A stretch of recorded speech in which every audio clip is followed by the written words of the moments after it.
if he can't put together a string of strikes, that's going to help Dell carry through this match.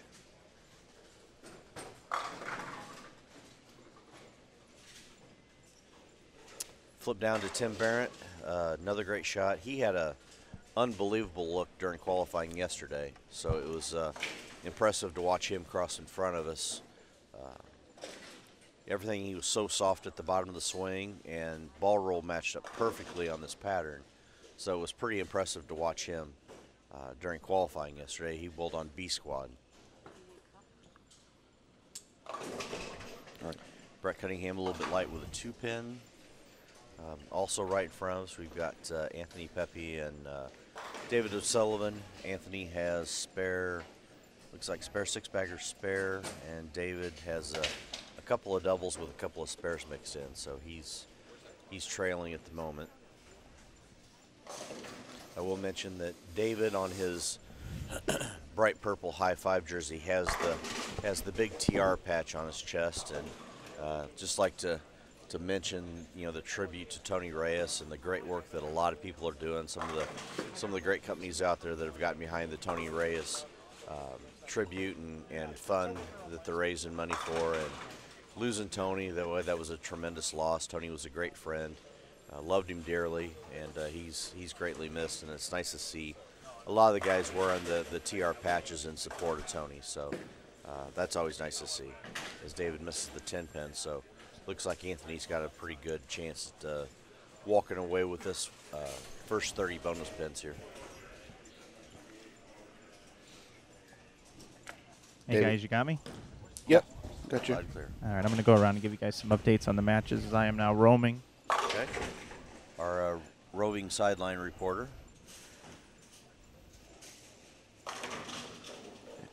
Mike is our current version of Kimberly Presser, I guess. So. Thank you, guys. I think we would rather have Kim out there doing it in that case. So, can we make that happen, Mike? We can certainly tweet her. Okay. Down here on 27 and 8, an update here in the O'Neill match. Bill O'Neill 120 in the 6th with a strike up in the 7th.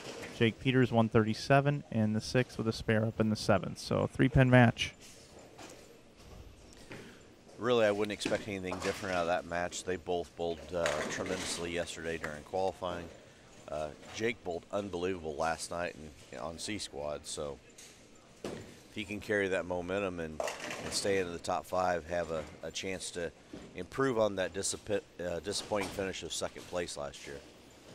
Down here on 29 and 30, Adam Barta uncharacteristically misses a single pin spare at 125 in the 7th, but his gentleman that he's bowling against down here, Mr. Veach, 110 in the 7th. So Barta lucky to have a 15-pin lead in this match. We talked about it quite a bit yesterday on the importance of spare making in an event like this when the pattern's hard and strikes are, you know, harder to come by. You simply cannot give away, you know, those 10, 15 pins at a clip when you're missing easy spares. Down here at 31 and 32, Rob Gottschall leaves the 248. If he spares it, goes off the sheet in the 10th frame. He's up in the 9th now. It'll be 200. Tim Parent going at a 218 pace through 8. By the way, dude, disappoint me with 2nd place. Okay. Right now it's Tommy Barish. He's up on lane 34 right now. He's got a strike in the 7th, looking for a double. He takes a commanding lead in this match. Bowling against Fujita. Fujita only has 107 in the 8th, struggling early here. Speaking of Ronnie, Mike, do you have a bodyguard ready for him in case Mike Fagan sees those socks? It's a good call, Dennis. And I do not. No, I do not. Craig Nidifer down here just throws a bird dog messenger at the 10-pin, and he's got 129 to 6 with a strike up in the 7th. His opponent, Brad Miller, 112 in the 6 with a spare up in the 7th.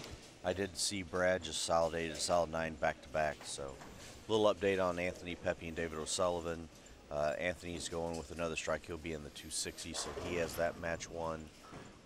Over here with Delmas and Brett Cunningham. Looks like Brett can strike out for 227.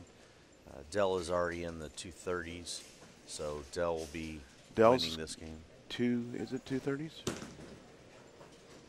Looks to me like 227 for him if he strikes. Oh, I'm sorry, 227. So we got a possibility of a tie here. Yeah, as Bo Burton would say, we have the possibility of a tie. And it's Antonio Medina has 213 left. His opponent 242. Dallas Baldridge max score left. So as Medina two fours. He's got that big Y reaction going. He just big forward on the right lane and almost 2-8-10 on the left lane. So he's struggling to get a good look. So. And Anthony Pepe finishes up with 266 for his first. Actually, 267. They need to correct that score. Hey, Mike, you might want to run down and tell Anthony that he needs to change his score. He got 8 on that shot instead of 7. I'll do it.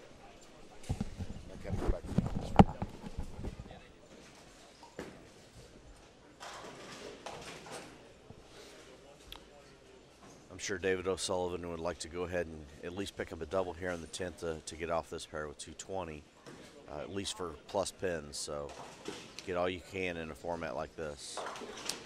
Goes to the face and splits, so that's definitely not the way he wanted to finish the first game. Brett Cunningham trying to put a little bit of pressure here and come up with a tie for Dell. See 4 pins, so Dell's going to win that first game.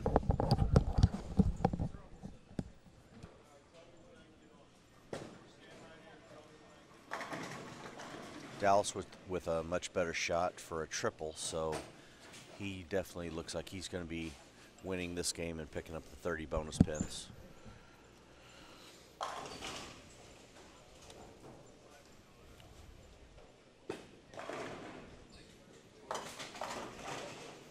So is it over after this game or what?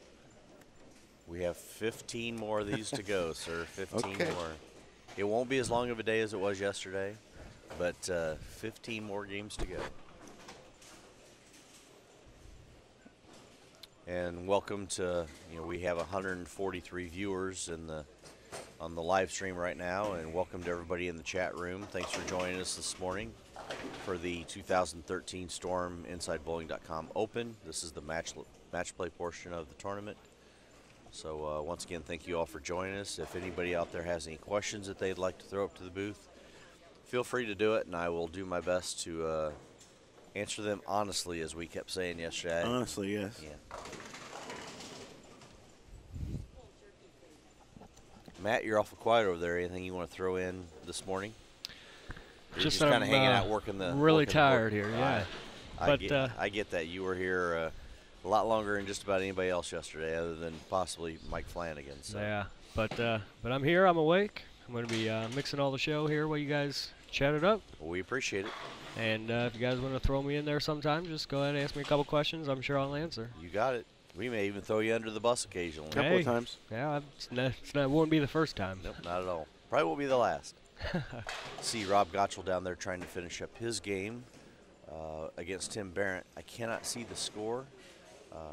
We flip over to Dallas Baldridge finishing up. Looks like he's going at 220-1 if he strikes here. Hey guys, just wanted to tell you as well, I was listening to the broadcast here, and Matt, I just want to say that yesterday you did a great job, bud. It was a very long day, very long hours. We got out of here very, very late, and had a lot of compliments about what you were doing yesterday, and Jeff as well with you. So don't worry about being tired this morning, Matt. We're all tired. I got out of here at 6:15 this morning, went home, took a half-an-hour nap, showered, and we're back. So we're just happy that you showered, Mike. Thank you. Thank you. I'm happy I am, too. It felt refreshing. Very nice. It was a lot of fun yesterday and last night, and especially near the end, where it was almost 3 o'clock in the morning. We still had over 100 people in the chat room, so that was very, very cool to see. Guys staying up late and watching bowling and hanging out with us. So gave us some people to chat with and made our evening go a lot better. Absolutely could not believe how many people were still in there at 2:30 in the morning when we were trying to fill time until the final standings came out. Hey guys, it's Bill O'Neill 217, and I'm right down on the player, so He's got to be quiet. Spare for Jake Peters. He's got 226 if he fills it up here in the 10th frame, so he's going to get a win. I'm not skunked. I might go 1 in 15, but I'm not skunked. That is a new trivia game here. Who was that? Can I answer that one? That was Ballard Jr., my hero.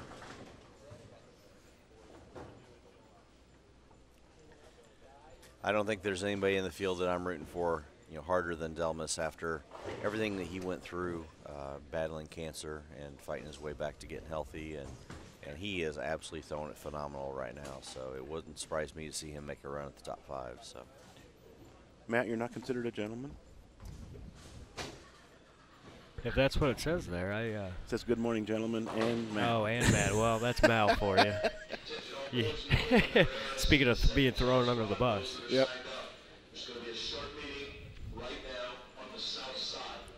they're making announcements now that they're getting ready to do the meeting for the second chance tournament that'll be going on the other side. So, what if you don't have a compass? How do you know where the south side is at?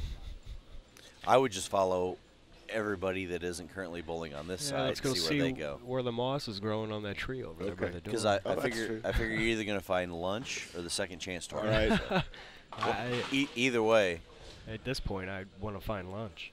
Flip, I totally agree with you. I don't think there's any way that he goes 1 in 15 today, so I don't think he has to worry about that.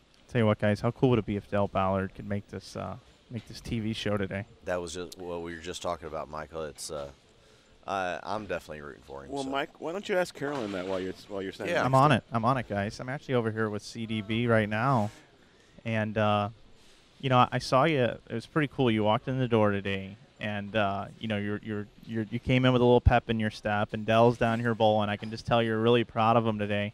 What's it like to see Dell make a match play today? Wait a minute, pep in my step. I love it. It's really awesome. He's been bowling a lot. He's been practicing a lot. He's been coming down to the ITRC, the International Training and Research Center. He's been working with Brian O'Keefe on some release changes to his game.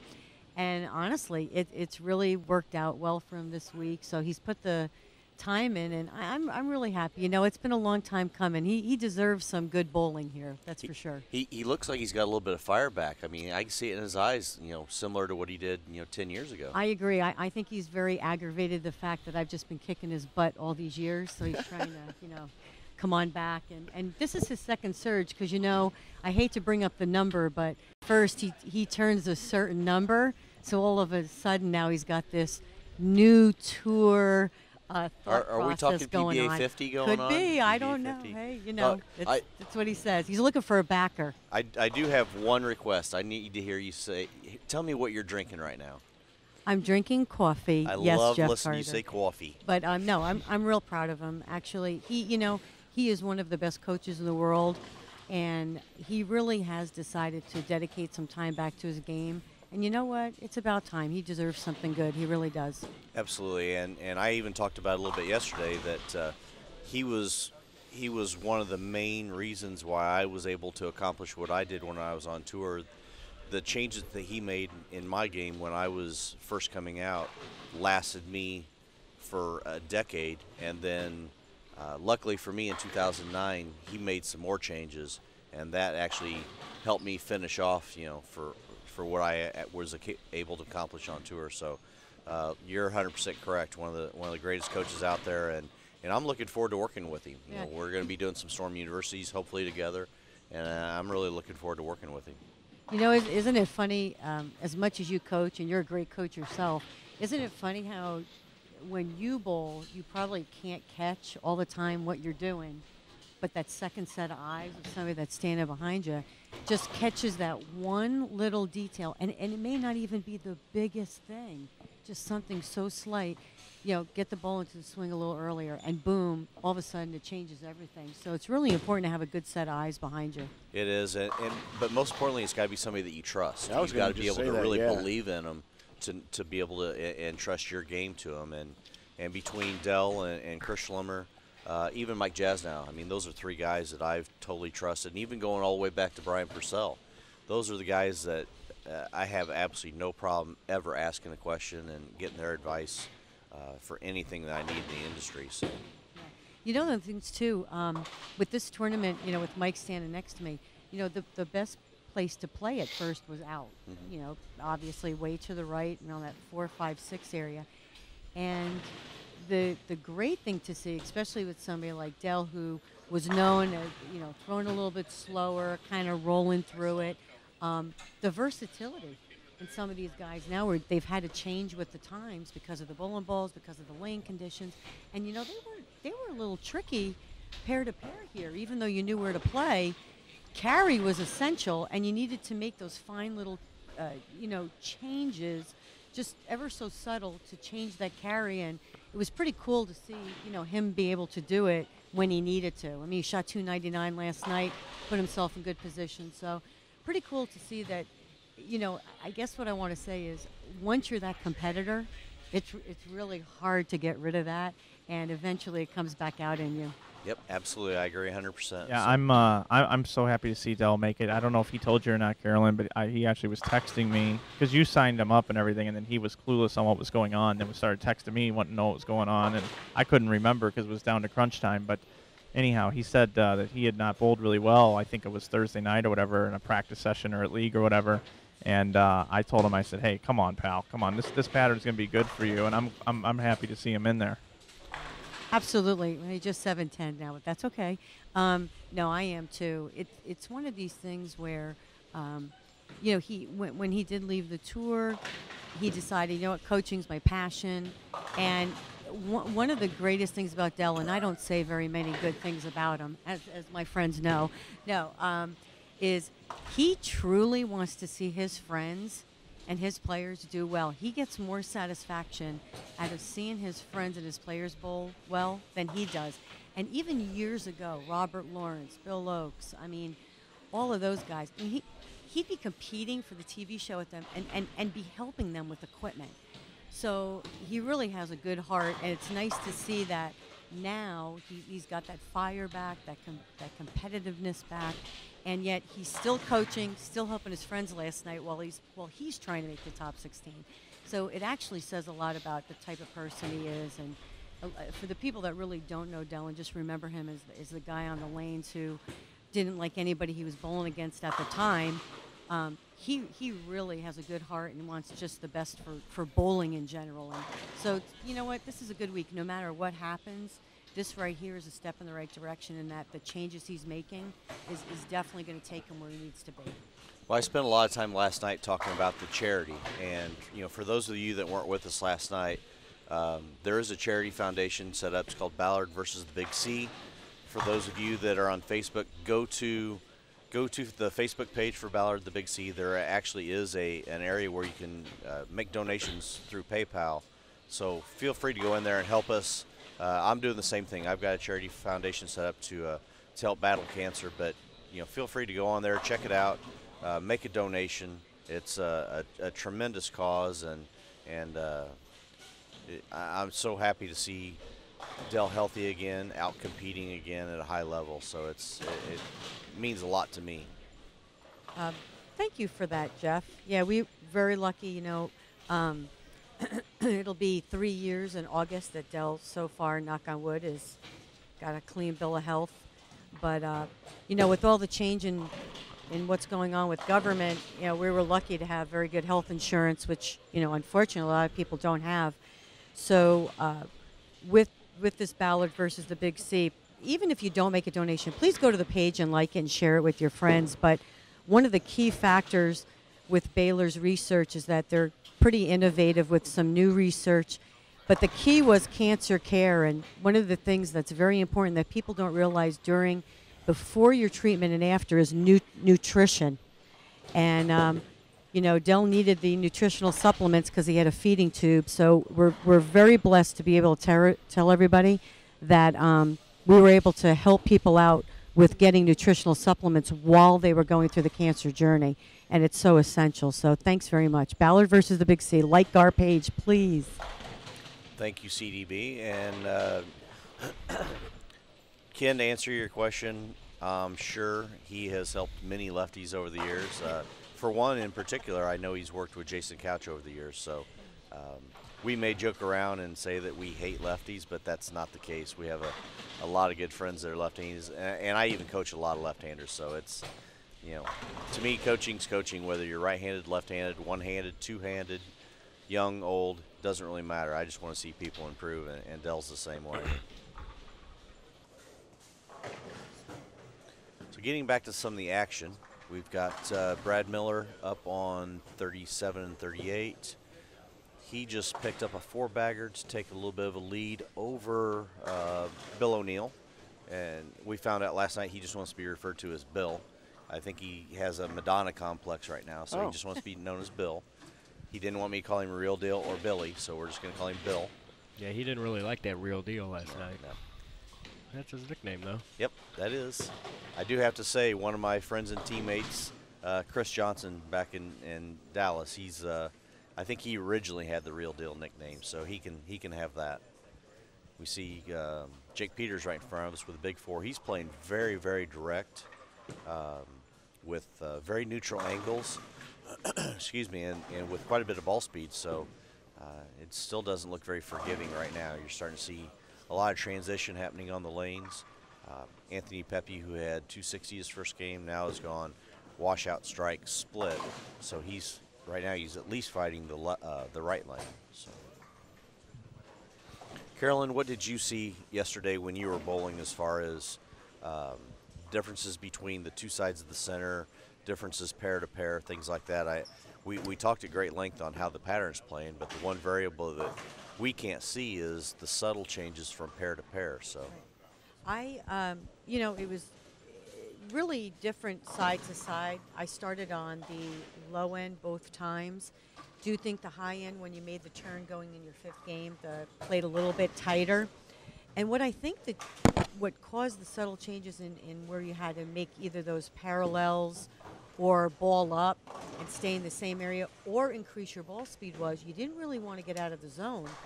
But the key was whether you hit one of those pairs where it's had that early hook, but yet it would not really recover down lane. It would kind of bail a little bit.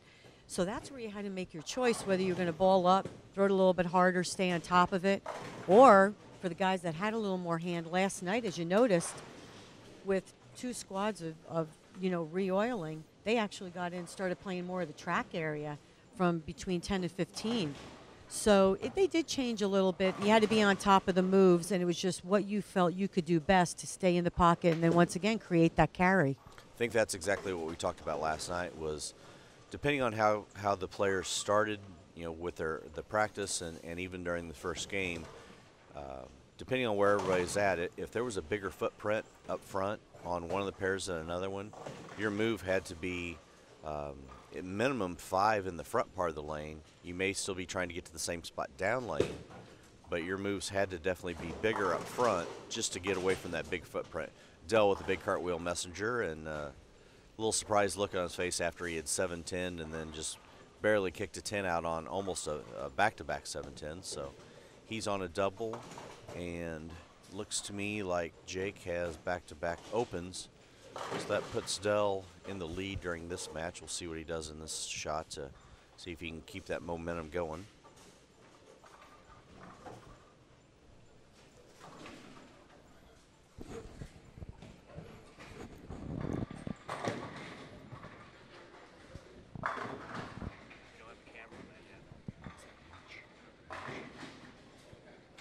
Is that Beach? I believe so. And Jeff Carter, Yes. because I don't read an entry blank, do scores carry over, or did they drop pins this morning? No, scores do carry over. It's round robin, 30 bonus pins for a win. So 16 games? 16 games, and there was 85 pins, I believe, separating the leader and 16th place. So Okay. really today, anything can happen. Yeah. You win a couple of games with 2-0-2 team just to get you on the plus side, and that could be what really carries you throughout the entire day, especially when the scores are this low. Thanks for that. As you can see on lane 40, Jake Peters 2-8-10s. Bill O'Neill up on lane 38. He goes through the face. It looks like he's struggling a little bit to find something to get comfortable with on that pair. And Brad Miller has Whoa. a 4-bagger. He almost threw in the gutter. And And it was high flush. Anthony is definitely looked like he's moving a little bit farther left on the lane. So once again, with him being the only left-hander, excuse me, if he can find something that he can maintain, he may be tough to beat.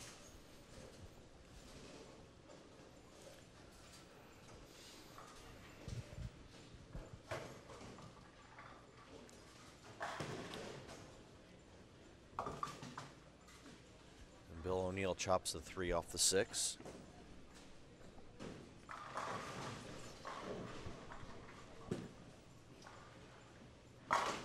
Once again, Anthony Pepe with a strike for a double.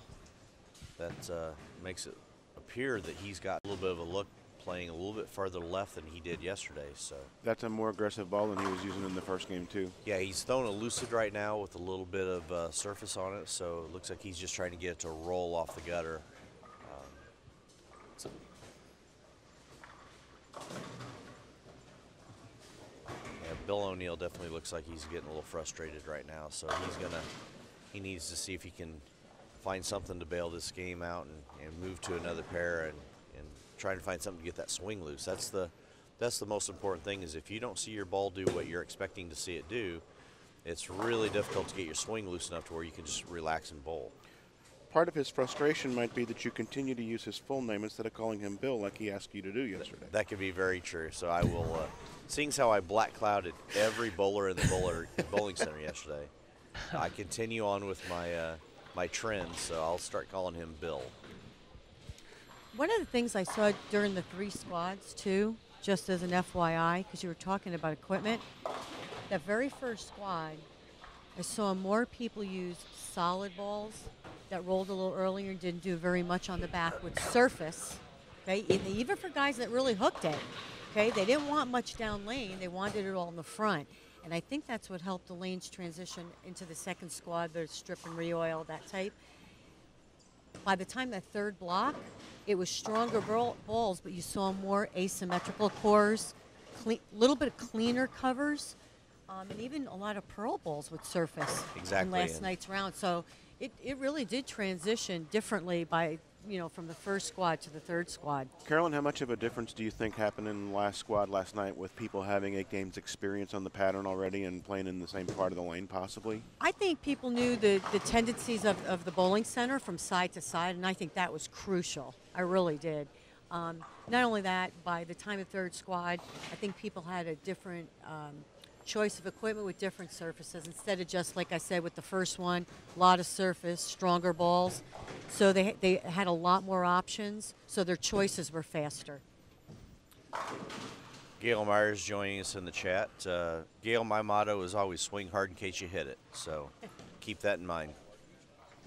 Let's take a look and see what's going on with the matches here in front of us. On 39 and 40, Jake on the right, Jake Peters in the right lane, leaves a half 10, looking for that double to bring him back into contention with Dell. Dell's 140, is that 140? Yeah. Dell's going at a 2-0 pace, and Jake pace. has 3 opens in a row, so right. he's going to be hard pressed to make up enough ground. Right now, Dell basically just needs to stay out of trouble, win this match, and move on. Anthony Pepe up on the left lane, 41 and 2. He's on a turkey, and Lucy goes through and leaves a solid 8 for him, but he's back in the match. I'm going to actually go out on a limb right now and say Anthony is making the top 5. You're going to go out on a limb to say that? I'm going to go out on a limb because, hey, obviously he's in what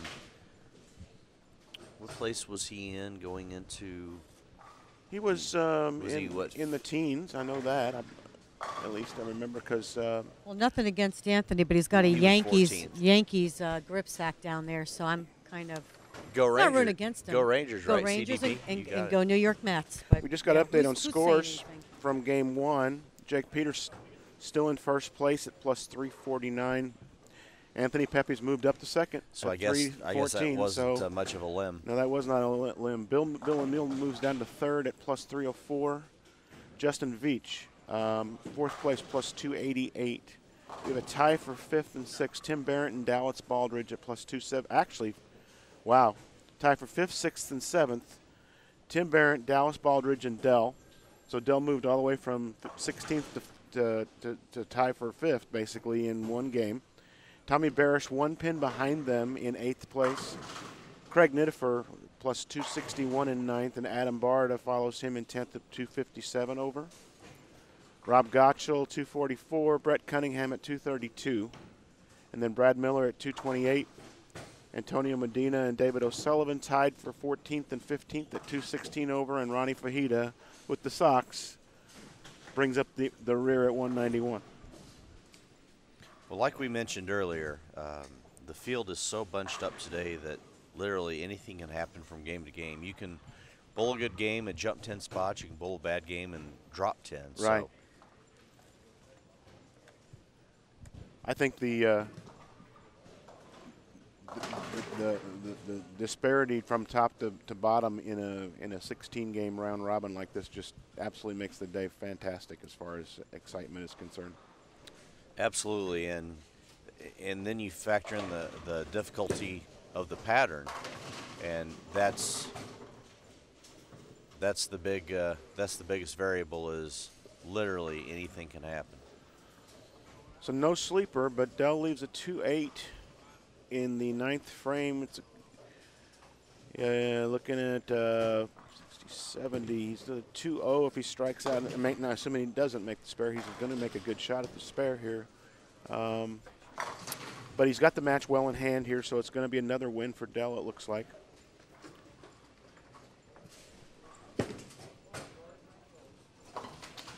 Takes the 1, moving over to the 10th frame.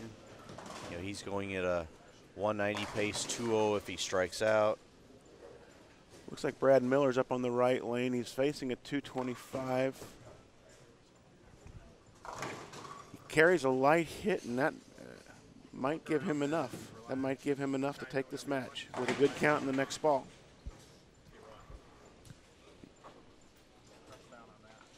And that was against Bill.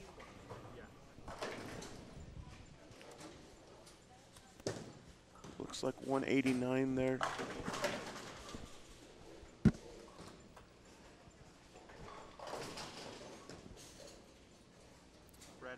Brad Miller carries the second shot. He's going to win this match against Bill.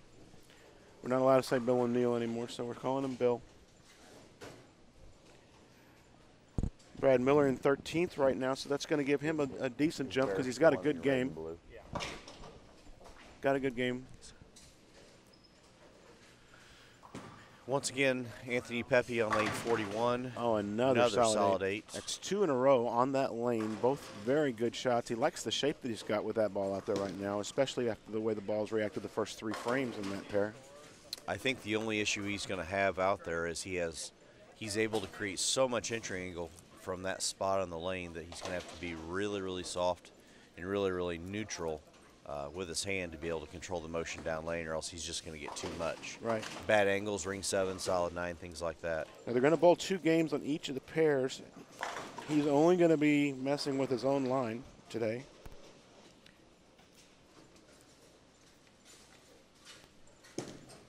And Gail, you're 100% right. Only good shot strike. But he did, by not carrying those 2 8-pins on lane 41 there, he's opened the door for Justin Veach to take this match away from him with a double in the 10th frame. That was a good shot. So it finishes at 195. Dell finishes up with 200 even.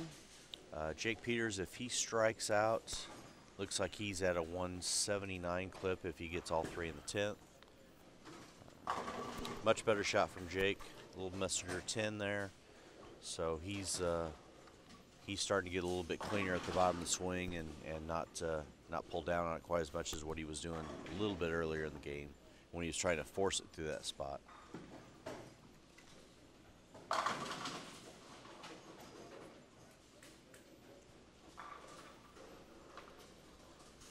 So Justin Veach gets the first one in the 10th. He needs one more and good count to take this match away from Anthony Pepe, and through outstanding shots in the 8th and the 10th frame on the left lane.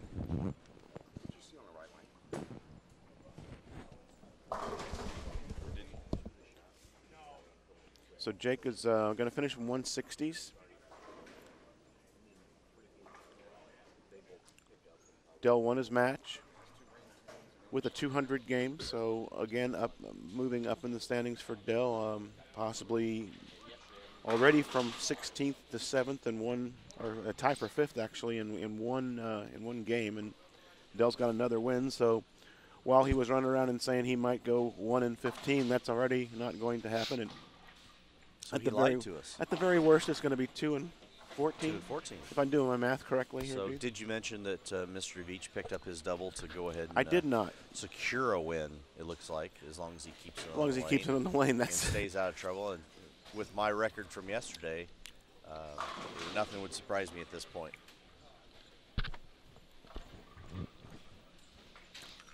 All right, very nice finish by Justin Veach, 201 and a win against Anthony Pepe.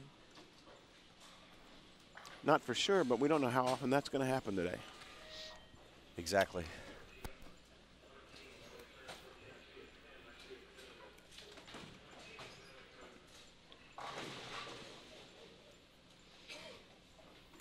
We didn't see if Adam won his match. Adam,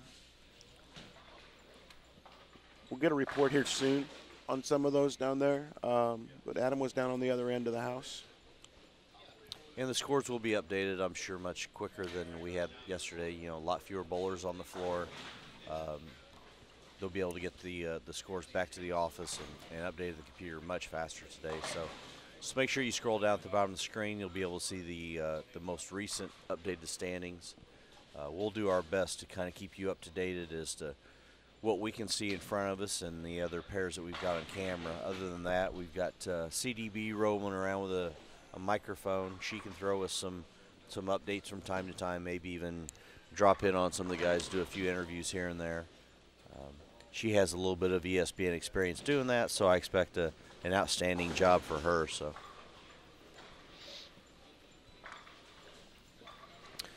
once again, thank you everybody for joining us. We're up to almost 200 viewers right now. You're watching the 2013 Storm InsideBowling.com Open, the match play portion. We've got 16 bowlers on the floor right now, bowling round robin match play. We are finishing up game 2. Once the 16 games are completed, we'll be cut into the top 5 for the stepladder finals. They're currently building the set right now as we speak. Looking good. So they're going to have fans down lane for it and everything. And Mike Flanagan and his crew and everybody here at Tropicana Lanes have done an outstanding job putting this event together. Definitely like to thank Storm Bowling Products for their commitment and participation in this event, not only through sponsorship, but also the bowling balls that were provided for each entrant, and all their promotional work in helping make this event as strong as it is. You know, just thinking about, I know they're going to have to do it a few more times today, but thinking about how much of a breeze it must be back in the tournament office to only have to enter 16 scores each game. Yeah. Instead of having to do 90, 90, 90 every time. We've definitely gone through that. Yes, we have. Enough times to where, having to enter scores for 150 bowlers at a time, and by the time you get them all entered, you look up and it's ready. It's about time to go get the more round. scores. So, yeah. Yeah, it can be a little bit of hair raising trying to get scores and stuff, but. We have David O'Sullivan down here on 28, and he needs the second hit in the 10th to win his match. Who's he bowling, CDB? Let me see. There's no one standing here, so let me find out. It looks like he's bowling Dallas down there. Dallas Baldridge. Okay. Yeah, sorry. He moved over to the Dallas is from, I believe, the Kansas City area. So, yes, Boomer, they are in. They're getting ready to start Game 3. We've got a few guys that are finishing up Game 2. A couple matches have actually started in Game 3, so we're kind of right in the middle of those two games right now. He won the David O'Sullivan doubles to win the match. So he's not feeling so good this morning. At least he looked like he was a little in pain down here when he was starting to practice. So yeah. Mike talked a little bit about his knee problems that he was having last night, struggling just to get through the round last night, and struggling to get loose this morning. So right. David was down in the 15th spot, so that win's going to help him move up in the standings. Once again, like we mentioned, you pick up. You can pick up, a 230 game and win and jump 6-7 spots at a time. So, unless you just absolutely struggle for half the day, you're not going to be out of it, once we get to the second half of the round. So. But just taking a look at the standings, for instance, right now, from when we started, the disparity was in the 80-pin range, and right now, after only one game in the standings, we've already got 150-pin differential between top and bottom. So the key is to try and grind out wins no matter what. That's still more important. Those 30 bonus pins are huge. Especially whenever you have a low-scoring condition.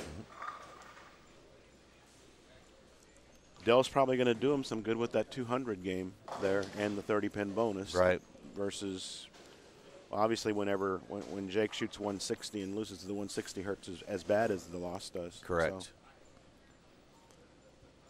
So once again, for those of you in the chat room, if anybody has any questions, feel free to throw them at Dennis and myself. We'll do whatever we can to answer them, or we'll run down the information for you, or if all else fails, I'll just Google the answer for you. Yeah. So. Lennox, that's a good point in here. The bowlers always want to know the updates like 5 minutes after handing the scores in. And, the honest thing, we want to bring them the updates as quickly as we possibly can, too. Never, whenever there's a delay in scores, does it feel good back in the tournament office for anybody who's involved. So I hope everybody understands that everybody's efforts are as good as they can possibly be all the time. So. Right now on 41-42 right in front of us, we've got Nebraska alum Tim Barrett facing Wichita State alum Jake Peters. So good collegiate bowling matchup right here. Yeah, I'll tell you what, Tim's really been bowling well over the course of the last year. He was the Missouri State Bowler of the Year. He won the Peterson Classic tournament this year. He's had a couple of years where he's been well over 1,900 at USBC Nationals, and one of the top guys in average in the St. Louis City as well. This is a guy that can get it done on house shots, a guy that can get it done on tough shots. He really doesn't care what the shot is. He doesn't let that play into his game at all. If it's going to be a whack fest, so to speak, he can shoot 820, 830 with the best of them. And if it's going to be a grind-out shot, he can grind out a game with the best of them. He's on Ebonite staff, and really happy to see Timmy bowling well. Tim and Chris Taylor are also the Missouri State Scratch Doubles champions.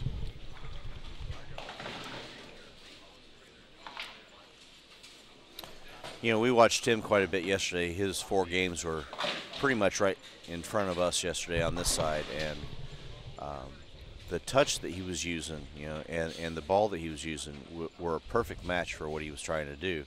And he literally made these 2 pairs right in front of us look easy. And watching other people crossing with him that were struggling, he looked like he was throwing a beach ball in an ocean. So.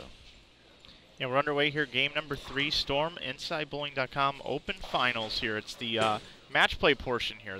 We had 3 different squads yesterday. 279 total entries. We're down to the 16 of the best at a bowl in this pattern. It's a 44-foot pattern. It played out all day yesterday. It's playing out again today. This is the best of the best. Mike Flanagan, Jeff Carter, Dennis Hacker, Matt Turk here in the booth with you. Carolyn Doran Ballard is actually out kind of roaming around. She's got a mic. She cuts in whenever she's available. She's down there watching Dell bowl down in the end pair, as a matter of fact. And he's being a little animated right now, trying to signal something down. We need a ball return on 27 and 28. Ball on 27 and 8. I've relayed it. We've just played the messenger game. Thank you. It's pretty cool when you can wake up in the morning and go to your own tournament and you're playing the telephone game with Dell and Carolyn Ballard when you're calling in ball returns to the back. That's pretty cool. While Jeff Carter and Dennis Hacker Excuse me, a fan is calling me over to the side to ask me a question.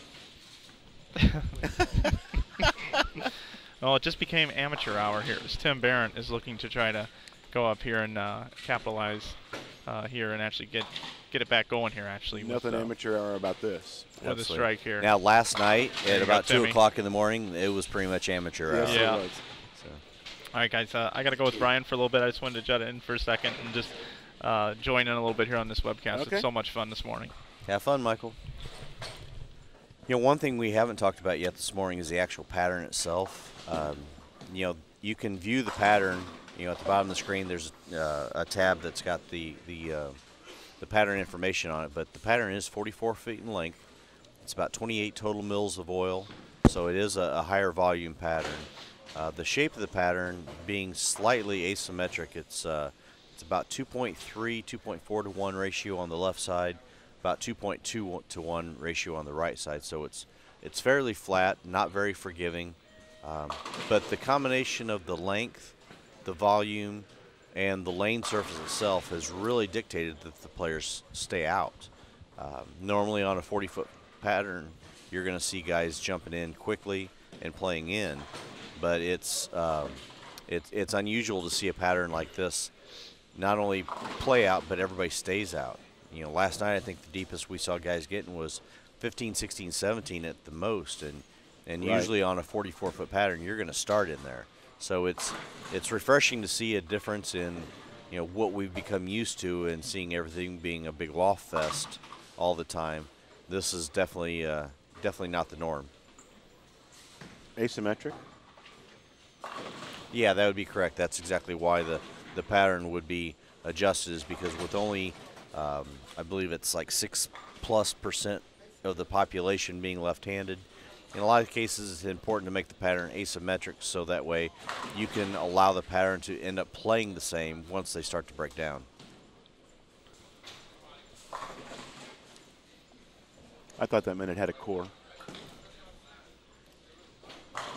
I'm not sure the people out there understand our warped sense of humor. That could very well be. So if we say something and we see 50 viewers drop all at one point, well, then we know that we're not doing our job right. Lennox is with me. He knew what I was talking about. You guys have to understand, Dennis and I are very good friends, and we spend a lot of time talking together about a lot of stuff. And I guess we're kings of the smart aleck comments. Basically. So, and the Captain Obvious comments, so to speak. So, yes, there is one lefty in the field, Anthony Pepe. One very good one, as a matter One of very fact. good one. And he bowled over 260 the first game and won to jump way up. He struggled a little bit the second game. He caught a couple of really, really bad breaks, but so far it looks like if he can maintain his look, he's going to be on his way to making the top 5. Chad Kloss exiting the building, so Chad says bye to everybody out there in video land. Rapidity wants to know what Tim Barrett's doing. It's like strike split, strike spare right now. So well, that's right. He is right in front of us. So right now, him and Jake are on. Jake Peters are on 41 and 2 right in front of us. Having a little bit of issue with this pair. Actually, most of the right-handers that we've seen, other than Dell in game 1, have a little bit of problem on this pair. right. And Anthony didn't like it all that much either, honestly. So Jake's just trying to be very, very soft at the bottom and get the ball rolling and not really hit it much at all so it doesn't change direction. Right. And just trying to find that right angle to go through the pins to be able to strike. It's an 8-pin match in front of us here. We have, with Jake in the lead over Tim Barrett. We just got some scores after game 2. And we're only 4 frames into game 3, so this is pretty good this morning for these folks. Tim Barrett in the lead at plus 341 now. Who's in the lead after our first? Jake Peters. So Jake dropped the 5th from the lead after that last game. Bill O'Neill's in second at plus 327. Rob Gottschall, 321. Justin Veach with his victory on 41 and 2 in the last game, up to 4th at 319. And Jake, like I said, at 317 in 5th. Tommy Barish, 316 in 6th. Anthony Pepe dropped from 2nd to 7th at plus 309. Brad Miller up to 8th at 307. And Dell Ballard dropped from 5th to 9th place at 302 with his last game. That 200 game with the bonus. So that kind of kept him in the middle of the pack there instead of dropping out of it. Dallas Baldridge plus 280 in 10th. Craig Niddeford plus 262 in 11th. David O'Sullivan 250 in 13th. 12th, I'm sorry. Brett Cunningham at David O'Sullivan has 257 in 12th. I'm sorry. Brett Cunningham 250 in 13th. Adam Barda and Ronnie Fajita tied for 14th at 241. And Antonio Medina's in the last spot right now at plus 207. And the interesting thing about that is 33 and 34 is Medina and Barta now, and struggling a little bit on the pair. A couple lucky strikes, which everybody needs a little luck, but it seems like it's one of those games where they get it in a little bit, goes through the nose, get it a little right. It doesn't look like the lanes are opening up at all, and I really haven't seen that one pair stand out that you see a bunch of scores coming from. No. Like we did yesterday, right here in front of us all day yesterday, 39 and 40 and 43 and 4 had a lot of good scores on it, but the pair in between them on 41 and 2, a lot of guys struggled. So it's kind of amazing just to see in within 3 pair right in front of us, we had 2 good scoring pairs and 1 really bad scoring pair. So right. The other thing too that's going to become a factor, I think personally, because I know it would become a factor with me, is a lot of these guys bowled late last night. We got done at like 2 o'clock in the morning or 1:45, whatever it was. Didn't get a lot of sleep. Here at 8:45, 9 o'clock for 9:30 start. So the wear and tear more mentally than physically could become a factor as the day goes on. exactly, I think if you're bowling well, you can ride the adrenaline rush and keep you going as long as possible. But if you get off to a rough start, fatigue really sets in quick, and it can make for a long day. We've got some comments in the chat right now about dress code. And, there was a time, and it might be as long ago as maybe 10 years for me where, I would have probably said some of these things. I wouldn't necessarily have called it a Hoosier dress code or anything like that, but I would have had an opinion on whether somebody should have on a name shirt or a collared shirt and maybe slacks instead of even jeans. But I'll be honest, anymore, to have a successful tournament is more important to me than how people choose to dress when they're out there on the lanes. And if they're comfortable and it's not offensive to anybody, I think it's fine. We went through that with the when we were putting together the Mary Tubner Memorial Team Challenge. Should we or shouldn't we put some sort of a dress code in the rules? You and I discussed that at length. And the way I approached it was, I think we should allow guys to wear shorts, but let's just try and keep it clean. Let's try and stay away from the T-shirts and backwards hats and things like that. And, if guys are at least presentable, I love bowling in shorts. I bowl once mid-April hits, I'm very rarely even in jeans, let alone wanting to bowl in dress pants. So I think shorts are fine. I think the jerseys are an awesome touch. We talked about that yesterday at great length. I think the ability to show off a personality based off of your jersey is a cool added touch. But I don't have a problem with the shorts. I would just as soon not see any T-shirts or anything like that. But for the most part, definitely don't have an issue with the shorts.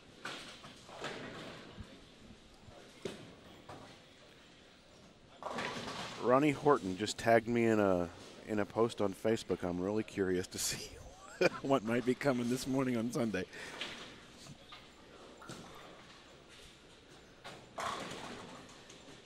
Ronnie Horton's either bowling somewhere or he's making dust, or I'm sure he would be in the chat with us hanging out. So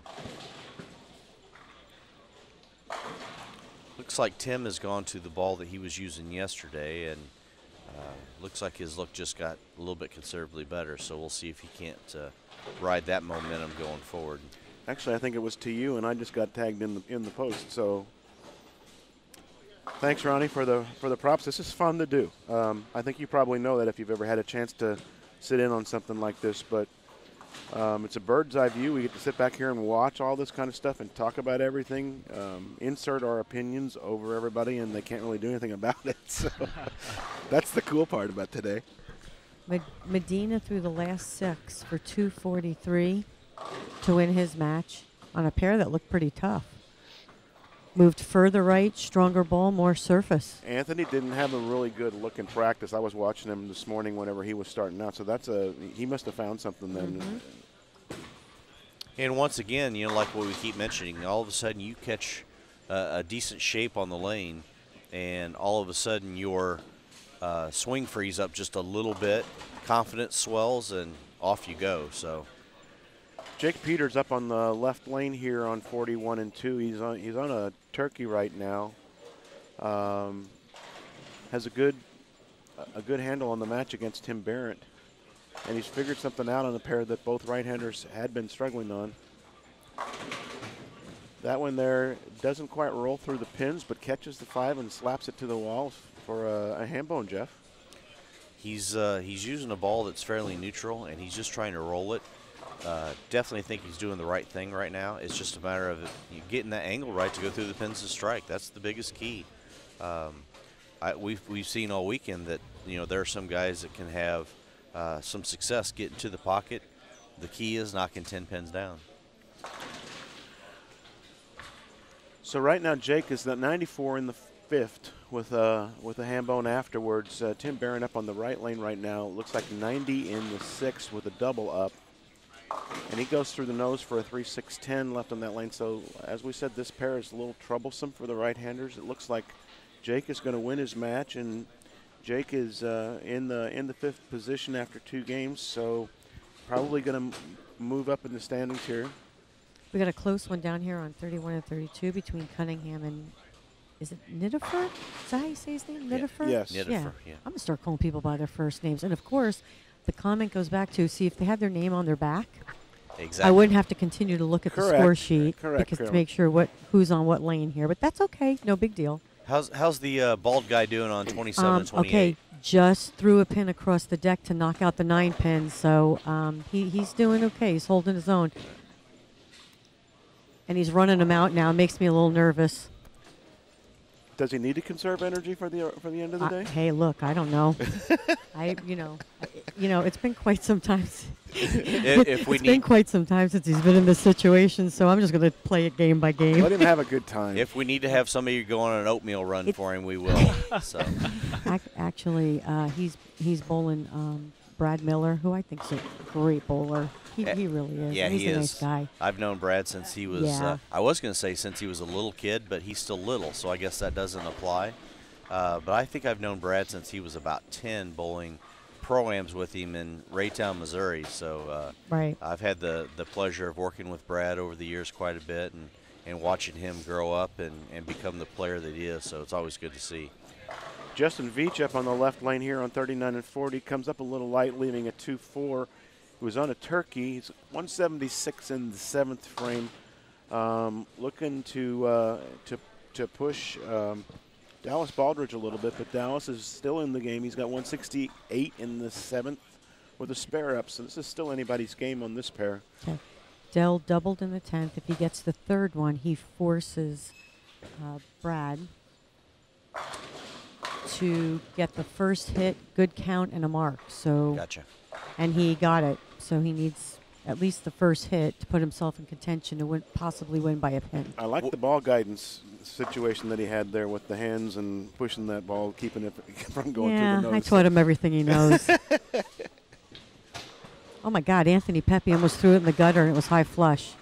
Well, it was I a like him, though. similar He's- look to what he had down here. So, Yeah. Again, if on a pattern like this, if 1-2 hooks and you can actually play out there, you've got a little experience doing that.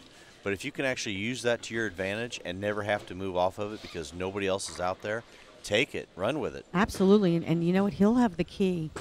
Did where Brad get he'll the have hit? 2. He got the first hit, so he needs a good count.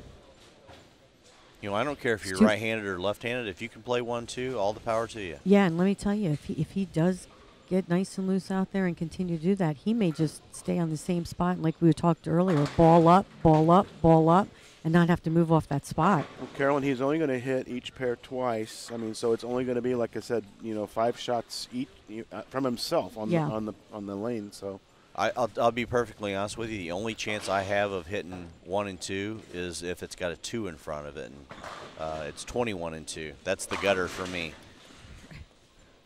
And Jake Okay. with a 5-bagger now, so he definitely looks like he's Right. He's starting to get locked in right now. Especially, so. like I said, on a troublesome pair. That's a good sign. It's almost like Antonio whenever he did what Carolyn Right. was describing a few minutes ago.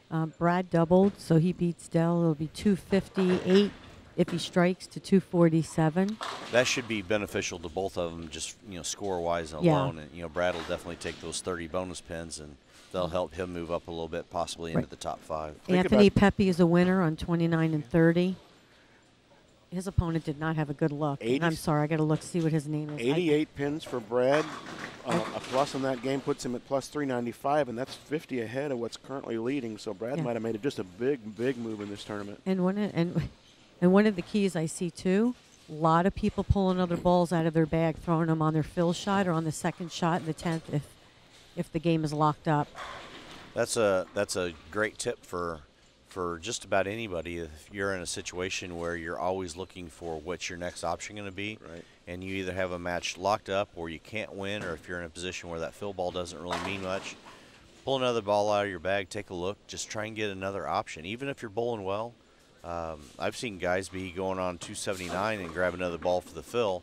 As a matter of fact, Jake just did it and threw a unbelievable Brooklyn, which I think he was just trying to play the rack that way, honestly. But Guys, we have a really tight match here on 39 and 40.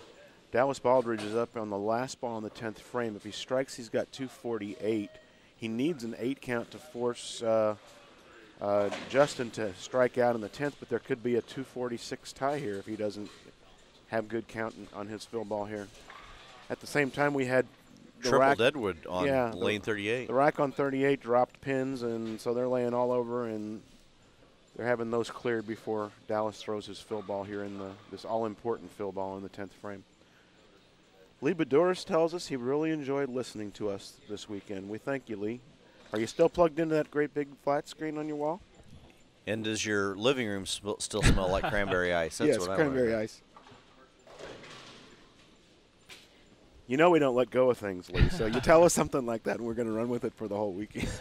This is what happens when you don't make the cut. I got Michael Fagan texting me, hey, I'm at the hotel ready whenever you are to come pick me up. I mean, when did I turn into everybody's gopher? Exactly. Another one of my favorite bowlers. Actually, shocker that he did not make it, because Michael Fagan likes to play out, and he's really good at it. Really good at it. He had some angle problems yesterday while we were did. watching, and it looked like he was throwing as good as anybody. He looked like, to me at least, it looked like he had the right ball in his hands most of the day on both or all 3 rounds. But whether you catch a bad pair at a bad time, or you just make one bad shot and then you ring. He solid 9'd a lot yesterday, I noticed. Yeah, carry was a factor. Definitely was a factor. Dallas Baldridge locks up his match with a 9 count on his fill ball. He's got 247. The most Justin Beach can have is 246, and he leaves a swish 7 in the first ball of the 10th.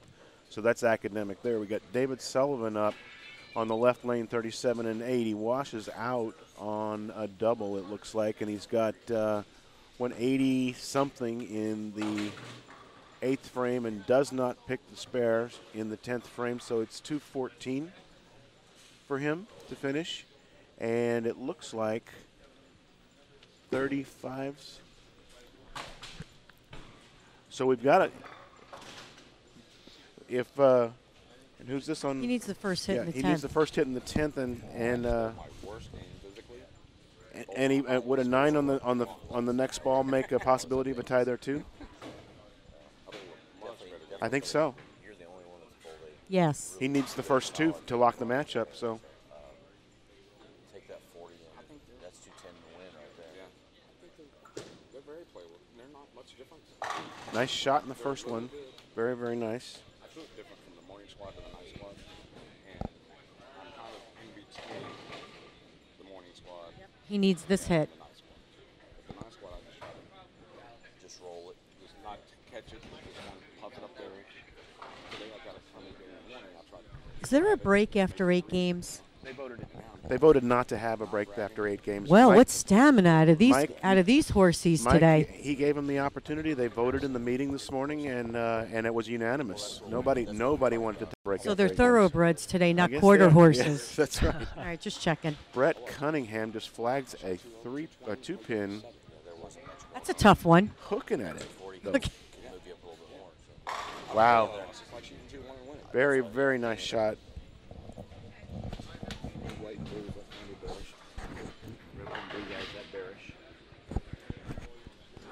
I was just talking to Dell a little bit. He says that he's got him playing very similar to yesterday. He bowled A squad and C squad. He says he almost has them right in between as far as what he's trying to do physically. He said yesterday morning he tried to kind of hit it a little bit harder to get the ball to actually read. Last night he was talking about just rolling it and allowing the ball to do the majority of the work.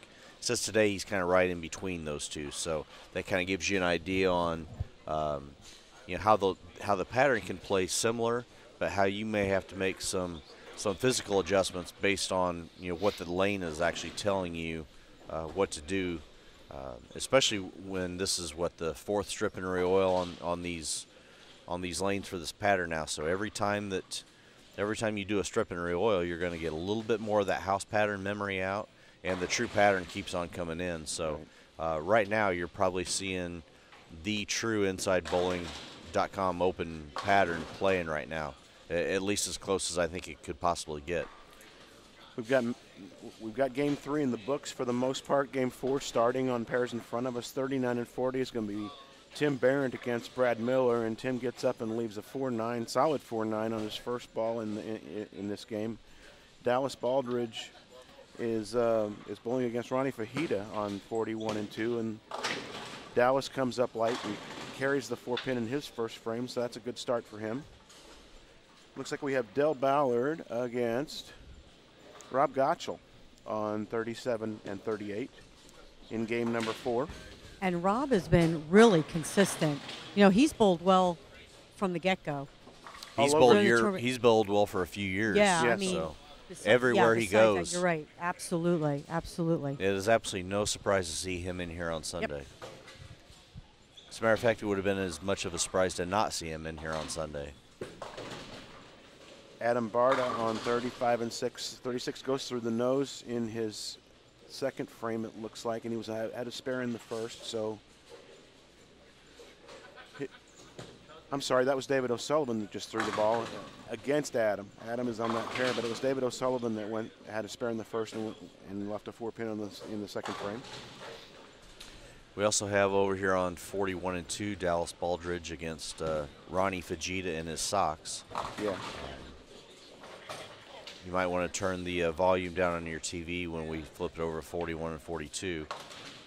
I think we mentioned that Michael Fagan would be jealous of those. That's why socks. Carolyn's probably not going to get him. No, I'm going to go get him in a few minutes, and he is going to buy me a Starbucks on the way back. Oh, but that's we got nice. Ralph Hey, Ralph what do you- Solon right here to my left saying good morning. What do you get to drink when you go to Starbucks? I get okay, smarty pants. I just get a plain old large coffee. Leave room for That's cream what okay. because let me explain. They don't call it large. Coffee does not. It's not supposed to have flavor in it. If you have to use 5 different words to order your coffee, I think you're doing something wrong. Yes, with these people with the half cream, decaf, whatever. Stop. You gotta Make say it at home. Skinny. Don't they say skinny when they go up there or something? So yes, that skinny mocha latte. So Ralph's an orderer. He puts 3 things in his coffee. But we got Ralph Solon here. At the Storm tournament. Sales at the tournament. Okay. And he was just checking on me, saying good morning. What a sweet soul he is. How you doing, Ralph? Good, Carolyn. Just I- fine. Hey, you bowled pretty good yesterday, didn't you? I made a little run. I threw a lot of strikes, but I missed a lot of spares. But I Carol- was able to hang on for a check, so I was real happy. Carolyn, you sounded surprised when you asked Ralph if he bowled good yesterday. That's a little bit insulting. I mean, Ralph's from this area. I mean, not many people know this place better than Ralph does. I mean, this is Junior Archway days here, isn't it, Ralph? Then shame on Ralph for not making the cut today. Shame on you, Ralph. Wow, tough crowd. Del Ballard starts out with a double on 37 and 8. Yeah, against that's Rob. my crowd favorite. My crowd favorite's Del Ballard this morning. How about you? My crowd favorite, Watch your answer. I would say Dell. Well, like I said, I talked to Dell a little bit between games, Absolutely. and I like his strategy. I like his mindset right now. I think he's doing the right thing. He bowled 240 that game and lost, but he's got the right idea. He says, hey, that's like 210 and winning. So even that 240 and a loss is going to move him up in the standings. So as long as he just kind of keeps plugging along, and you know, I think he feels like he's playing with house money right now. So it's a good attitude to have. So. And you know what else? We haven't acknowledged it, but the second chance tournament over on the other side, a lot of entries this morning. Is there? A lot That's more good. than I thought. Yeah. So you know what? Hats off to them for coming out at 9:30 in the morning Right. to take part in the second chance tournament.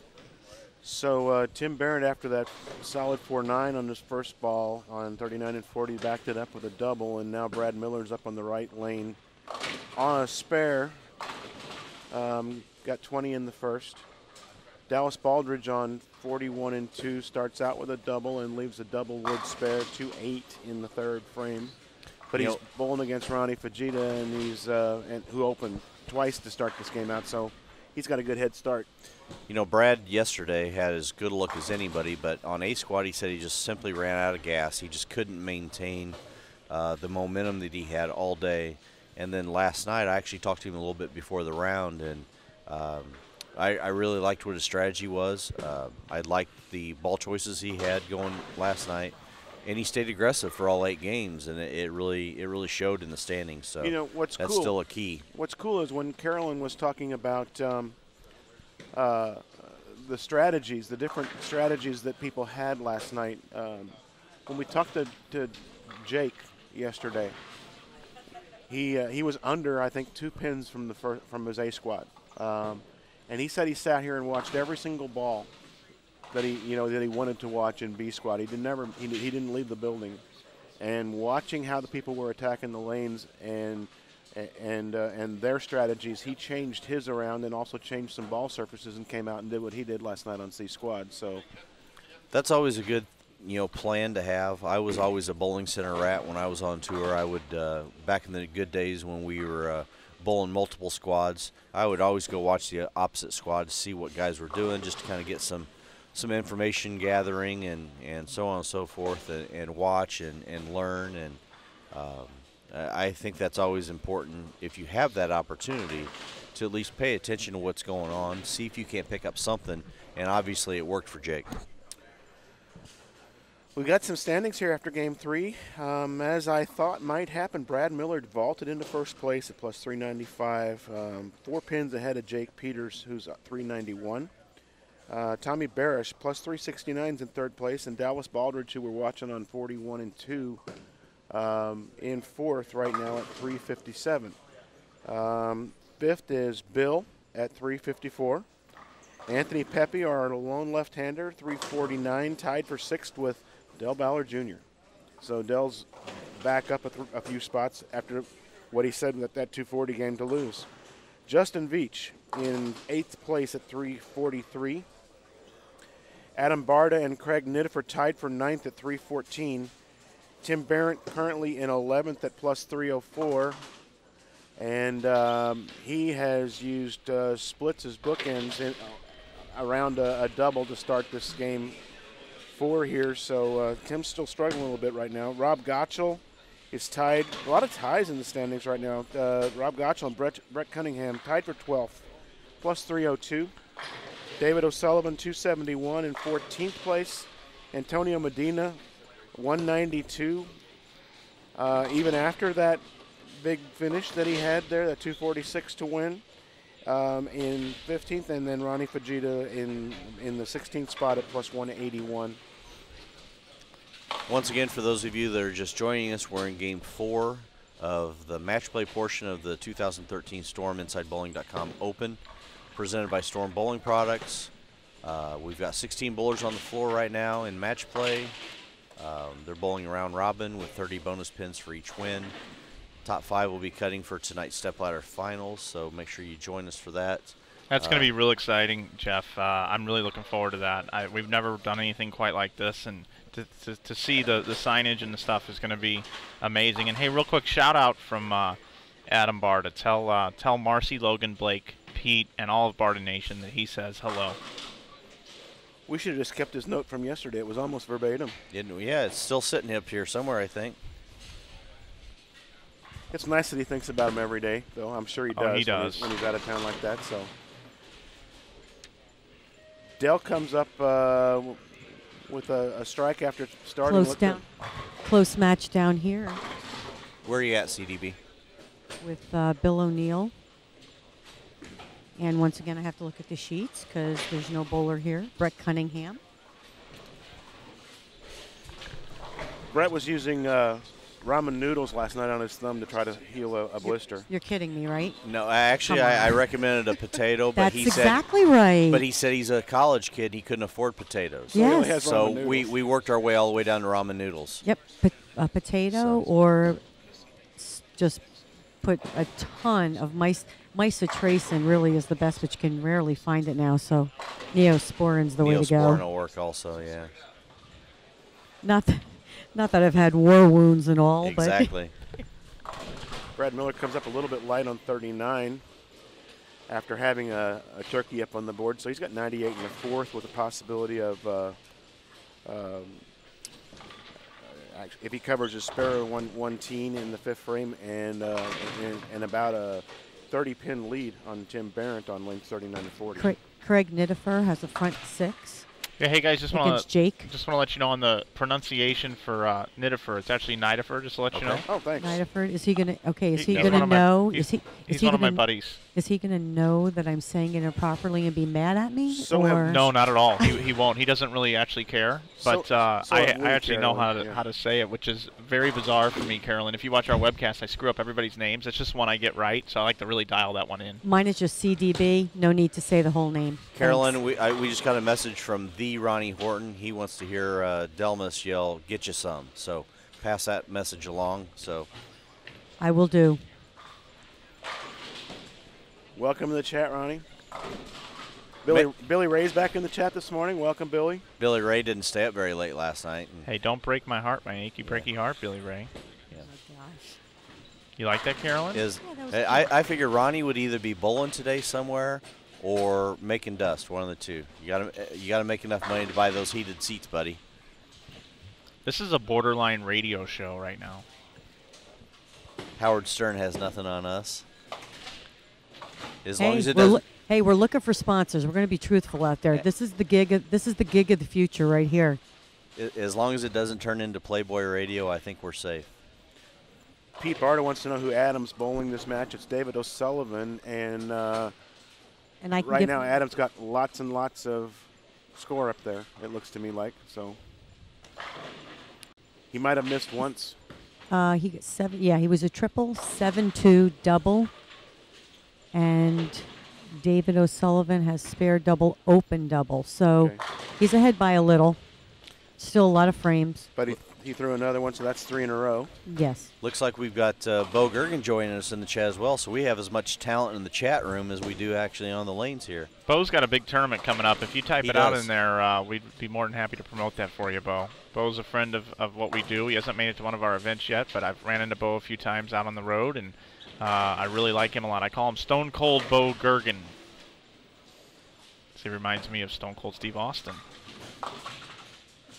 We actually need to hire him for like our staff in case we ever go A into bouncer? like a bad neighborhood or something, and we got to pay out a bunch of bracket money.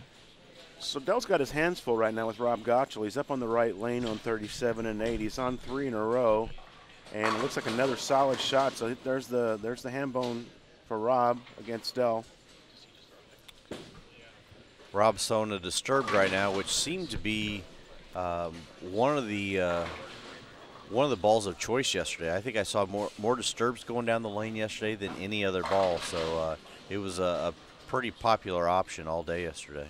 Bill O'Neill up on 33. Needs to strike out to force his opponent to double to win. Carolyn, how's our lefty doing down there? How's Anthony doing? Well, let me go check. Bill gets the first one. Anthony Pepe. Dallas Baldridge still well in control of his match on 41 and 2 against Ronnie Fujita. Anthony is up by 23 on a spare in the 7th. Just a little update. Rob Gottschall goes super wash. Bad count on a 4-bagger to allow Dell to sneak back into this match. So Brad Miller doubles in the 7th and 8th, and Tim Barrett working on an open with 111 in the 7th. Brad's got that match well in hand on 39 and 40, and Brad is the current tournament leader at plus 395. He's got a 4-pin margin over Jake Peters. Definitely like what Brad's doing right now. He's very, very soft at the bottom of the swing. He's very neutral, just trying to keep the ball on line. And if he can get his tip in the right spot, he's going to strike a lot. If not, worst case scenario, he's going to 9-spare and move on and keep himself in matches that way. So I don't foresee Brad having bad games with that strategy. Although, like I said, I black clouded every bowler in the building that I talked about yesterday. So that may not be good news for Brad. Bill O'Neill, 7-10 on the second shot. Carolyn likes using numbers for verbs like you do, dude. That's commonplace. I think you need to. I think you need to just roll with the times. Right. Okay. So I'm sorry. Am I doing something incorrectly? But No, Brett needs the first hit in the 10th. So let's all shh.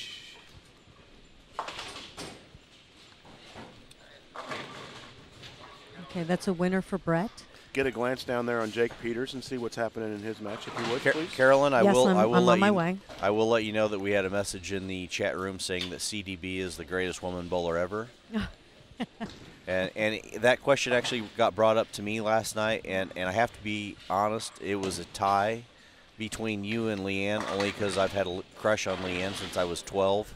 So that factored into the equation. So I'm just impressed you put me in the same sentence as Leanne. Hell, she's my idol too. She could hook the ball when nobody else could. Absolutely. I mean that was, and do it with finesse and just a soft hand. So very, very fun to watch. She's phenomenal, and I appreciate the words. But greatest is a little much, but thank you. I appreciate that. Must be one of my friends in the chat room.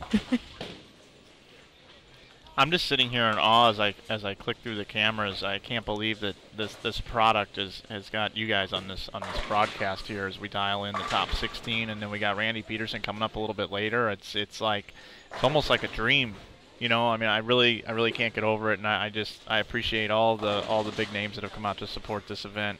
As we watch some youngsters, we watch some older guys, we watch righties, we watch lefties here come down to the wire and try to solidify our top 5 here at the Storm InsideBowling.com Open. Well, Mike, I think that has as much to do with you personally as anything else that you're doing. I think that you've developed a name in the industry for running quality tournaments and promoting things the right way. And, I think bowlers go where they're comfortable going.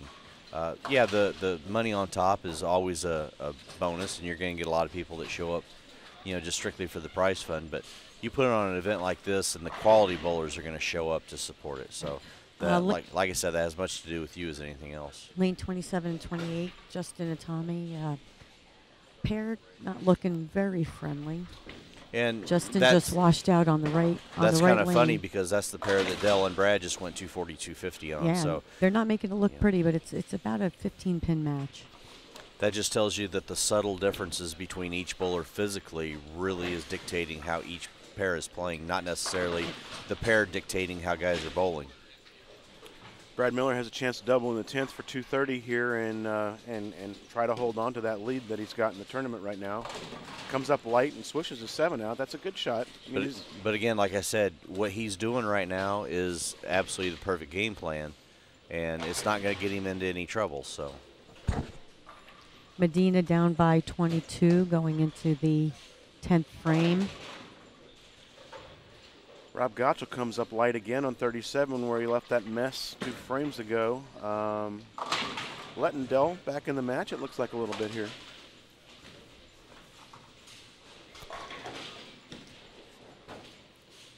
A lot of moving parts, 16 games, round robin match play. Game number, what are we in, 4? Game 4, finish up game Barda 4. and O'Sullivan, close match, 2 pins.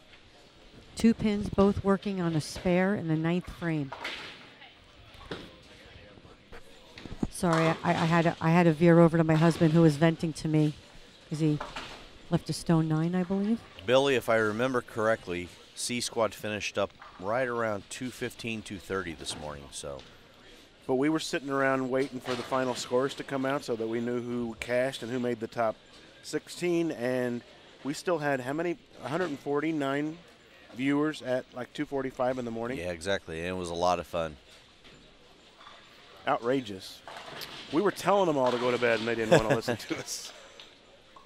T-Pain, yes, we have bowled the Greater Ozarks. We bowled mid-March.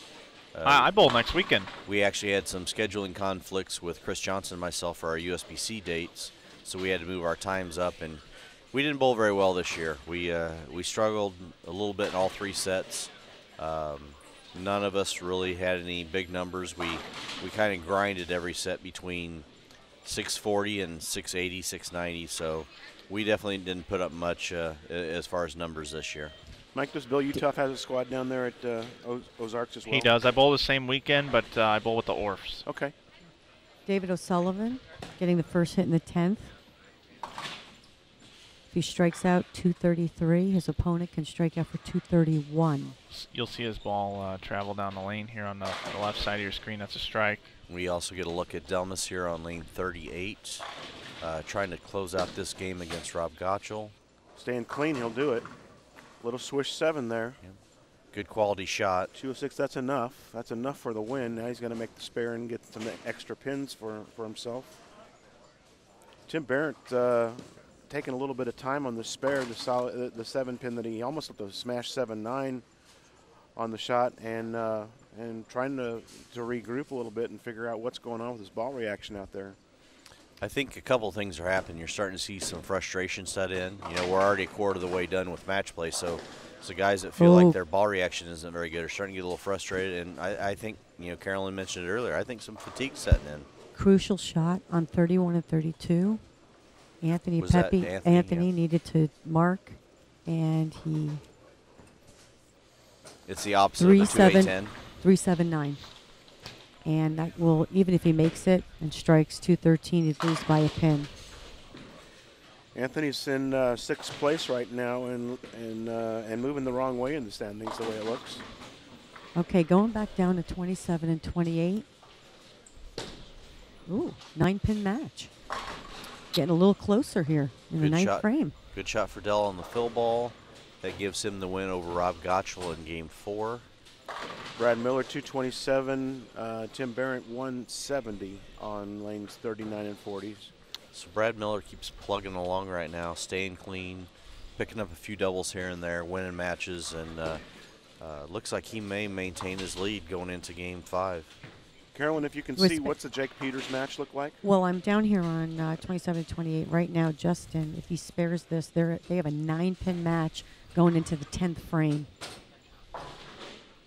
And Jake Peters, I can't find him. He's already moved. Isn't he standing right in front of you? No. No. Bill O'Neill's standing right in front of me. Oh. Tell Bill we said hi. Here's Jake's score sheet, though. His last... this will be game 4 that we're looking for here. Jake lost his last match, 215 to 249 to Nidifer. Did I say it right? Yeah. So it looks like Brad will maintain his lead after game 4. And increase it by quite a bit.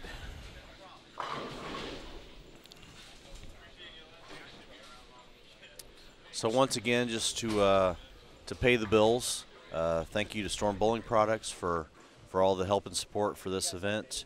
Also thank you to the entire InsideBowling.com staff. Mike Flanagan and his group have done an outstanding job with running the event this weekend. And big thanks to Tropicana Lanes for everything they've done, helping put this together for the weekend, hosting. Everything's run smoothly. So thank you to everybody involved, and once again, thank you to the 230 viewers that we've got out there tuning in to us on a Sunday afternoon, watching a little bit of bowling. So.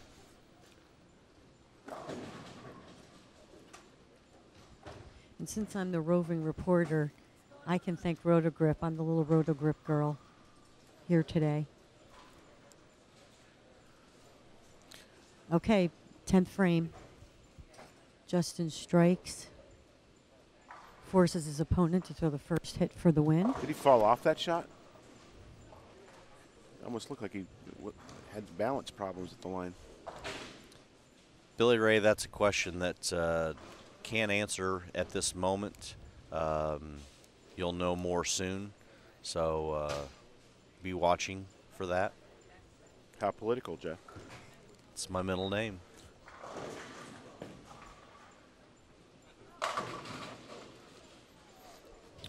So we have some bowlers. Okay, Justin wins. Tommy Barish left 9. Well, so our second and third place bowlers both lost their matches. Dallas Baldridge is probably going to move up in the standings here a little bit too, depending on what Billy O'Neill shot. Well, Carolyn, did Bill win? I do not believe he did. Okay. I'm going to go double check. but Looks I like don't think he some of did. the players up near the top. Looks like our second, third, fifth, and sixth place bowler lost. So you may see Mr. Ballard make a nice little jump in the standings It this could year. very well happen. Bill O'Neill lost to Cunningham 224 to 214. you can see Brett's down at 13th in the standings right now, so everybody at the bottom's beating up on everybody at the top except for Brad Miller and Dallas Baldridge right now. And like you said, Dell's in seventh. We may see Dell jump all the way up to second He after might. that game. He could. Looks like Brad Miller's hopping over to 41-2, so he'll be right in front of us again. Trying to see who else we've got That coming wasn't over quite the a stretch. hop, dude. I think he just. Moseyed. Well, for Just- Brad, it's a hop. It was? Yeah. Okay.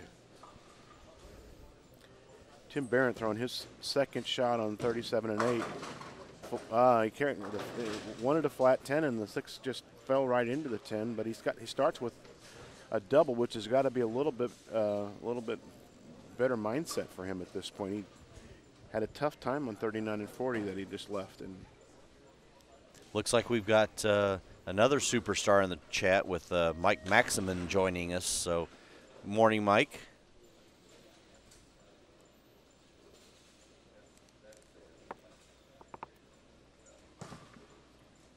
and animation bowling is Jason Woolham, so he's catching up, he says.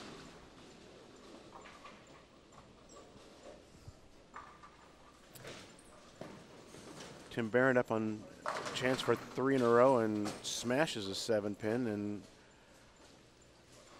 again, mentally right now, this can't be, real good whenever you find yourself struggling a little bit, and a hit like that you'd really like to have. Let's be honest, that's just a kick in the gut right there is what that is. Yeah, basically, that's what that was. Was I being too politically correct, I Jeff? think so. Okay. I was going to say something lower than the gut, but we'll keep it PG. Okay.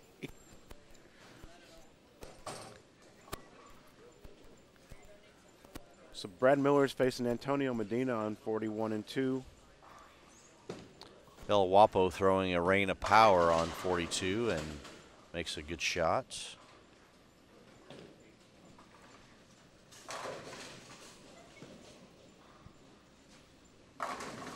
What time will the top 5 air tonight? I believe that there's going to be about a 2-hour break in between to finish getting the set and everything all set up, and then they'll be airing the top 5. I think Mike's got it scheduled for between 6 and 6:30. I don't know. I mean, I don't know that this is going to go as long as they thought it might. So, but I think that is actually scheduled. They're actually on a pretty good clip right now, getting matches going. So Very nice shot there by Antonio. Starts out with a double. Tommy Barish up on the right lane, 39 and 40 with his first shot of this match. I wandered over to the other side just to see. 21 people that's not too bad for showed the up second for chance. the second chance, and some good pairs, some tough pairs. So they're seeing the same thing that these guys over here are. Pair to pair, they're a little different. Gotcha. Thank you. They modified that pattern a little bit on that side. It's not quite as bad or as tough as it is over here. But again, with the putting it right on top of what was on there yesterday, I'm not sure how whether they got what they were looking for or not. Another strike for Tommy Barish. Looks like he's using an IQ Tour to me. That's at least what my guess would be. And stepping up against him is Craig Nidifer. And almost looks like he's using a rain of power as well. So we got Adam Bard bowling against Tim Barrett right now. Both players started with a double. Adam followed with an 8 spare in the 3rd frame, and now he's got a 2-10 leave in the 4th. So he's looking at possibly an open smash. 7-10 for Nidifer. Adam going for the split and missed them both. So we're looking at 74 in the 4th for him. Barron up with a double and a 9 spare in the 3rd frame. So we do not have any standings as of right now for the second chance tournament, but if we do get some, we'll pass those along to you. Right now we're kind of focused on the main event, but if we do get some information about the second chance event, we will pass it along. Brad Miller covers his 2-8 that he leaves there. He's not faced up to the pocket except for that first frame as well as he might like to on 41-2 so far. And Antonio looks like he's got a decent line at the pocket, and so Brad might have his hands full in this in game number 5 here. The only thing I could see where Antonio would get in trouble with what he's doing is if all of a sudden he starts to grab it a little bit. You know, he has a tendency to maybe hit it a little bit harder occasionally, and all that's going to do is equate to more skid on this type of a pattern. So as long as he stays soft and rolls it like he's doing on the first few shots, then he should be in good shape. He's in the Mike Wolf stable, isn't he? Yes, he is.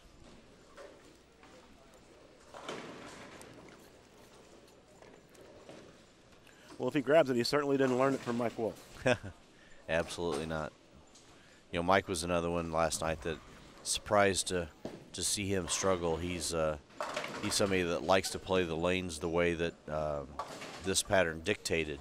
But it just goes to show you that if you just have a hard time getting matched up and finding the right angles, it's easy to bowl bad. As Antonio misses that 10-pin, he threw his rain of power at that 10-pin, and I'm one that's always been a big fan of throwing polyester spare balls.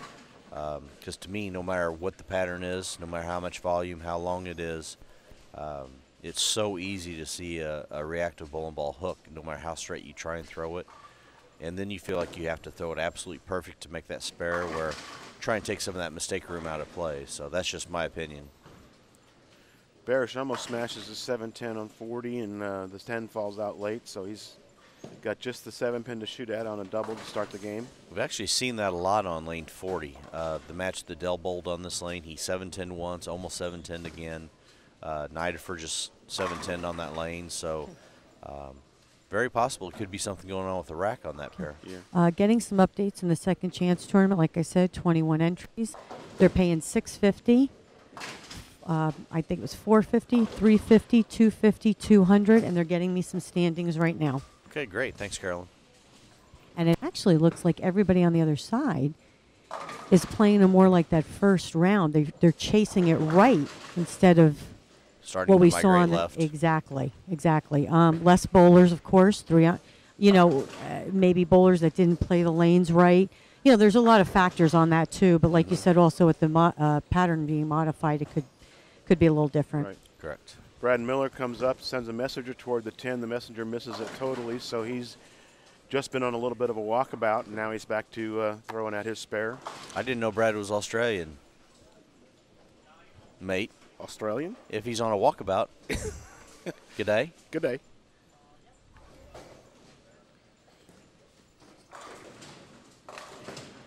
Antonio could have had this match well in hand, but the 9 gap in the 3rd frame kind of brings things back into equality here. And, you know, that kind of goes along with what I was saying with what Brad's doing is as long as he keeps himself out of trouble and just makes spares, he's not going to be out of any game that he bowls. So, Jeff, you touched on something too, and it's funny because when I was on the other side, as I was watching the bowling, a lot of guys last night were talking about, you said something about being soft and with the hand and mentioning, you know, Mike Wolf doesn't grab it. That was the key. There were not a lot of guys lofting it out onto the approach. I'm sorry, the lane. I said the approach because I'm watching Anthony come off the approach. But really soft with the hand. Not a lot of pitching it out there. Not a lot of what I should say is even when they were trying to throw it hard, it was more into the lane than Right. up onto the lane. And I'm telling you, I really think that had a big factor on the carry. It did, and since you are trying to control the back of the pattern so much, if you rolled a little bit heavier, you're looking at flat 10 4-pin, but I would much rather shoot that than 2-8-10 or a big 4. So, you know, I still think that that's the correct play, the correct strategy. Then it's a matter of getting the right ball in your hand to be able to get the right motion through the pins. Those are the guys that actually, you know, are bowling over on this side today. They're the ones that actually found the right angles. There may have been a lot of people that had a good look to the pocket, but just couldn't knock 10 pins down. I know I talked to a lot of guys that said the exact same thing. My bad shots got 9, and my good shots got 9. And it's a matter of being able to get the right motion through the pin deck. Antonio actually grabbed that one a little bit, but he stayed soft with the speed, so it actually picked up and rolled. So he was, I think, a little surprised that that one changed direction for him. Well, that ball is actually sliding and sliding more on lane 40 for these guys. Barish, 210. Could have easily missed the head pin on the right. Brad Miller, another single pin leave. It was a flat 10 this time. The ball's just not facing up to the pocket for him on 42. And I think he's in the outback again, dude. You know, one thing to keep an eye on is actually the front part of the lane. As the games start to mount over here on this side, the front part of the lane starts to go away, and we've talked about it before. If that footprint in the front part of the lane gets wider, then it actually forces you totally out of the zone that you want to be in. So you really have to be careful of what your move is going to be, because you're either going to have to make a larger jump than what you may be prepared for, or you may actually have to move right and maybe even ball down to be able to keep it on line through the heads easier. So some of these guys are seeing 2-8-10s and things like that. It may not necessarily be a lack of hook down lane as much as it might be too much hook up front. So Jake Peters with 6 frames complete. Pretty much has the match in hand. David O'Sullivan struggling a little bit. Bill O'Neill struggling a little bit. Doesn't seem like he's actually lined up on this pair, and he's kind of shaking his head a little bit. Bullard, you see some 29 and 30. Sorry, Carolyn. You see some scores scrolling now on the right side of your screen, and those are the updated scores after 4 games. Brad Miller in first place with plus 452. A 46-pin lead over Jake Peters, who is in second. Del Ballard moves all the way up to third place at 405, 1 pin behind Jake. Craig Nidifer is watching in front of in front of us here, plus 393. Dallas Baldridge, plus 392. Justin Veach in sixth at plus 377. Bill is all the way down to seventh now at plus 368. Tommy Barish, who's also in front of us here right now at 356. And Brett Cunningham in ninth at Tommy Barish 362. Brett Cunningham ninth at 356. Anthony Pepe dropping slowly in the standings down to 10th at 351. David O'Sullivan 334, followed by Adam Barda in 12th at 333. Rob Gottschall 310. Tim Barrett drops all the way down to 14th, struggling like he did over here with 274. And then Antonio Medina, who just went through the nose and took 4 out of the rack, in 15th place at 236. And Ronnie Fajita in 16th, 100 pins behind 15th at 133. I have some standings from the other side after 3 games. Jason Williams and Alan Vilmilier, 2 800s. They shot 800 their first 3. Jason Williams is 228 over. Alan, 202. Ronnie Sparks, plus 176. Vernon Peterson is 4th at 155. And Kurt Peline, Mr. Pelon. And Mr. Pelon is plus 144. 6th is Houston White at 129. He threw a 300 yesterday. Yep. 7th is Cody Shoemaker at 128. 8th is A.J. Chapman at 98. Cameron Doyle at 9th is 97. And Dan Higgins, 90 plus 95 and 10th. And I believe they're paying 10 spots. Just to catch up on a little action over here, Craig Nidifer just missed a 6-pin, which is a pretty tight, low-scoring match between him and Tommy Barish on 39 and 40. And over on 41 and 2, we saw Antonio Medina go 4 through the middle and end up with a hard 8, which kind of plays right along with what I was talking about with Brad by staying clean, grinding. He doesn't have a double this game, but he's right in it.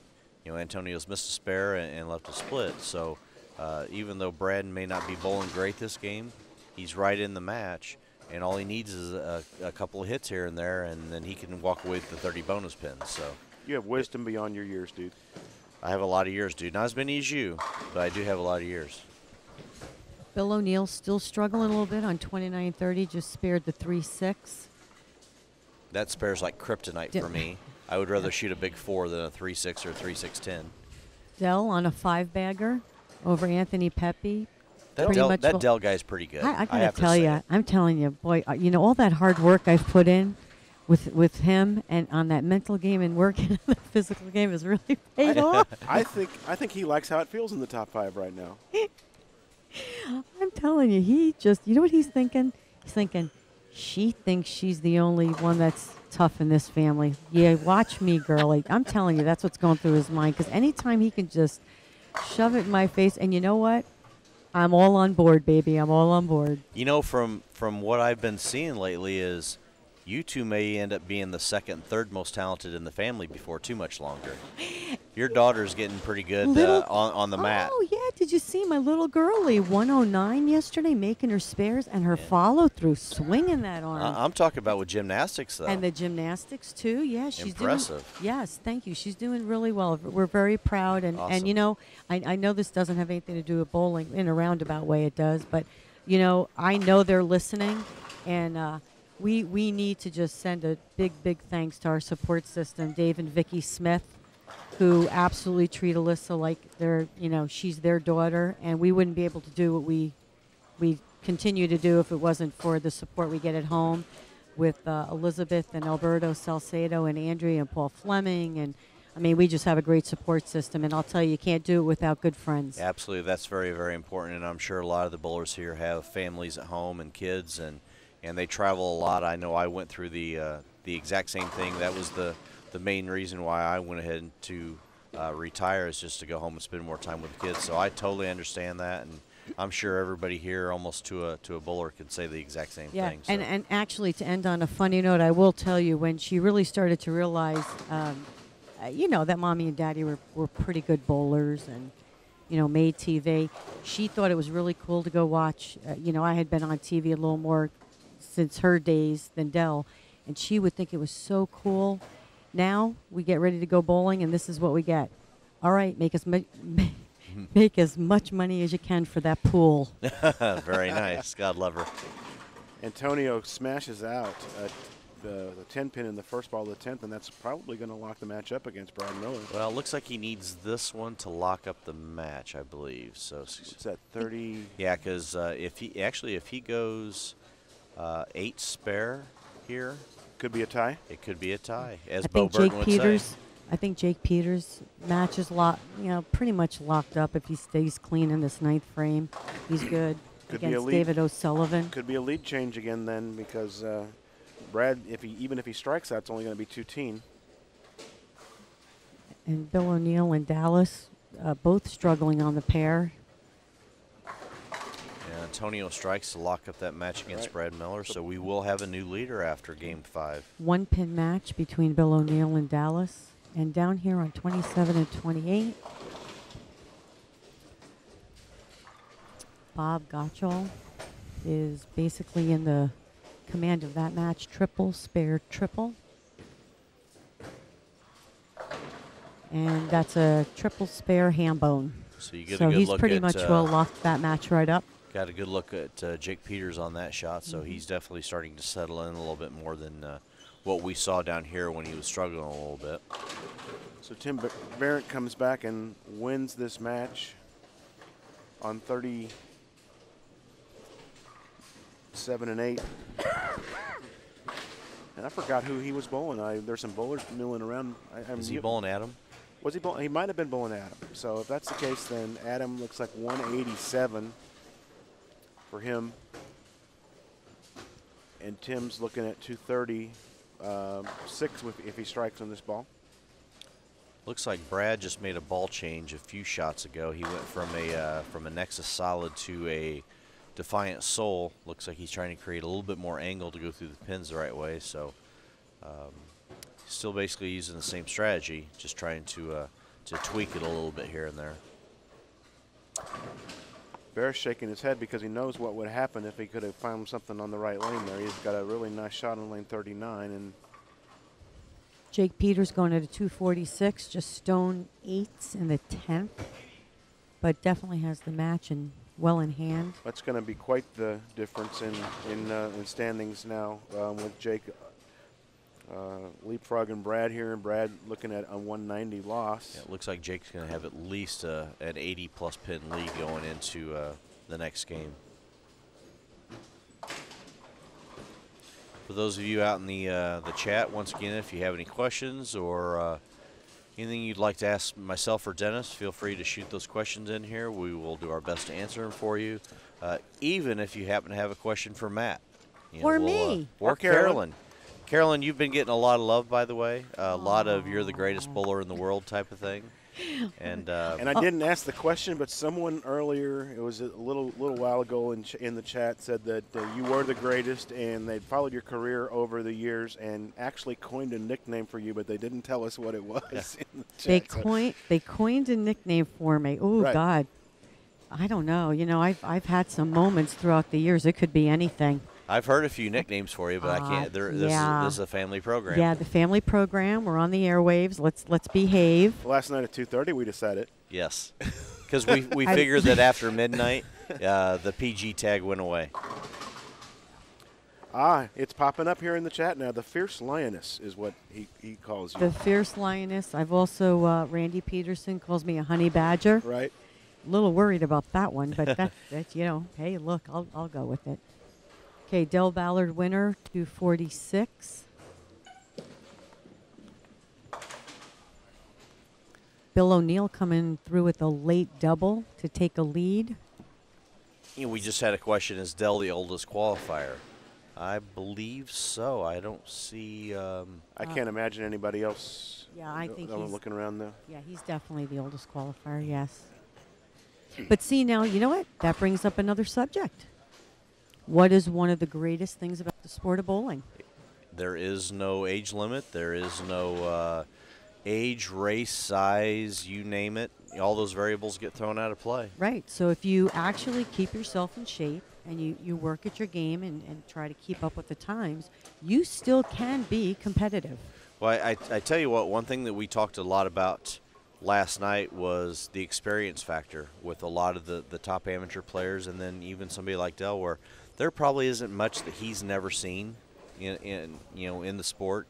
So to be able to draw upon that experience in an event like this, just going from pair to pair and what you see on the lanes and so on and so forth, that's got to give him a huge advantage over guys that don't see this kind of thing as often. So Absolutely, and I got to tell you, and people can argue this. It's always been a great debate.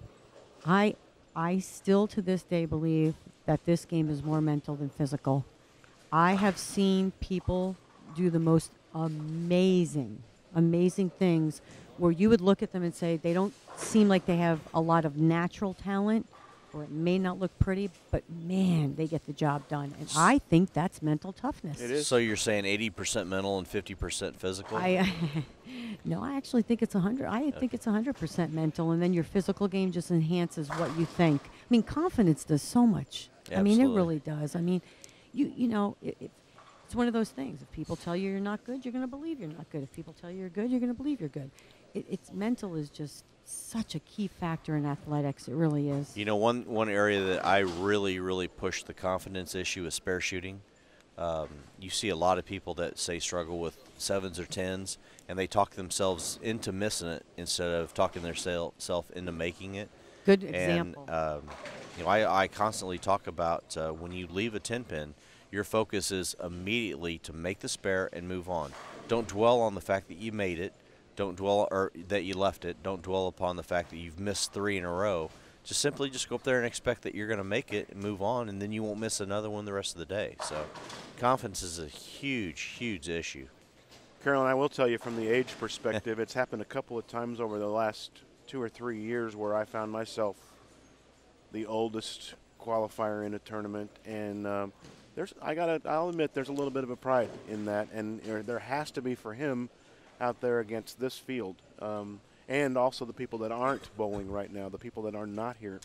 So he's got to feel good about what he did. Absolutely, and you know what? Even going with a lot of, obviously, we have a lot of great college talent, a lot of great amateur talent. You know what also comes into play, I think? What you feel you need to prove. And you brought up a really good point. Over the years, I always felt it was harder to stay at the top than get there. Hard both ways, but Right. when you get there, you don't want to lose that. I mean, nobody does. But it always comes back down to, what do you feel like you got to prove? If you've done some great things and you feel like you've had a career, does it matter if you don't make the top 5? I'm sure you're let down, but does it really bother you where where you haven't had the success you wanted? It means more.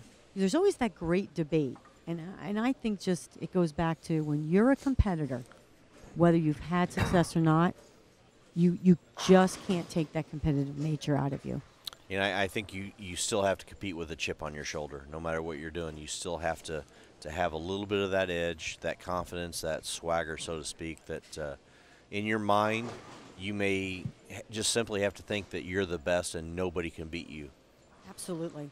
Well, let me see this Bill O'Neill match went down to the 10th frame on that tough pair. I think Bill just solidated from what I saw, but I don't know if it mattered. I'm going to check now because you know what? They changed. And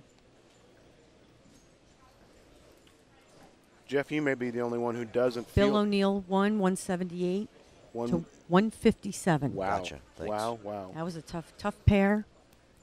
I was just saying I think Jeff might be the only one that I know that wouldn't feel this way, but it's also a little bit of a satisfaction to have some students and still be able to come out once in a while and beat the people that you teach. Absolutely.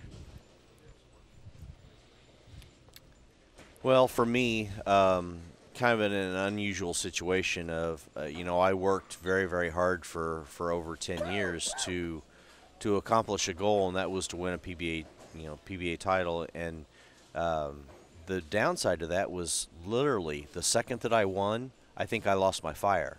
I almost felt like I got there, I'm done. And I could have just retired at that moment.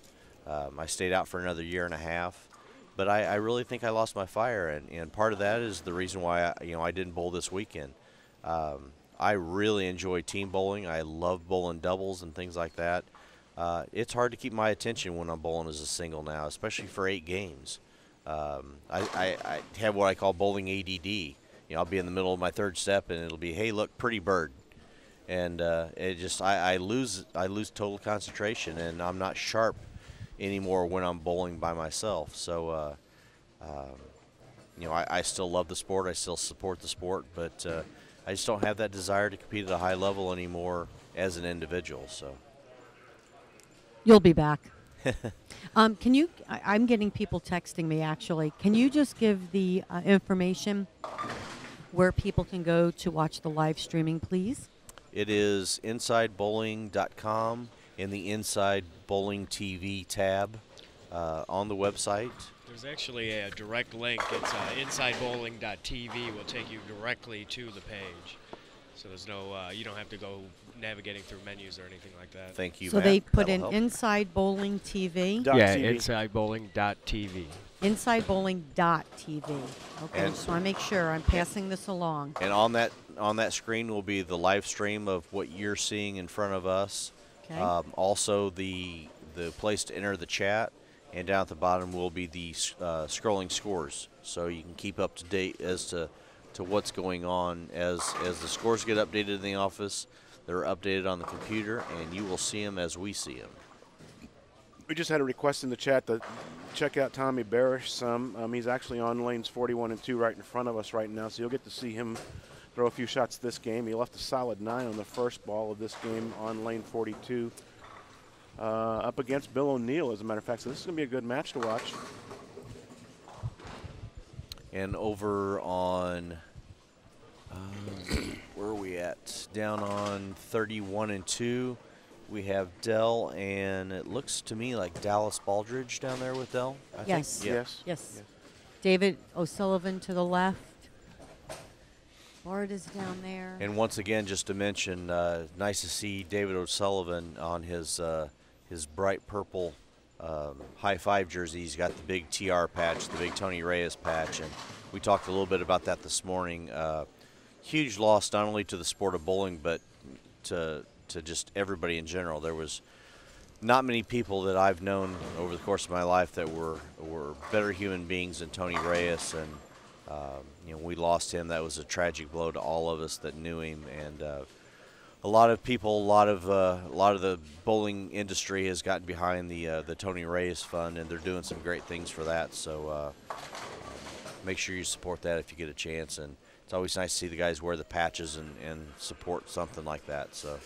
Rob Gottschall on 39 and 40 playing that little 10-pin game that we all try to play and knocking it out of the back into the channel so somebody has to run down and get it.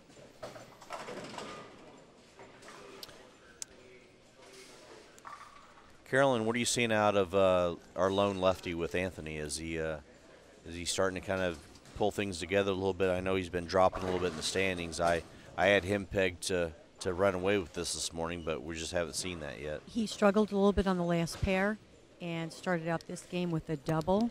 Seems like he's using the same ball, playing the same part of the lane. So once again, could be one of those pair-to-pair issues, and especially with him being the only left-hander, he could see just a little bit of a difference. Is he still using the lucid that he was using earlier? Is that what he's using? I will tell you as soon as he. Yes. Okay. Yes. I just wanted to make sure I couldn't see from up here. Yep. I'm wondering if he's keeping track of the pairs he's been on already, so that he knows if it's fresh or if he's already been there once. I would imagine a lot of guys do that. I know I always did that, and mainly because I wanted to just see what my scoring pace was on that pair previously. If I bowled 170 on a pair, I already knew what pair that was and when I was going to it next. So, did you ever look ahead like that, Carolyn, to see in match play what you were doing? I'm going to be very honest. As you know, and I think, Jeff, you remember, not a numbers person, not really analytical. I did not really chart my pairs. If there was a dramatic difference, maybe, but I rarely charted my pairs. But what I did do is I did make sure that come the 7th, 8th, 9th frame in my matches, I would go look at the pair I was going to just to see how they were being played, as compared to where I was playing. I did that a lot. Did you always do that qualifying match play no matter where you're bowling? You were always looking ahead? Absolutely. I wanted to make sure at least I was in the same zone. And here's another key factor that you could really, really touch on. One of the keys, and I'm asked this question a lot. How can I possibly look at my next pair when two people are hooking the ball and I throw it straight? Me personally, they were the best people to read the lane off of, because you know what? They're going to tell me where the hook spot is. Exactly. And it doesn't matter whether you throw it straight or you hook the ball.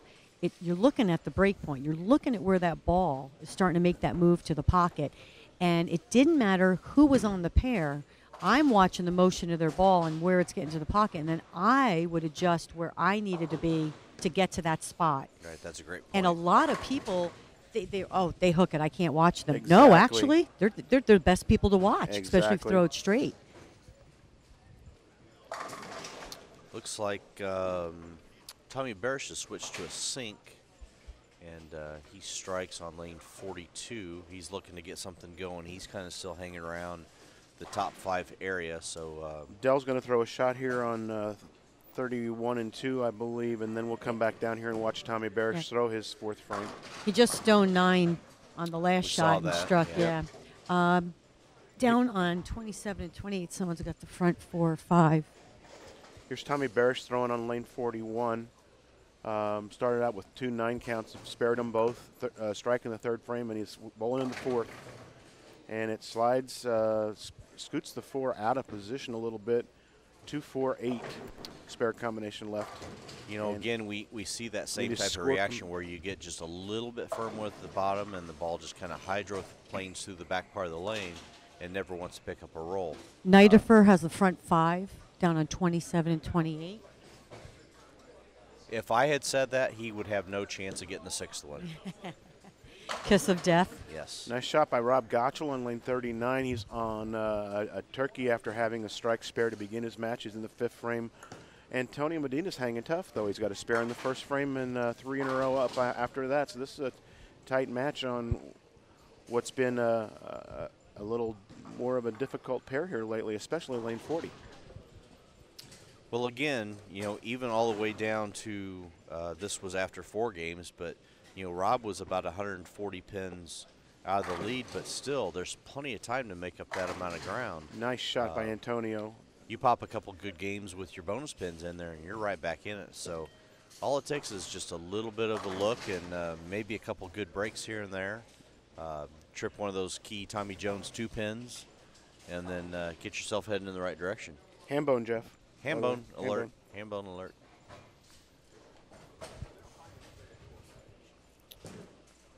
Dallas Baldridge throwing at it looked like a 6-pin down there to cover up. I was interested watching him throw the ball and lofted a little bit, but it was actually a spare shot. Antonio up on lane 39 and letting the ball roll right through the pocket very nicely. Soft hit on the 10 one, and he's got who are we saying that was, dude? What's that? We're not talking. We won't call that Albert Pujols because. Oh, that was a Johnny Bench. That's Johnny Bench. Yeah. Gotcha. Okay, Johnny Bench on for Antonio. Nidifer, front 6. That's Stan Musial. Musial. That's Stan Musial there, Carolyn. What? 6 in a row. 6 in a row. It's a Stan Musial. I can't keep track of all the new lingo. How about just a 6-bagger? This is ours. We're making it up as we go. Did you say 6-bagger? 6-bagger. Okay, I thought so. Nice job by Rob. Rob Gottschall. And once again, like we said, you know, stay soft at the bottom of the swing and roll it off your hand. And if you can get the ball to go through the pins the right way, you got a chance to strike quite a bit. And on a tougher pattern, that is huge. Okay. So, and I forgot his name, so I really should go look. Fajita, I'm sorry, right? Is that how you say his With the last socks? name? With the socks? Yeah, but you know what it's, is it Fajita? Really? Fajita. Okay. You know what the socks are? Did you look at them? They're Argyle. Are they compression sleeves on his legs? No. Are they branded? They're Sorry. No, I think he has them on because they're shamrocks, so I'm sure it was good luck. Oh, I didn't even see that. Or he's Irish. One or the other. Irish.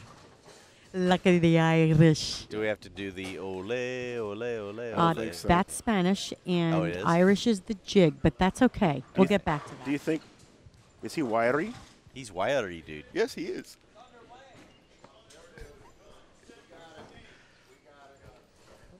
Rob Gottschall up on the left lane, 39 and 40. It's a 10-pin match, and Antonio is on a 290 pace. Now, I don't know if I caused him to balk on that one by saying his name, but hopefully I didn't.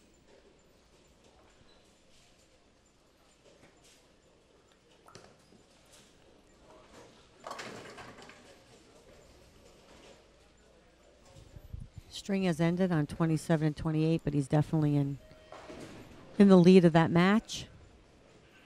We do have some updated standings after Game 5. Jake Peters is in the lead at 482 over. Ballard Jr. moves up into second, plus 481.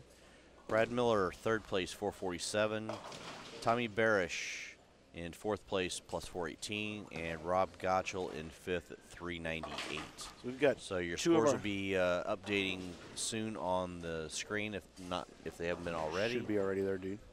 I know I was scrolling the correct scores here just a second ago. I haven't checked the tabs, though. So Anthony Pepe with the double, spare double. Looks like he's definitely got better reaction on this pair. And what I'll tell you what else I've noticed, he changed balls. Anthony did? Yes, he did. And sorry, he picked it up too quick, but ball actually seems to go down the lane a little bit longer, but it looks like he slowed up his ball speed.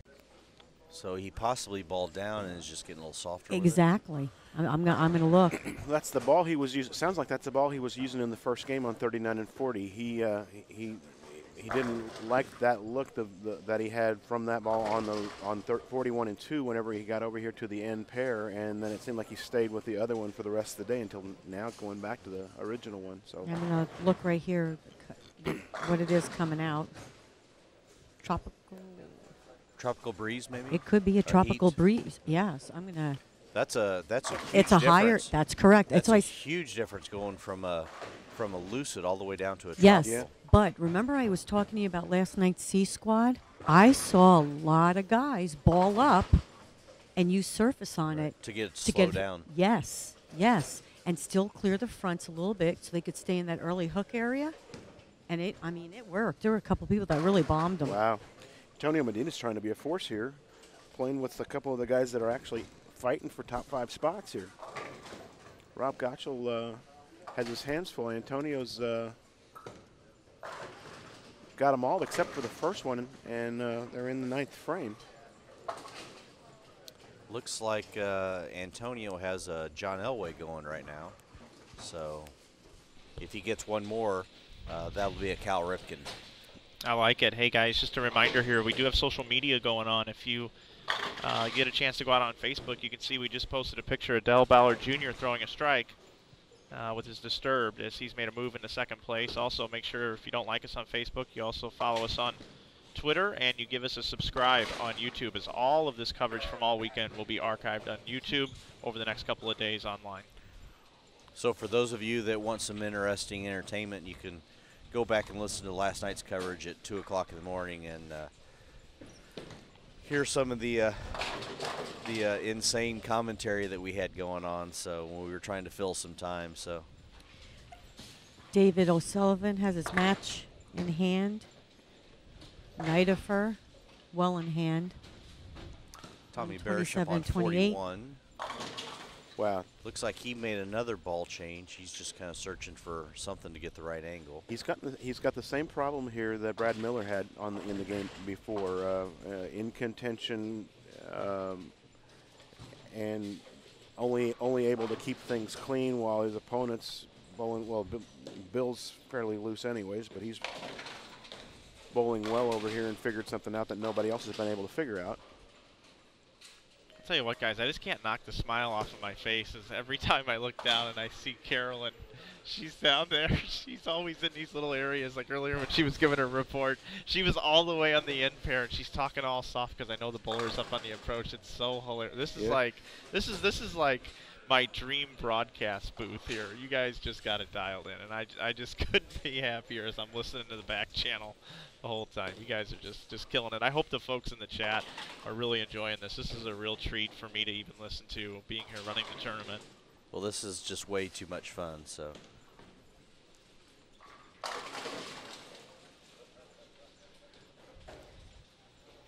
Did you know that Lee Badouris' living room smells like cranberry? What is it? Cranberry ice, dude? Cranberry ice. I'm not sure if it still does or not. That's but because he must have got a sink from the tournament. It's possible. Did he bowl yesterday morning? He bowled, yeah. Okay. He bowled the event. I didn't see him. I didn't get down Lee, here. and Lee does such a good job for us. Another one of our great volunteers that helps us on our broadcast. Holiday Doubles is his event. Wow. Well, Antonio did pick up his Cal Ripken, so he's moving on to the next to the 10th frame. Is it Joe DiMaggio next, dude? And he was in 15th place, but again, like we said, if you can catch a big game and pick up your 30 bonus pins, you can move up in a hurry. He's in 15th place, but he's 100 out of 5th. So that, just to put that in perspective for y'all. Dell and Dallas, 10-pin match. Both losing a little bit of carry, ring 10, stone 8. Don't those two go hand in hand together, Dell and Dallas? Dell and Dallas. Yes. Kind of cool, isn't it? It Hey, is. and I just look at this. I'm getting the updates now from the other side. What good people. All I had to do was ask. That reminds me, Carolyn, me and the kids are coming down in early June down to Dallas. And so. you better tell me I so will. we can go to a game. All right, you got it. Okay, so on the other side, after 4 games, we got Jason Williams plus 274, Alan, and I want to know how to say his name, Felmley, plus 245, Kurt Pelon moving up to 3rd, 241, and Ronnie Sparks Rounding out the top four, 214. 10th place right now is Jason Muckenberg at plus 132. And that's the second chance tournament going Yes, on it the other is. side of the building. High Strong game, field. high game so far. Kurt Pelon, 297. I'm sure he had some air guitar going on that one. So. And he was shaking his head, as you can see down here. This is what he was doing, as Kurt Pelon can only do. Yes. Tommy Barrett's trying to pull some pins out and runs through the nose, 3-6-9-10 on his first ball of the 10th. He's looking at a difficult spare and only possible 190 now. His opponent has a possible 279 against him. On the pair to the left, 39-40, Antonio Medina. Medina is up in the second ball of the 10th frame. Possibility of a 290. So that's a 120 pin jump in the standings possibly. And I just got a little slow with it, and Dennis Black Cloud. No, I don't think so. I don't think that was my fault. Okay. It's always your fault, dude. Oh, okay, but I don't think so. I just don't think so. But he is through the nose, 257, 276 probably. Still 106 pins over what he had before. They put him at 398, and before this game that would have put him in 6th place. So he's going to move up in the standings decently, at least to the middle of the pack. Okay, the texts are coming through. The texts are coming through. Dell's fans are texting me. Oh, dear God, we've got lots of viewers. We're up to 244 viewers on the live stream, so I can't get to welcome them. everybody. I can't get back to everybody fast enough. Yeah, and hey guys, server stats yesterday, over 14,000 unique viewers came to the website to watch the tournament crazy. yesterday. That's absolutely crazy. Awesome. Over the course of the day. Correct me if I'm wrong, but isn't everybody actually unique, dude? In their own way. Okay. In their own I just way. want to make sure. You know, God has not made two human beings the same. I'm just letting you guys know that. Is this where you're going to start talking about snowflakes and things like that? Well, it is Sunday, and we just dropped 112 viewers, by the way, There was- since you just started talking about snowflakes. Rob Gotcha with another shot on lane 40. Yep. He's going to lose this game, but his look looks really, really good. what's he been doing? Watching Dell throw a disturb, so he's like, I'm going to get mine out? Maybe. Well, like I said yesterday, that was the ball of choice. So He's going to lose with a doesn't 230 surprise game, me. and that's still decent in the standings, especially where he was. He was in 5th going into this game, so 230 is basically like 2-0 and winning. Right. So. If you were on the webcast last night, we talked to Bill O'Neill. He said, just call me Bill. I don't need any of the fancy names or anything. And right now he's quietly going to shoot 279 as he's got one ball left here on 41 and 42. He is going to defeat, is it Tommy Barrett? That was yeah, it was Tommy Barrett, yeah. He's having his way with this pair, and nobody else has done this over here. Anthony so far. Pepe, 250 pace, wins his match. It looks to me like Bill is playing him very similar to what he did yesterday. He's throwing. He said last night he had his best luck with an arson low flare, and that's what he's throwing now. Okay, Dell got the first one in the 10th. If he gets the next two, he forces his opponent to get all three for a tie. Huh. And Bill punches himself in the left eye on his fill ball for 7. So Anthony Pepe, 258 if he strikes here. and again, like the theme of the day is one big game, and your 30 bonus pins can jump you way up. So.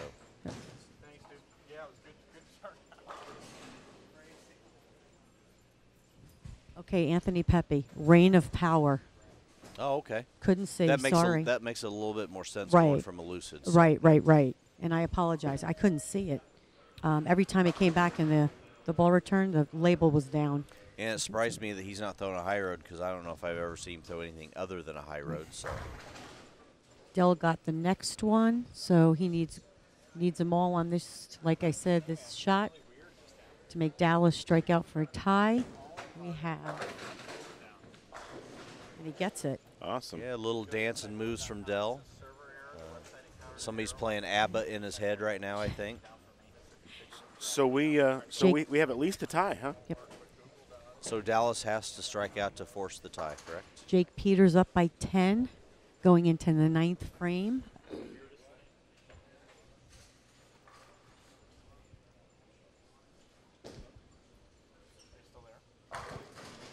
Jake strikes. So then we've got down on 31-2 on your camera now, Dallas Baldridge. He needs all 3 in the 10th to tie Ballard Jr. He gets the first one. I don't know. Is it just probably just a quick thing, right? Something happened or something there? Back up short. 37-38. Now looking like a fun pair right now. You are correct, ma'am. Dude, did you curse? No. Jason Williams says you commentators curse, and you were the one that was talking the most. Is that kind of like Captain Jack Sparrow's curse, or? I don't know. Okay.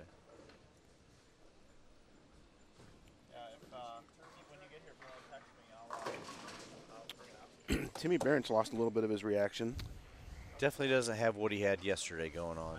No, but and he's funny because I said to him, "Hey, Nebraska fan." Ooh, Oh, Dallas Stones Stone a 7 to seven. lose. Very tough break. There's that kick in the gut, maybe even a little bit lower again. Yeah. So what's Dell's So I game? said, hey, oh, Nebraska fan?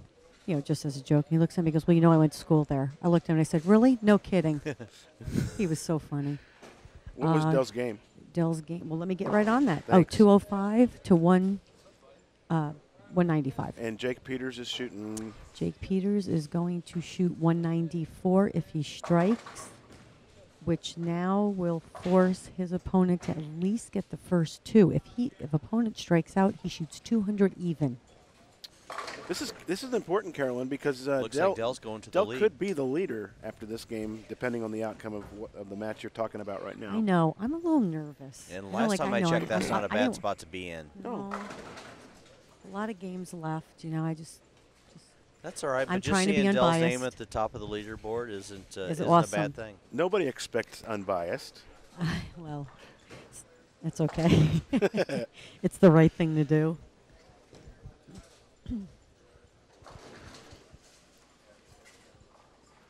That looked like a mess. Jake Peters, 192. This could be interesting. Adam Barr's starting out a game strike and a smash 10 on lanes 39 and 40 here. We've got Rob Gottschall over here on 41 and 42 on your cameras now. Yeah, and I think we have a ball change down here too from, if I'm not mistaken, I think he was throwing Defiant Soul for a while. Who's Hold on, that? I'll tell you in 1 second here. That's Snyder for right. Tommy. Rob strikes again. Oh, Tommy Barish? Yes. Yeah, he looks like he just went to the gold ball. Goal ball. correct? Yep, Okay. yep. Okay. Yeah, he switched balls 3 times that last game. Did so he? Okay. He's searching for anything and everything that he can actually make go It through the actually pins the right seems way. like it's a little cleaner for him. First shot was really good with it, so we'll see. So did Jake Peters win his game? It looks Yes, like. he did. 192 to 177 if his All right. opponent strikes. So I do believe that Dell did go to the lead this game, depending Yep. on what Brad Miller did. So By about 13 pins. looks like we've got Rob Gottschall and David O'Sullivan right here in front of us on 41 and 2. Rob started off with a double, and David's on a strike, bowling in the second. This is Adam Barta and Bill O'Neill. A little bit right at target, and he 2-8, so happy to break up the split, but he's going to need to make this spare, which definitely isn't easy on a pattern like this. A spare like a 2-8 is just as hard as any other spare you can shoot. You know, I was kind of surprised about that. I thought the same thing. I'd be scared of that if I were out there, but I didn't see a whole lot of those missed yesterday. If they were the only ones standing there, there wasn't, you know, something, friends on the other side of the lane or whatever, but people covered them. What game are they going into? They I've are. lost track. They're finishing up game 6. So the They're people getting that are ready to go into started, game yeah, 7. they're starting game 7. Thank you.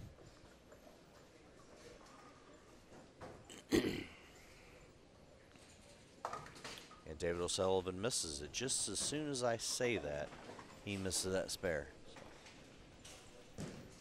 And me. I jinxed him. Billy O'Neill up on the right lane, 39 and 40. little bit of a confused look on Bill's face. I think he thought he threw that one pretty good, and he 3-6-9-10'd. That's never a good feeling when you think Brett you throw it good. Shepard's 4-7-10 pickup on lane 37 and 8. Nice mess to clean up in the middle of the game, but it looked like the first part of the game was pretty messy too. So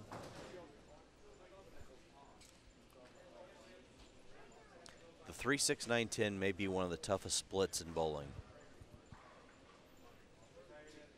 I would agree. If anybody caught that. I did. 3, 6, 9, 10. It's like having a triple. Oh, I'm sorry. My bowl doesn't cut through that hard because I go end over end. So usually mine is the 2, 4, 5, 8. Yep. Bill agrees with you. Just Oh now, my dude. gosh, Bill yeah. got it right, and it caught that hang and took the 10 only. I think he just said, "What happened?" I think he said that on both shots, dude. Yeah. So how cool is this? I have people texting me who are bowling league this morning, and they're trying to get the bowling center to pull it up on the internet. That's awesome. That's cool, isn't yeah. it? Yeah.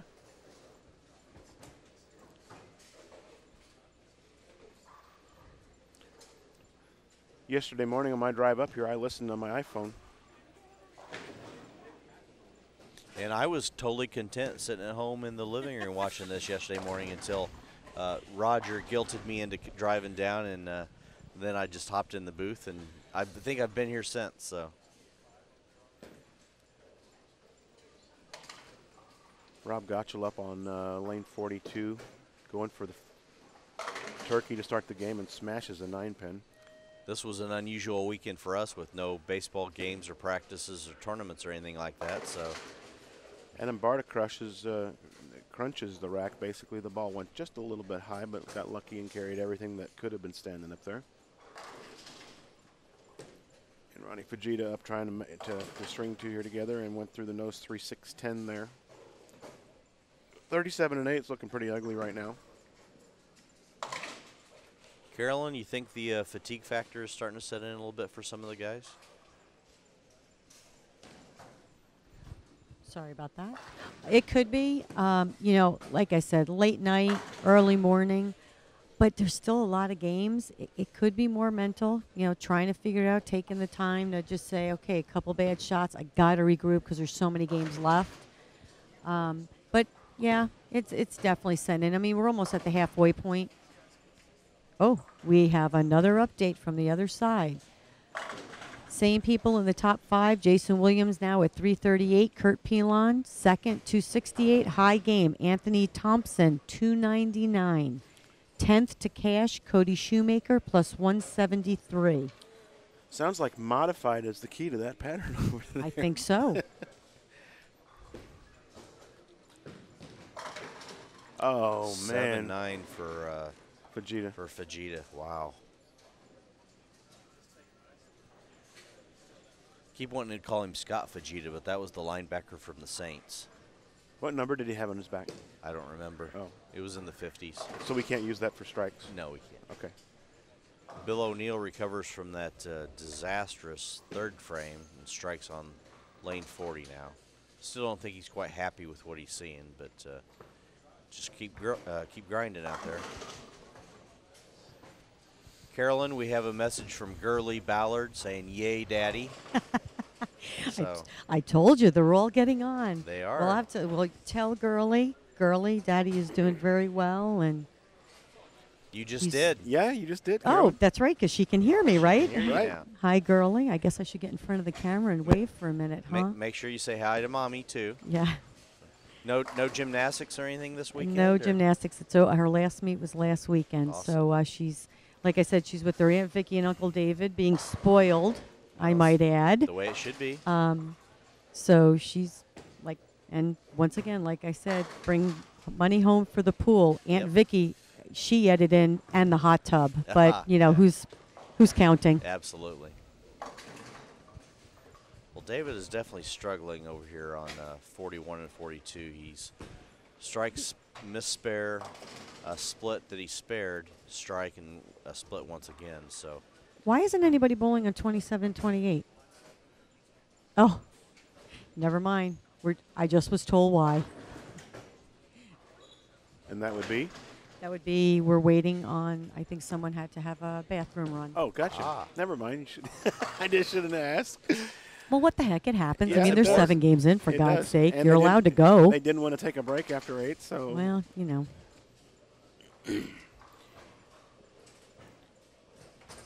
Still makes you wonder how much of what's going on with David over here is the lanes and how much is physical right Could be now. it could be a little bit of a knee issue. Yeah. Hold on.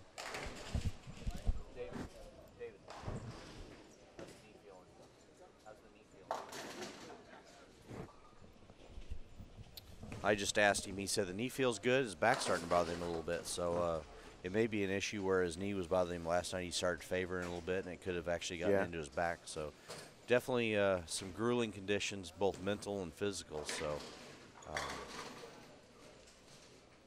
you know, we talked in the chat with Brett Cunningham last night as he was watching C-Squad, and he was talking about how bad his thumb was bothering him. So you have to wonder that some of his struggles today, how much that affects you know, his game. So You must not have followed the directions on the ramen noodles package. he never went and got a potato like I told him to.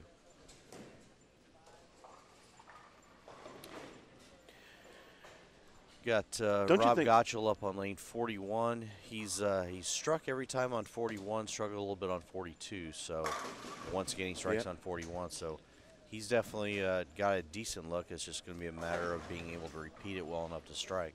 I think the 7 games did everybody in because there's a lot of matches waiting. They went and got something to drink. Don't you walking think around, people stretching a little bit. Don't you think Matt's a little quiet this morning? Don't you think Matt's a little quiet this morning? I think he's asleep. I know. He's just sitting over here, and I know I'm just happily changing cameras around here. He's been playing Angry Birds and Words with Friends all morning. I don't know. Yeah.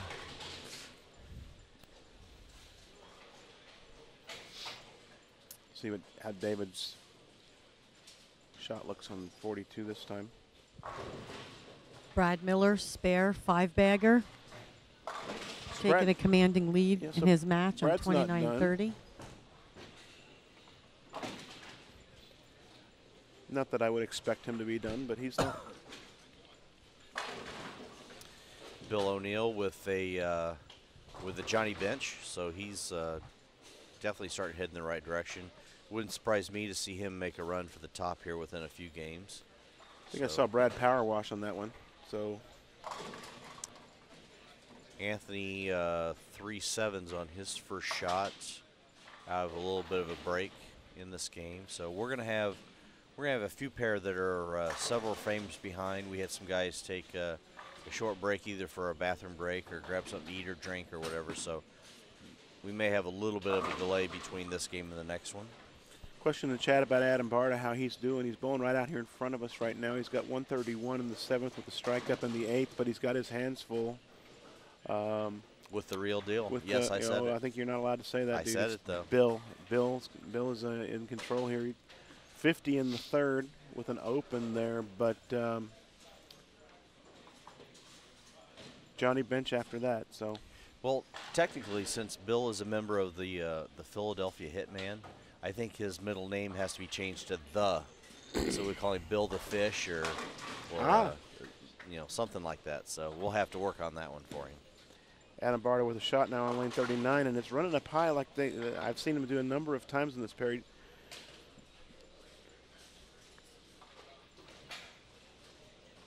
Hey, I got my answer. Scott Fujita was 55 when he played for the Saints. There we go. Thank you. I'm a Steelers fan, so I don't really pay too much attention to the NFC, except whenever it comes to Super Bowl time.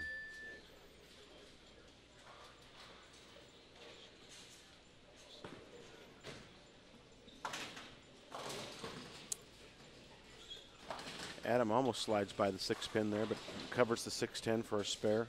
150, no, 151 in the 8th with a spare up in the 9th. O'Neill's got them all but one in the 3rd frame, but it was an open 369-10, and he slid all the way to the 10 pin on that shot.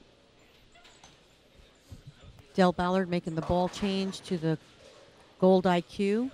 He was watching his opponent. He walked by me and he said, made the wrong move. Time for a ball change. Think he's going to move left and soften up a little bit? I don't know. Yes, because that's what his opponent was doing. Rob Gottschall continues to have his struggles on lane 42. Leaves a 2-8-10 in the 7th frame. Over there, he has not struck on that lane except for the first frame. Carolyn, I could go check and see if there's a blue hammer somewhere in the building for Dell, if that will help. Blue hat. Oh my God, you're so funny. Yeah. Or we'll check on an ultimate weapon while you're there. Yeah, exactly.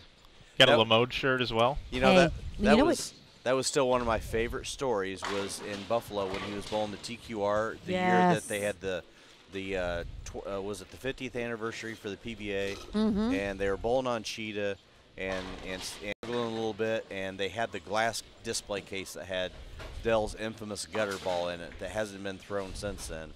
And he was struggling. He went to Corey, at the time the deputy Tournament director on tour, and he says, "Hey, can I throw that?"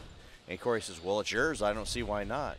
So he ran out to the truck, changed the grips in it, came back in with a ball that hasn't been down the lane in 20-some years. Yep. And goes 230, 240, 240, and almost makes the cut. That's correct. It was one of the most impressive things I've ever seen in my life. That actually was pretty funny. You know what he said afterwards? He goes, "Man, I can't believe my span was that long and I had that much reverse." And it was 16 pounds. He It was says, 16 "I'm tired." pounds. Yeah. He says, "I don't Yeah. think I could throw 16-pound ball anymore." Yeah. But you know, it's funny. And once again, you know, you touch on another good subject, and we are joking, and it was an awesome thing. And you're talking about blue hammers and ultimate weapons. You know, I remember bowling on tour, and you know, every now and then you get caught up in it, and you're watching people bowl good, and you're like, "Oh, that ball's so good," or "This ball's so good," or you know how it goes. Mhm. And I'll never forget that Dell has always said this, and he believes in it. He said, "It's not the ball, it's the bowler. If you're good enough, you're better than the balls." And there is something to be said about that. Now, the game has changed quite a bit. As we know, the balls have definitely helped, you know, maybe peak some talent, by all means. I mean, it happens. But, you know, I truly believe that to a certain extent. You still have to have talent to make the ball work. Well, the bowler nowadays also has to make sure that he knows what ball to throw and in what part of the lane. Absolutely. You know, we talked at great length about it last night that, you know, on one hand, most people say that the sport of bowling's gotten much easier. I actually think it's gotten harder. There's a lot more variables in play now that I didn't have to think as much in 1985.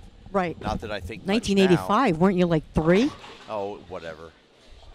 I was already driving in 1985. Okay. Give me a break.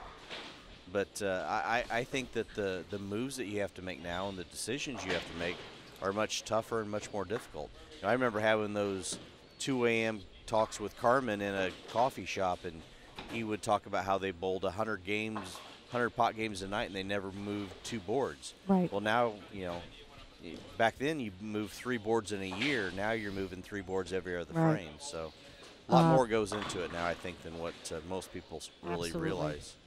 29 and 30. Brad will win his match against Dell, but Dell made a ball change and threw a forward bagger. He can strike out for 217, save the game, using a disturbed on the right lane, using a gold IQ on the left lane. Just to catch up a little bit in the chat, Ronnie, yes, we actually brought up CJ earlier as being the real deal. Even Bill said last night he's not wild about the nickname, and I definitely brought up that CJ, I think, had that moniker first. And Mark London, my feelings on the Stillers draft, I actually liked everything. Wasn't really wild about the Landry Jones pick, but me and Trey were watching the first round down in the basement, and him and I both were praying that Jarvis Jones would get down to him, and they did, so that was awesome. Go black and gold.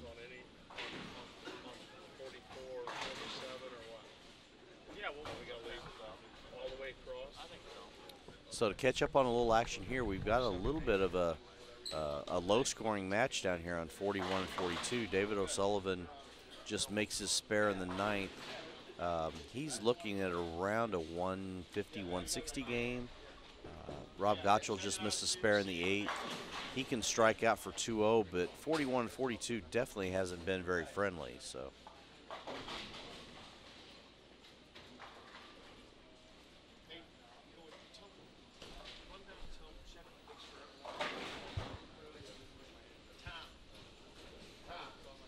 Jeff Carter, Carolyn Dorn Ballard. We call her CDB. And Dennis Hacker, Mike Flanagan here with you. You are watching continuous coverage of the Storm InsideBowling.com Open. It's the third year for this event. Very proud to have everyone here. Our 16 bowlers that we have, they've earned the right to be here, and you're watching some phenomenal bowling out there. A little mixture of some professionals as well as your amateur bowlers, and we are updating our social media throughout the day. And don't forget, tonight at 6:30 we have a live TV finals with Randy Peterson. We have an actual TV pair, and we are going to do our best imitation of what you see on a major network. So tune in tonight for sure. You want to see that. Actually, the way things have been going, Mike, is I'm not so sure that they're not imitating you now. Well, so, you know, from every, you know, to be perfectly honest, and this isn't just blowing smoke at you, but everything that I hear from people that talk about the live streaming for Inside Bowling, there are a lot of people that prefer this over the PB Extra frame. Yes, it is free. So that's always a bonus, but you know, a lot of people talk about the quality of the video, the commentary that goes on in the booth. Yes, it does help the fact that we can sit up here for a 12 to 15 hour day and ramble on all day and cover a lot of different people. But a lot of people really enjoy the job that you and Matt and Lee and Doug and Brian, the job that everybody does to bring this to the bowlers. So tremendous job with Inside Bowling. Yeah, it's just amazing though. Just, you know, so many doors that we've knocked on, and people are like, yeah, I mean, for you just to drive down for the weekend and want to sit in a booth and be part of this thing, I mean, yeah, you're affiliated with Storm, but still, it's a lot of time. You know, I know you spend a lot of time with your daughter, and I know you're busy with kids and stuff, and to come down, it's just amazing to see so many people. Dennis at 2 o'clock in the morning last night updating with a press release on the website. It's all volunteer work, you know, and we do what we can, but we have some of the best that come out for a weekend, especially for this event. It's our major, so to speak. And I also want to thank Lucas Wiseman for sending out a tweet a little while ago promoting what we're doing. And I always promote bowl.com and all their coverage that they do on Bowl TV with YouTube. And yeah, Lucas is another one that does a tremendous job. So he does great work. Yeah, all these guys that do it, I mean, it's so difficult to get everything dialed in when you get to a place and you're at the mercy of the internet connection, and you're putting gaffing tape down on the floor because you don't have a full crew, and it's a lot of work, and commentating is almost the thing that comes up last on the list of things you think about, unfortunately. But be perfectly honest with you, you love doing this, though. I do really like it. That's what really matters. That's, you know, we talked about that. That's what really shines through is when you have passion for something. Whether it be this side of it or coaching or bowling in general, that's where success comes from, is from passion. So it's one of those things when guys treat it like a job and just treat it like it's, you know, something they have to do, then you're just not going to get nearly the production out of it. It's kind of like you know, Nick Smith with Brunswick. Mm-hmm. Nick Smith loved Brunswick, and they were never going to give him a territory or a sales job, but because he promoted himself, loving the brand so much, eventually they got to the point where they're like, wow, we got to hire this guy. He's promoting our brand, he's living our brand, he's loving it. So kind of in my instance here, you know, once Brian came on board and wanted to be able to bring all the expertise and the technical side, which is just amazing. He makes me look so good, and he wants no credit. You know, he's just amazing. But what I see is, you know, I'm never going to have the opportunity to be on an ABC telecast. But when I was a kid, it was a dream job of me to either bowl on the telecast or present the telecast. Well, today, you know, today's color commentator, today's Bo Burton is Randy Peterson, and I'm going to get to live that out later today. And that's why I do it. It's not because we ran so many brackets and we made all this money. We didn't make anything. It's about a break even this year. You know, all this stuff costs money. We got Vince Feeler in here building fake Dorna signs and everything else. It all costs money, but it's just so cool to be able to do it and say you did it. So, and we thank everybody for being a part of it. Yeah, speaking of that, shout out to Vince for his work. You know, Vince for years was part of building the set for the PBA Tour that you see every Sunday on ESPN. Yeah, he still does it. He still does it? Yeah. Vince was always part of that crew from here. They would fly out weekly to go build the set when everything was traveling.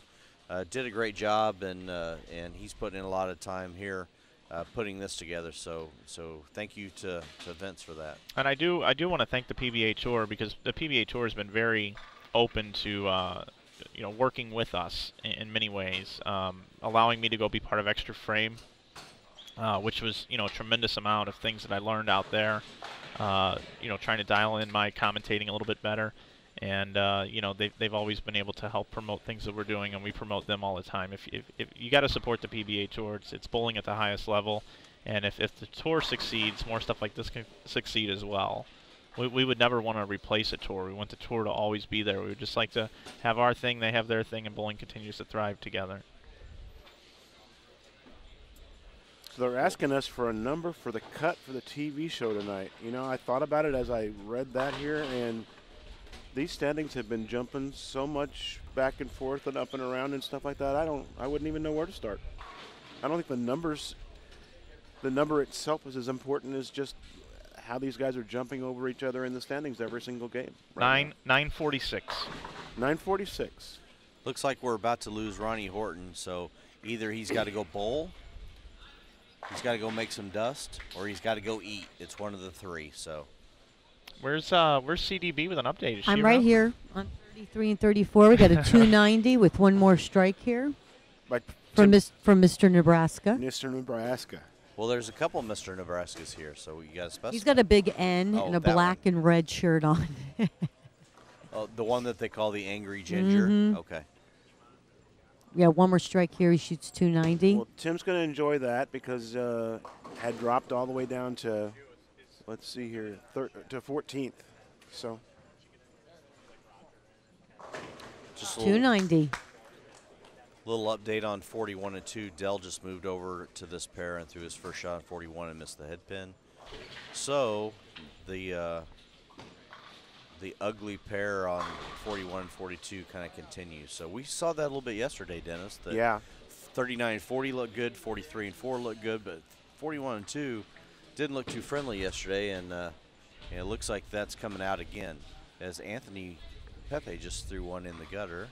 Yeah, it looks like he lost it at the bottom of his swing. Something occurred there. I don't know what it was, but looks like he's struggling a little bit. So, yeah.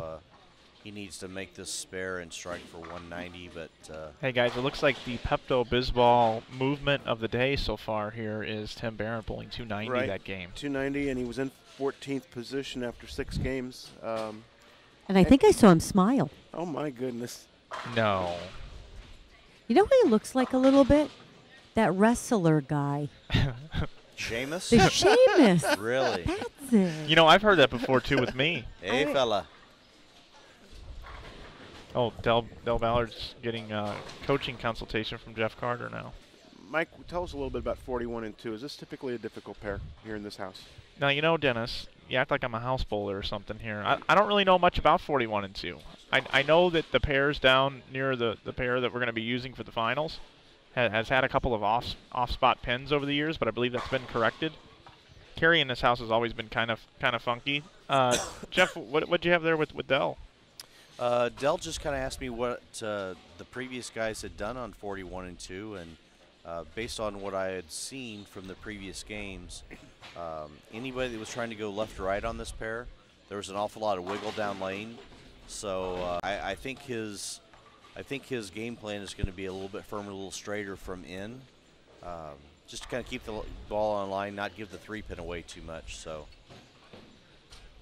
looks like he's going to stay with his disturbed and just try and be a little bit more direct with us, but, especially compared to what he did the first round.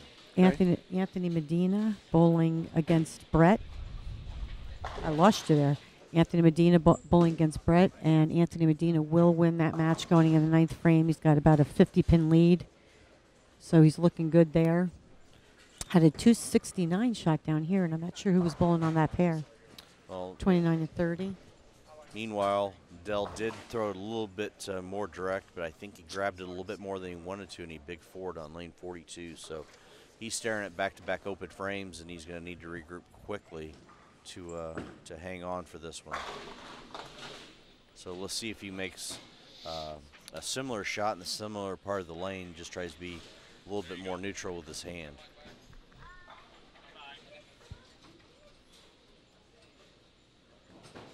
Thank you, Lee. We appreciate it. Same thing with Fowler. Thanks for the compliments. The main thing is we're just up here having fun. We're bowlers talking about bowling, and that's the cool part of it for us. Is we're just we're up here enjoying Sunday, watching bowling just like you guys are. We just get the opportunity to talk about it.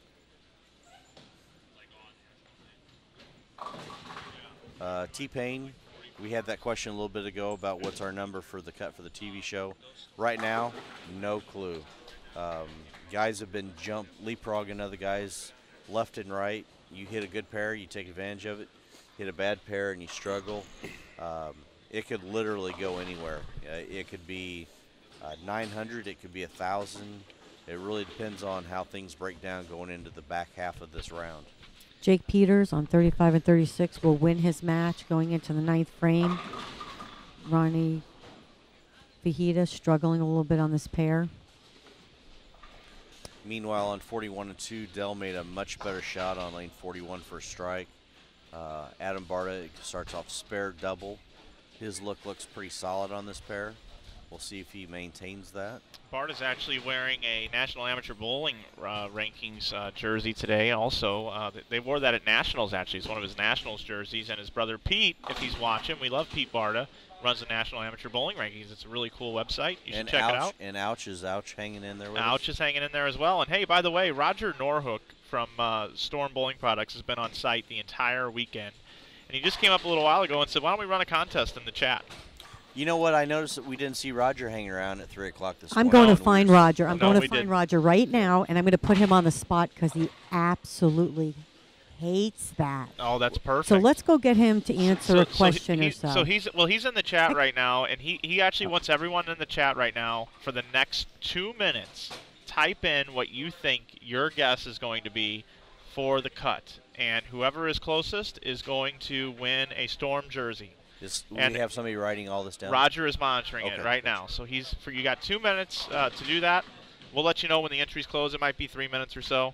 And Carolyn, if you can get him back there, maybe he could explain the contest for us. Is he over in the... He's in the tournament office. Okay, got it. We are going into... This is Game 8 that's on the floor right now. A few guys have finished Game 8. A few guys have just started. And by the way, we do have the great Michael Fagan in the house, in case you want him in the booth. He's standing right here behind 35 and 36. Meanwhile, Dell has recovered from that difficult start. And do I see Roger behind the computer right here? Oh, look yeah. at him. Look at him. He's got the smile on his face. I'm going to put him on the spot. You ready? Hey, Roger, I know you're writing names, so you can't take your face off the computer there. But what's one of your favorite things about this tournament that's taking place right now?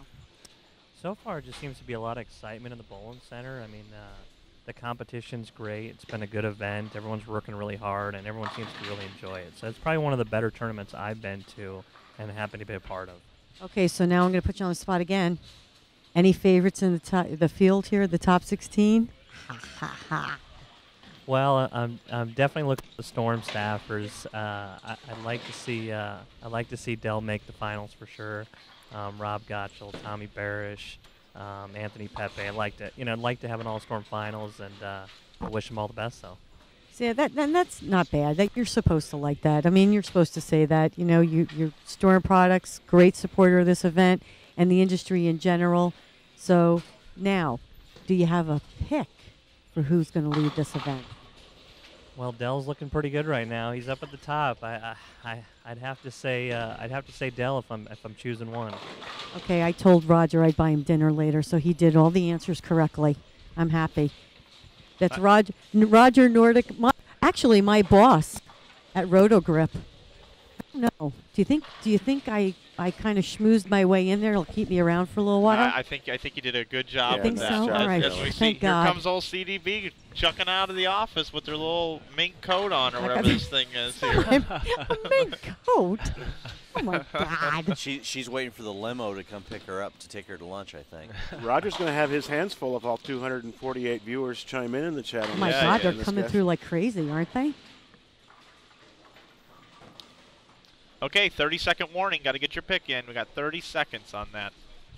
Time starts now. You can win yourself a Storm jersey, and we'll have your name written down. And if you win, just email me, Mike at InsideBowling.com. Remember that, Mike at InsideBowling.com, and prove that it was you, and we'll take care of that. So It's on the honor system, and we will take care of that as you continue to chat in there. So I know who most of you are anyway, for the most part. Just to catch up on a little action, down here on 41 and 42, Dell split in the 5th. Meanwhile, Adam is having a hard time right now putting strikes together. So a little bit of a tight match. Adam has a little bit of a lead due to the 2 opens that Dell has. But they're getting into the back half of the game now. We'll see what happens. And we'll close the contest now. So the contest is now closed. Good luck to everybody. And I hope you can come close to that total, the cut score, and we'll give away that Storm jersey. Thanks, Roger from Storm.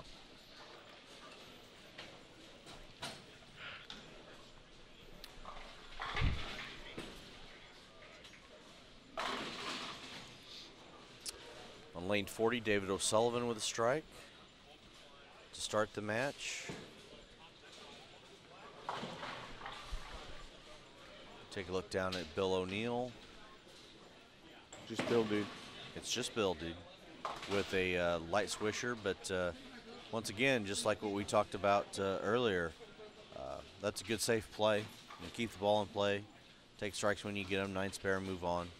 Stay out of trouble and almost wait for your opponent to make their mistake and win some games. Boyd, typically when they do a round robin, they try to do it. PBA has done it sometime where you don't meet everybody, but they try to make it so that you bowl everybody at least once, and then the final game of the round is going to be typically a position round. And that's when it's going to get exciting on how we're going to find out who makes the top 5 for tonight's show.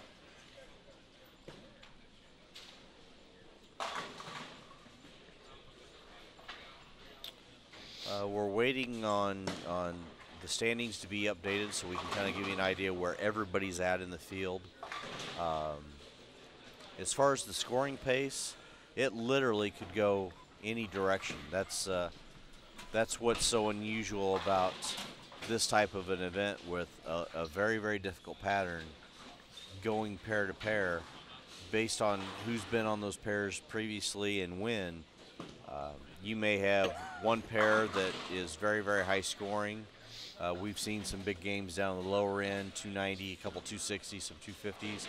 Then we've got a pair up here on 41 and 42 where I don't think we've seen much better than a 2-0 game in the last 4 or 5 games. So really it all depends on what pair you bowl on, who you're bowling against, and when. And we just saw a shot on lane 40 with Brett Cunningham. He almost left a bucket with a 7-10.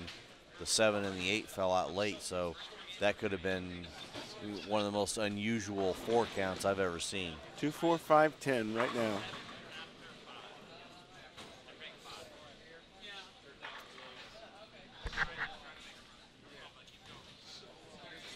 Once again, see Bill down there with a flat 10.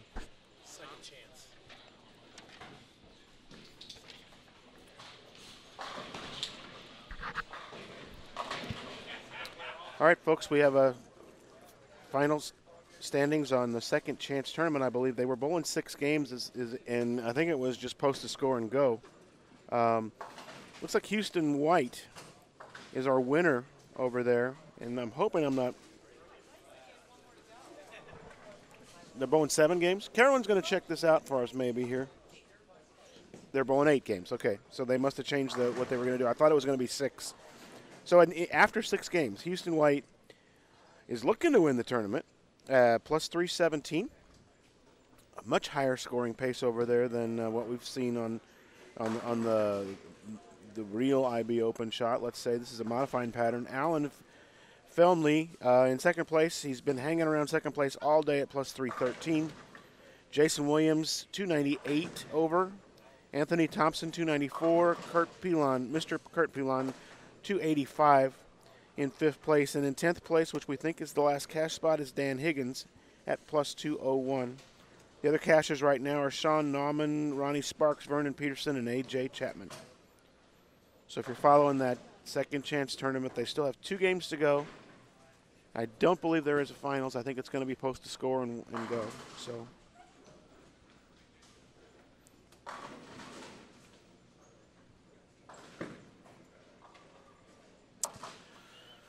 So as we are looking here at the two pairs that we've been watching carefully all day, 39 and 40 is hit or miss. We've seen some decent scores on it today, and we've also seen some people have a particular problem with lane 40 on that pair. That was actually the 7-10 lane earlier. We saw a number of 7-10s on lane 40. And 41 and 2 has just been a crapshoot today, as you said.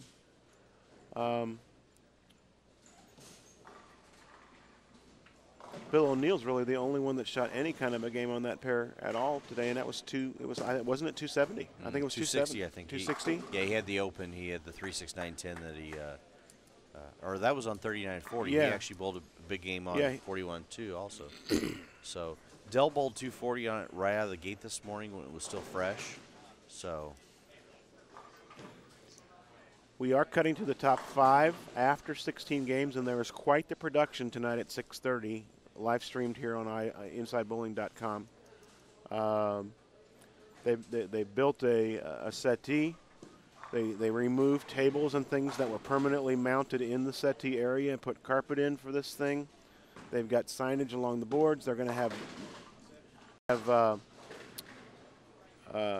bleachers down the lanes, similar to what you see on ESPN, and with Randy Peterson and Mike in the booth calling this thing, I can't imagine that it will be anything short of exactly what Mike's been looking forward to for his life.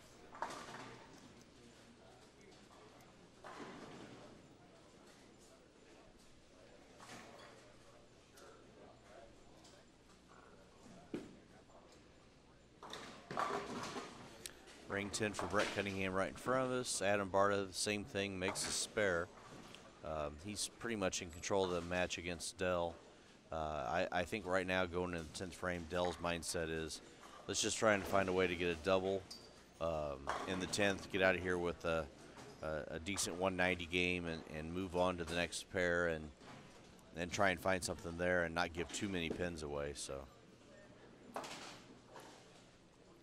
Storm Rogers asking us what would it take to get 500 viewers in this chat. We want to grow this thing, and we do too. I think it would take 260 more people to log on, Roger. I think that's what it's going to take. Just kidding. We've actually posted it on Facebook sometime today and grabbing people in, but it is early afternoon on a Sunday. I have a feeling our numbers are going to start going up later in the day as that people realize that we are coming to the end of the match play, and hopefully we'll have a crowd tonight. That'd be nice, Boyd. Good idea. Social media, spiderweb, everybody post on Facebook and tell your friends to log on. I'm going to do it right now. I think everybody else that's out there should do the exact same thing. Got some standings after Game 7, so while Jeff's posting on Facebook, I'll let you know that his prediction for Bill to rise to the top in I think I said few that short last games. night, didn't I? Yeah. Well, I think you said it a little bit earlier, saying that you thought he was going to make a move and go. He did. He is now our leader at plus 572 after 7. Jake Peters has dropped to second place, 551. Del Ballard in third at 522, so he's 50 pins out of the lead right now. Tommy Barish is perennially in fourth place today, it seems like, plus 499. Brad Miller, 485, followed by Craig Nidifer at 484. Rob Gottschall's at 450. He's in seventh place.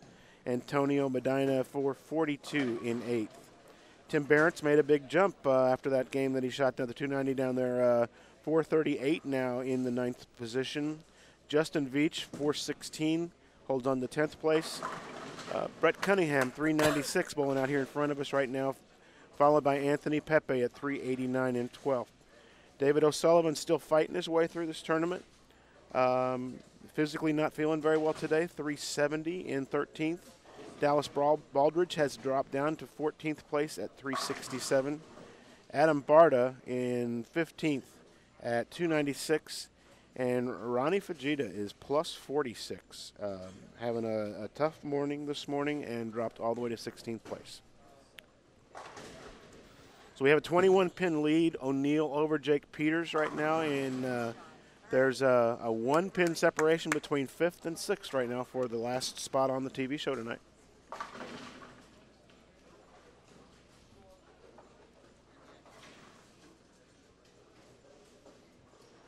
Okay, I'm taking a second to do self-promotion. Is that okay?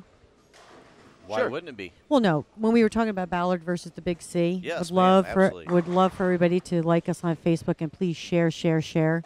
But when we're talking about giveaways, Roto-Grip has been so gracious, which is part of Storm Products. We have if you go on our Facebook page, you have till April 30th midnight. For a minimum donation of $10, your name goes into drawing for first prize, a Disturbed bowling ball. Second prize, a Dexter T-shirt. So we have a great promotion, and once again, Storm and Roto-Grip are our main sponsor for Ballard versus the Big C, and we can't thank them enough in helping us fight the Big C. So once again, just showing you how great they are about just helping everybody in the industry, every cause, and it's just a great, great company. Now that you mentioned that, I'll go ahead and take a second to do the same thing. We have a tournament group in Central Illinois that we run called Land Lincoln Tournaments.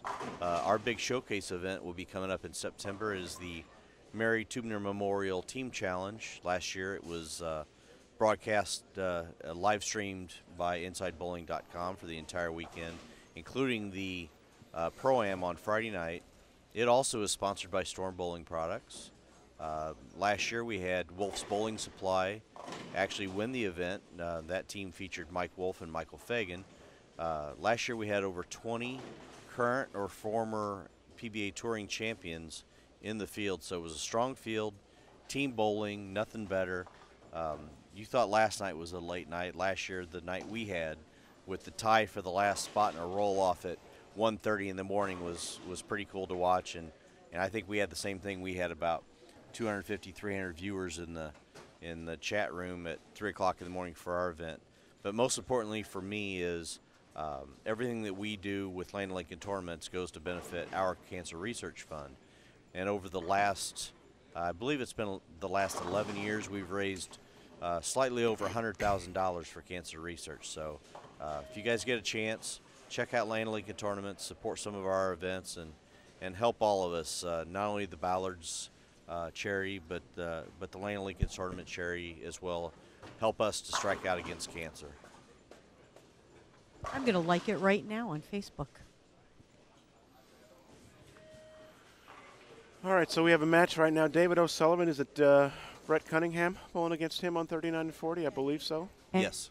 290 or 290, 79 going on over here. And looks like somebody down on 35 and 6 has a Stan Musial, it looks like to me. Front Okay. 6. Okay. Yep. David O'Sullivan up on the right lane here, 39 and 40. Strike, split, spare, Turkey up on the board right now. In control of the match against Brett, but not outrageous, not runaway.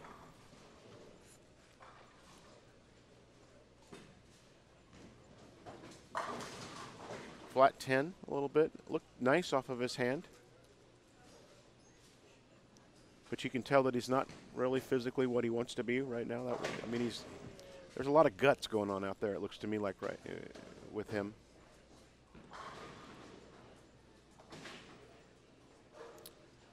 Lennox is asking what game we're in. This should be the end of game 8, I believe. Across the board, pretty much everybody's coming to a close on game 8.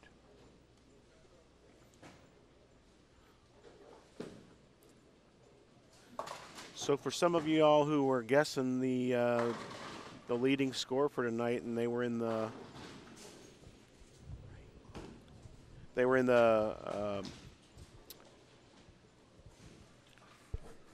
seventh game or whatever, and this at that point the leading was right now plus 572. I would imagine that you could be a little short if you guessed in the 900s. Yeah, Lucas, this is 16 games round robin. They are just about at the end of game 8 right now, and top 5 will be on the Stepladder TV show with Randy Peterson and Mike Flanagan in the booth tonight at around 6:30 Central Daylight Time, I would expect. That's the schedule. So, nice tweet from Jeff Carter sitting here next to me in the booth. Log on now because I said so. That's awesome. Just doing what I can, dude. I left the hotel at 9:30, so I got here. You were in your second frame. We're looking across here. We don't have any action on 41 and 2 right now as the bowlers are starting to move again. Pairs starting the second half in their match play today, but there is a match down here with David O'Sullivan and Brett Cunningham right in front of us. Brett's up on lane 40 with a double up with 85 in the 5th frame, so he misses to the right. He runs away from the shot and rolls a 2-pin like we were talking about last night, dude. Tommy Jones in the building? Tommy Jones must be in the building. Turns a bad shot and turns it into a turkey. And actually puts him back in the match. Now it's tied to the pin in the 7th frame.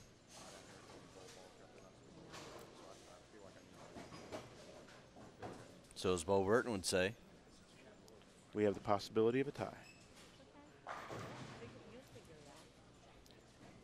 Davey, what kind of stuff do you have in England? You know, what makes this different than what you have out there? The comment in the chat is, we wish we had this stuff like this in England. This is great.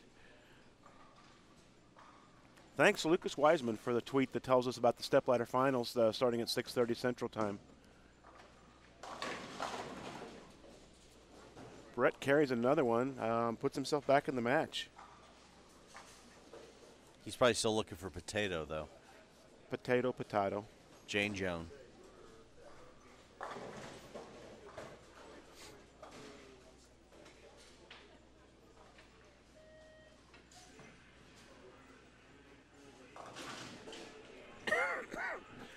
We're getting some retweets from Lucas's tweet, so that's going to help us out quite a bit. I have a feeling getting some people interested in what's happening here. Lucas has like 9 million followers. I think it's the Twitter sphere is like John Cena, then Lucas. I think that's how it goes.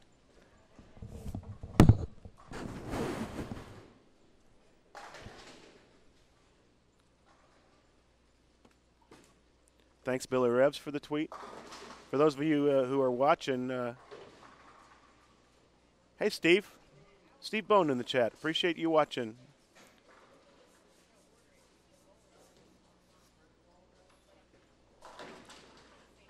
If you haven't noticed, if you want to tweet us at #InsideBowling, your tweet will show up on the screen of the live streaming, and not just in the feed below. So we've got a pretty tight match out here in front of us, Matt. 39 and 40. I think it is still tied to the pin. My eyesight's a little blurry this morning. I don't know if it's because I was here at 3:30 this morning or what, but O'Sullivan pipes it up. And first one of the 10th there. That's the first one of the 10th. So basically they have to match each other at this point, if I'm not mistaken. Yeah.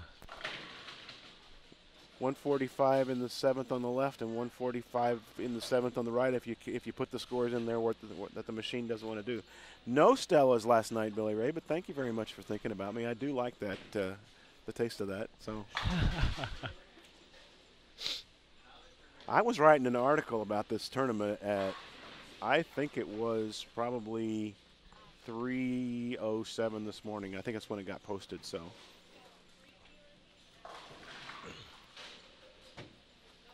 So Sullivan's up here again in the second ball of the 10th.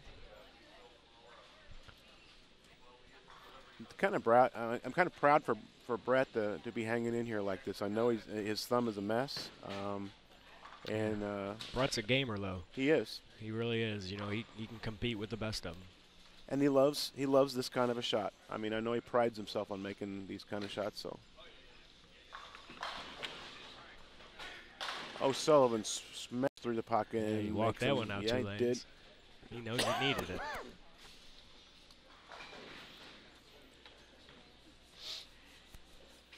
You know, as a matter of fact, my buddy Doug Henderson just posted in the chat here, Jeff, and he says, "Is September still on? I'm hoping to get back to full strength." He's a Navy buddy of mine.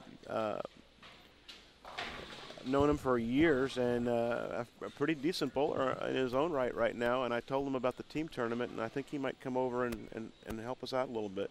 Yeah, the team event is definitely on. It'll be the second weekend of September. We're looking at another strong field this year. We're limited to 36 teams. Right now I have names reserved on spots for, I believe, 29 of those 36 spots already.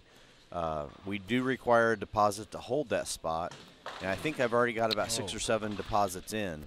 So for those of you that are interested in bowling the Mary Tubner Memorial Team Challenge, check out Lane Lincoln Tournaments on Facebook. You can get all the information there. And then just let me know. I'll get you taken care of as far as your reservation. We're looking for a huge turnout. It pays $10,000 to win. It's a great event. Supports a great charity. Very talented field. Lots of bracket action. Lots of side pots, 50-50 drawings, ball raffles from Storm and Rotor Grip. So if anybody's interested, feel free to let us know. We are. Sorry, Matt, go ahead. Oh, in that Brett Cunningham O'Sullivan match, O'Sullivan finished out with 235, and Brett got up in the 10th and just hit a weak 7-10 there. Took out the 7 there in the 10th, so posted up 201 there. Looks like he's going to lose that match there. So is that pretty much the end of Game 8 across the? Actually, we've got one more Game 8 going on down here. It looks like. Yeah, it looks like a 264. Looks like Jake is game. finishing up down on the low end. And Billy Ray, come on out and help, man. And you'll have a great time that weekend. It's an awesome Forget field. help, Billy. Put a team together. Come down and bowl. Well, there you go. That's true. We do have 7 spots left. So talk to the guys that we used to go out of town with up there.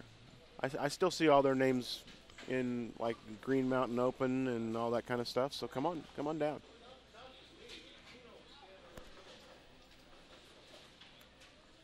Thank you for your service, Zach Stone. We appreciate it. United States Army in the chat, and says it was nice to watch bowling and catch up on a lot of tournaments, and hopefully bowl these kind of tournaments within the next year. We hope you get the chance to do that also.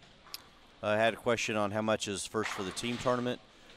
Based on a full field of 36 teams, it does pay $10,000 to win. And I know with as much bracket action as we had last year, the teams that bowled well walked out of there with quite a bit of cash in their pockets. So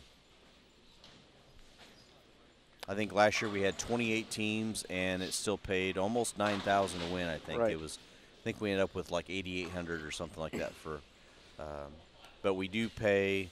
I think based on 36 teams, we were taking 12 teams into the finals on Sunday, which is a 1-in-3 cash ratio. So it's a good event. There's Pro-Am on Friday night. We have a practice session on Friday afternoon for the guys. 2 qualifying rounds on Saturday on 2 different patterns.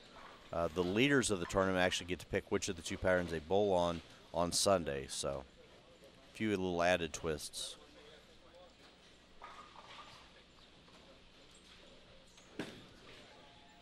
Rob Gotcha with a ball change. Looks like it's possibly either a high road or an IQ tour. Definitely ball down compared to where he was when he was throwing that box finish disturbed.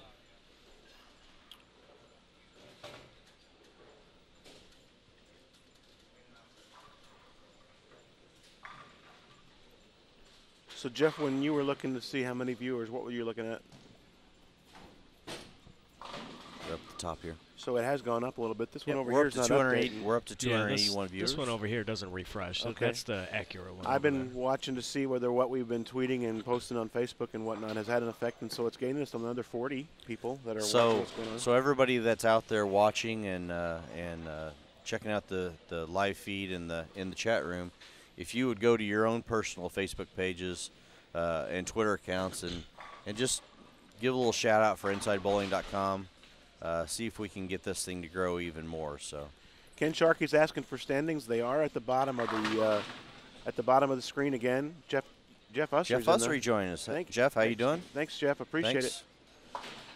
it. Standings are at the bottom of your screen. If you scroll down, they are as of Game 7. We just are finishing Game 8 on one other pair out here, so we'll have standings for those in a bit. Briefly, Bill O'Neill is the leader at plus 572 after 7 games. Jake Peters, Del Ballard Jr., Tommy Barish, and Brad Miller round out the top 5. So even if it finished at that, it would be one heck of a show tonight. Tom Clark even joined us. Tom, hi. Hope you're enjoying the broadcast. Question from Zach: do you have tournaments that come out to the West Coast at all? Mike is a St. Louis native, and this is the area where he actually does the work to put on a tournament like this. But Inside Bowling does live streaming for quite a few events. I know that they are the live stream partner with the Proprietors Cup coming up next. I know we've got some live streaming coming from Bowl Expo.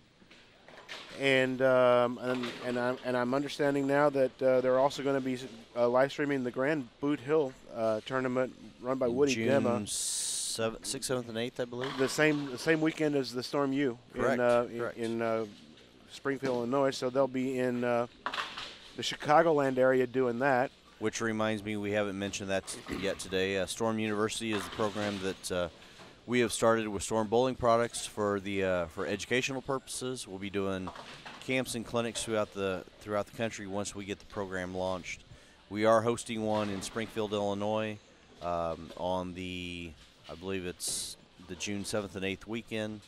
I have information posted on Facebook about that. If you're interested in that, please let me know. I'll get you all the information that you need, and we're just looking forward to helping grow the sport any way that we can. And I'm happy to say that Jeff Carter is a silver certified coach. Hopefully, moving up a level later on this year. That's correct. You are a gold candidate, I might add. That is correct. I'm going to go for my gold this fall. Yes. So Go for the gold, Jeff. Go for the gold. Thanks, Joe Labatt, posting tweeting for us and getting some folks knowing that we're here doing this afternoon. I appreciate that, Joe. I have to ask Joe one question. Tell me you're not wearing those god-awful purple lavender pants that you had on last weekend. It looked like somebody spilled grape juice all over you. Got a split screen view here. Tim Barrett up on the split right, and Dallas Baldridge up on the left, having left a 10-pin, so he's going to try to cover that one.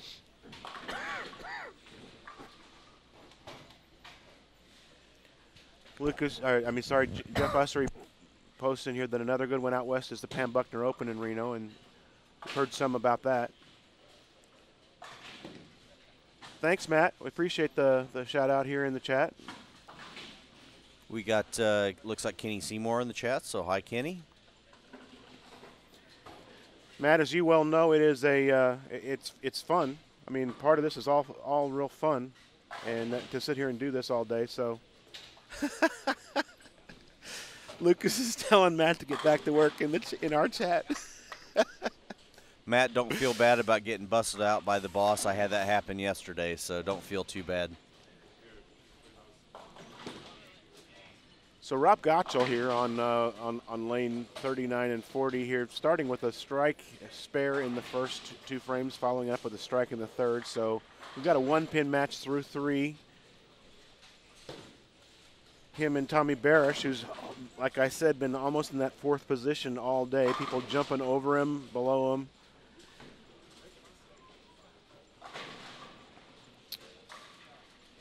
Well, you know, we've talked about it at great length today about the great equalizer in this entire event is the pattern itself, and it's amazing how you can bowl 240 on one pair and go to the next pair and just be absolutely clueless. And those 30 bonus pins are so important. So if you can somehow find a way to grind 190s, 2-0s on those tough pairs, win your game and move on. And then when you do hit a good pair, be able to take advantage of it. You know, we saw Bill O'Neill struggle a little bit early, and then all of a sudden he caught two good pairs in a row where I think he went 260, 270 back to back, and made a huge jump again. You know, he went from the lead this morning all the way down into the middle of the pack, and now he's back up there again. So. And he did that on the two pairs in front of us here that nobody else has seemed to like all day today, except for Dell, like you said early when it was fresh. So that. Well, that just kind of proves what we were talking about, that, you know, if you've got the right little trick, you know, Billy was able to go back to the ball he used yesterday with the Arson low flare and play a little bit more direct and kind of keep his angles fairly neutral. And that gave him the freedom to do what he wanted to do, loosened up, and he started striking again. Tim Barron up on the right on lanes 41 and 2s. Carries one light, gets a break. We haven't seen him get too many of those today so far, and starts out with a ham bone.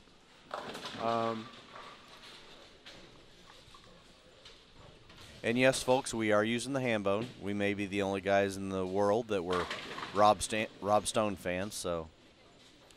I like Rob Stone. He's Rob my is a great. pal. I actually still chat with him every once in a while on Twitter. He's a good guy, and I don't think people quite realized how hard Rob worked. You know, he did a lot of work when he was with the PBA as far as doing the backstories and everything else, and he brought some enthusiasm to the show that some people didn't appreciate. But wow, I mean, he was proud of the job he was doing, and I thought it was great. I even to this day, you know, I would even watch boring old soccer just to watch Rob talk every once in a while. Tim Barrett now up on the left lane looking for a Johnny Bench. And he crumbles. For those of you just joining us, I black clouded every bowler that had a string yesterday, so we quit talking about the string themselves and started issuing numbers or names to them. So a 5-bagger is a Johnny Bench, a 6-bagger is a Stan Musial, and so on. John Elway for a 7-bagger, Cal Ripken, so on and so forth. So we didn't specifically mention this chat earlier, but somebody posted that if someone has the front 9, we need to boot Lucas out of the chat. So you have to watch out for that. I think Lucas is the king of the black cloud. Actually, the Cincinnati reference was one of mine, Doug. So.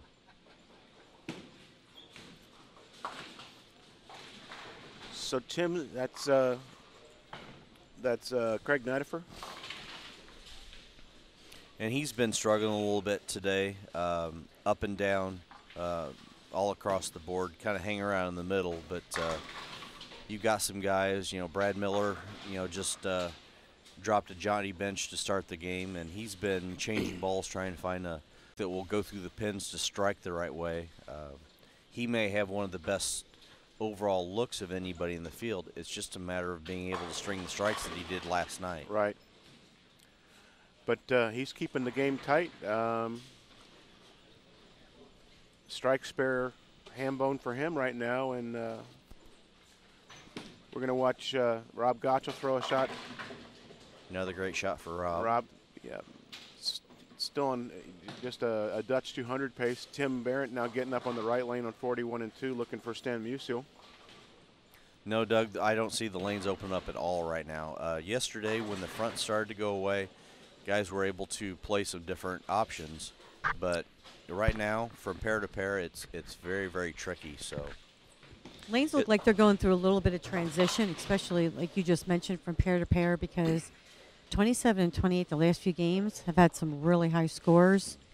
27-28 now calmed down a little bit, couple open frames, and actually 29 and 30 have turned into a really good pair.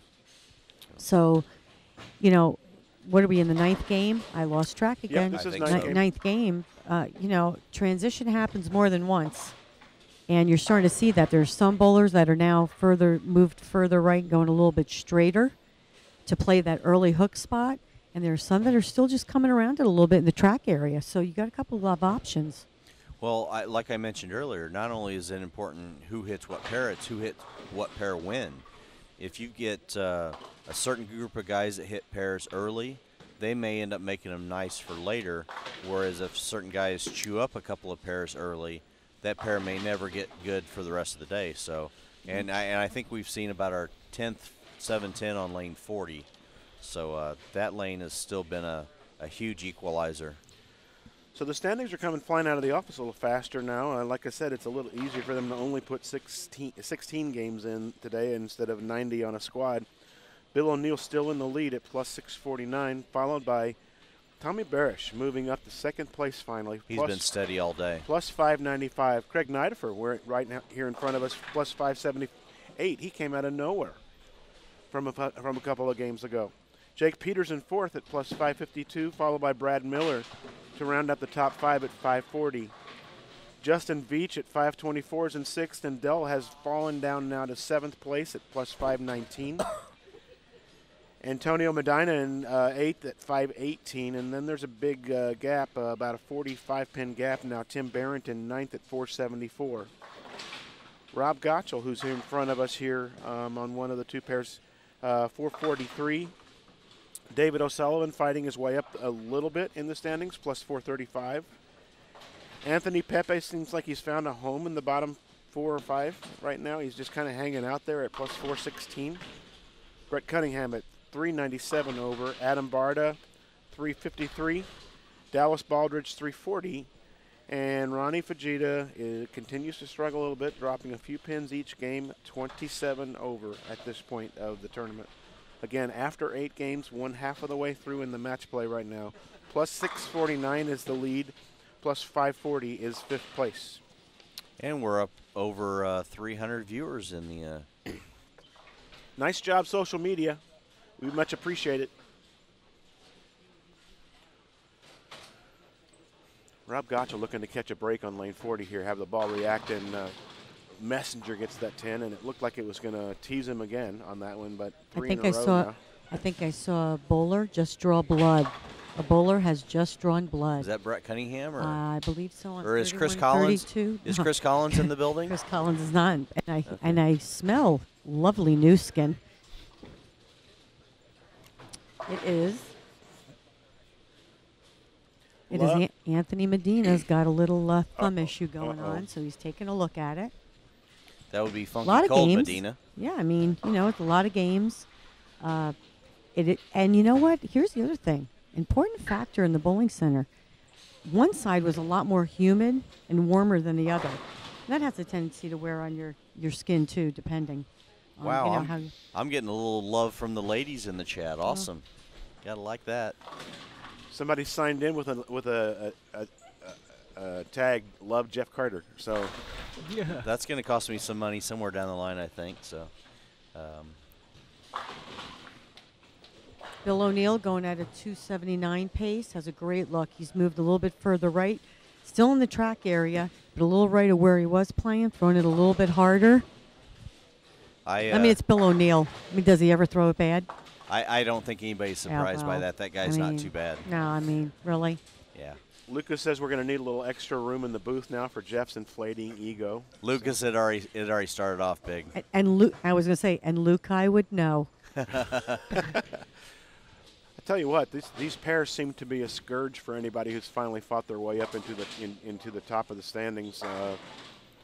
Tommy Barish has smashed 7-10 on the last time he bowled on lane 40, made a small adjustment. Now he's 2-10s. He's going to lose this match big, and he needs to figure out a way to string a couple of strikes at the end, just not to lose too many pins in the standings. Well, just to kind of give you an idea, we were just talking about 41 and 42 starting to look a little bit nicer after Tim Barrett had the front 5. He goes through the face, then split. So, it could definitely change in a hurry, and if you don't stay up on top of it, wow, it could be gone fast. Tim's going to make a run at this spare, though. And that's interesting, too, because especially on that part of the lane, we saw it earlier with Bill O'Neill when he left a 3-6-9-10, and he threw at it what I think he would normally do for that spare, and it took the 10-pin only, and he came back shaking his head. I know. You get it going right, and that ball all of a sudden just wiggles, and it's out the window, and yet another 7-10 on 39-40. By Barish. He's gone 7-10, strike, 2-10, 7-10 in his last 4 frames. And I just talked about him moving up into second place. Black cloud alert. Maybe he feels more comfortable in 4th. And Tim throws one at the window, so he's not only starting to struggle with his look, but I think possibly a little bit of swing tightening is going on there, and having a hard time finding something to get himself going again. Or fatigue? Could be a little fatigue. So. Let's see, Zach. Name 3 of the greatest bowlers from the Northwest. Well, 2 is easy. Well, number 1, you have to look at Earl. Number 2, I'm going with Dave Houston. It's hard to argue with that. And then I'll go with Marshall Holman. On I was going to say Marshall. For the other one. I was going to say for Marshall. those 3. I was always a big fan of Dave Houston. Not only his game, but just Dave in general. He was a pleasure to be around. Great overall guy, and Corey's a pretty good kid. Corey is a good following kid, in his footsteps. So. Yep.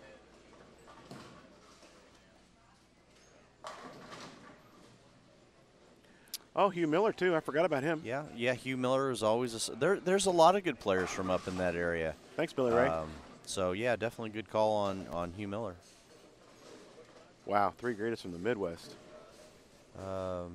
Jeff, would Pam just be from the west or the northwest? I think wasn't Pam more California area, I thought, or was she up in the northwest? I don't remember that. Ooh, 3 greatest from the Midwest. I'm partial. It's 2. There's 2 right here. No, it's going to be Pete Weber, and Pete Weber for me. I mean, there is just no doubt about it in my mind. In my opinion, and I'll argue this until the day I die. And good point. We'll throw Dick Weber in the conversation too. But Pete is by far the greatest of all time, in my opinion. You can't say anything that would ever change my mind. Yeah, I think he's pretty good. Yeah. I mean, he's all right. I take him on a team. Yeah. Cougar Door and Ballard, it says on here. Do you know what? Cougar. You know what? It's got to be one of my friends. I'm going to kill them. That reminds me, earlier somebody had said that they need to change your initials around to DBC for Dominant Bowling Cougar. Dominant Bowling Cougar. Okie dokie, then. Very good. All right. Oh, man. Smash 6. Light hit 6 gets pulverized and stands back up. We've got a close match here on 27 and 28 between David O'Sullivan and that would be Veach. Yes. That would be Justin Veach down there. Yep. Yes. Yep. 6-pin match. 6-pin Rob match Gottschall going into the 10th frame. Rob Gottschall doubles in the 10th. He's shooting 230 here, and poor Tommy Barish couldn't have had a whole lot more bad luck happen to him on 39 and 40, especially considering, like I said, he moved up into second place, but he's got a max of 150, and that's assuming that he doubles in the 10th. So Barta winner with 257. Adam Barta was in 14th place going into that game right now at plus 353. Being joined again from our fearless leader, Mike Flanagan. Hey, guys. How are you, sir? Hey, Mike. Wow, Rob Gottschall with a big cartwheel messenger. Yep. I love the way that guy bowls. I do, too. Bill O'Neill, 279. Dell struggled on this pair. Billy O'Neill, what's he doing? Well, he's a pretty good bowler. I mean, he's all right. 260, 270, something else, 270? What's going on here? I'm surprised he hasn't shot 300 yet. Hey, CDB, you think you could grab him for a quick interview? Sure. Hold on. That's crazy. Okay. Here we go, Bill O'Neill. Okay. Billy, what are you seeing today compared to what you saw last night or yesterday? Never mind. You know what? I'll ask him your question. Okay. Compared to last night, what do you see today? I feel like they were a little flatter to start, so I couldn't get my ball to hold. So I picked up this ball. It's an Arson low flare. It doesn't flare at all, so it enables me to create hold. I can still actually hit it a little bit, and it still holds the line. I'm not trying to throw it to the right at all. I'm trying to throw it right in the pocket, just roll it as much as possible. And it looked like you were throwing it maybe a little bit harder, too, than you were earlier, and is that because you couldn't get the ball to hook earlier, and now you have that to create the hold? Are you using ball speed to do that along with the ball? Well, what I was doing earlier was I was hitting it too hard, so I was making it hook too early, and then when I moved left, there's just too much oil. So I'm just trying to now just throw it a pinch harder than I was earlier, so it doesn't read the front of the lane, but just throw it over my left toe, so it just goes right in the pocket. Well, good bowling. I'm not surprised, but good bowling. Keep it up. That's Bill, the artist formerly known as The Real Deal. Last night he told us up here in the booth that his new name is just Bill. I think he's having a Madonna complex right now. He is. And Mark London texted me just a little while ago. We appreciate Mark always watching our webcast. He was in the chat. So. And Mark said that he really enjoyed the bit last night when we were talking about who we enjoyed watching when we were growing up. Yeah. When we had that star-studded cast. That was a lot of fun with Randy here. in the booth. Yep. Randy and Bill came up. You were able to grab him. He was the leader at the time, and myself and you and Matt up here clicking the cameras. I've been keeping up with you guys in the chat. I've been listening on the new back channel that we have, and it's amazing the folks that we have in the chat. And I just want to thank all of bowling's finest that are in the chat. I know Tom Clark was in the chat, and Lucas, and Matt from USBC. But he wasn't supposed to be. It sounds. Oh, geez, come on. Lucas got all over him. I think he's fine. I think he's fine. Matt will be fine. Trust me. Matt will be good. Hey, we got Anthony Pepe here. Oh, hey, look at this. Anthony Pepe, using the same ball, has moved further left and is going to 269 pace. Got the first one in the 10th, looking for the second, and has won his match. And he is peeling it off the 2 board. Yes, and actually he now, it looks like he's got a little hold. Uh-oh. So that could be dangerous. So my prediction could eventually come true. Absolutely. He could still make a run at this. So Predictions can always come true. So you're telling me there's a chance. That's You're right. 1 in a million. That's right. You're watching continuing coverage here of the Storm InsideBowling.com Open. We want to thank Storm and Budweiser for bringing this to you. We want to thank all the people that have been watching, all the people that have been with us all weekend long. We had a sold-out doubles tournament, 2 squads on Friday night, 279 entries this weekend. We got a second chance tournament that just finished up on the other side of the bowling center. And tonight, don't forget at 6:30, you definitely want to join us for this very special broadcast. Randy Peterson, myself, and all of the cast of characters that we have here. CDB is going to be doing some live interviews on commercial breaks, as a matter of fact, with special guests, and we're looking forward to it, and we're going to have a great time tonight. But for now, it's continued action, and this Jake Peters story continues to develop as well. You know, he won the first year, the second year, and he made the top 16 this year. How's Jake doing, guys? Jake is losing. Jake will be losing this match. He just rolled the 7 off the deck there, so if he strikes out, he's got 214. But he lost to Anthony Pepe. Actually wound up with the 246. He opened on his second shot. He was in 4th going into that game right now with about a 12-pin lead over 5th and maybe a 28-pin lead over 6th right now. Yeah, what I'm going to do, though, is as soon as he's done with this game, we're a little behind on 31 and 32 due to a little bit of a thumb injury here. And when he is done with his game,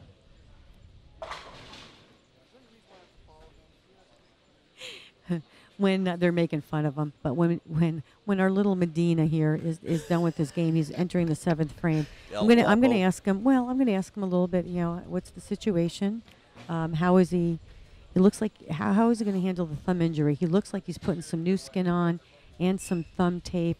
But I'm going to ask him, how's he going to handle it, and what is it going to do to him mentally? Yeah, I think Adam Bard is actually serious down there. Like, you got to get him bowling, Flanagan, because it's really starting to hold up play, because they are 4 frames behind everybody, and Bard is just trying to try to move play along. If Antonio cannot continue to compete, an alternate will have to go into play. But I think Antonio's just going to try to deal with it. But yeah, that's never an easy thing when your hand starts to tear open. And no, and it does happen. I mean, like I said, it obviously he didn't want it to happen, and it does occur. But you can't hold up play. That is true. I mean, you can for a few minutes, but I mean, he's got 6 games left, right? Correct. Which is a lot. Yeah, so especially on this. Right. We'll see. He's got 6 They're games chit-chatting. left, but he made. You know, Mike, you may want to take a walk on down here. Yeah. To 31 and 32 and just check out the situation. While that's going on, I believe he's coming your way. He was in 16th place at the end of game 2 and has moved himself all the way up into 8th right now. So what a shame. Hold on. While that's going on, I had a question from Kathy. I'm assuming that's Kathy McGarry, but the question about some advice for your son preparing for college. There are several camps that are going on that will help benefit that situation. Number one, the TurboTech Collegiate Expo right before Junior Gold. But another thing that kids are allowed to do now by competing in singles events, even though they're still youth, is have him just compete in everything he can find, around this area. That's a singles tournament, just bowling against different competition. All the Lindenwood guys bowl in just about everything in the area. So you're going to be bowling against, a high caliber bowler. I don't care if it's on a house pattern or what. Raise that level of competition. That's going to do wonders for him. Kathy, does he participate in the PFC tournaments in the St. Louis area?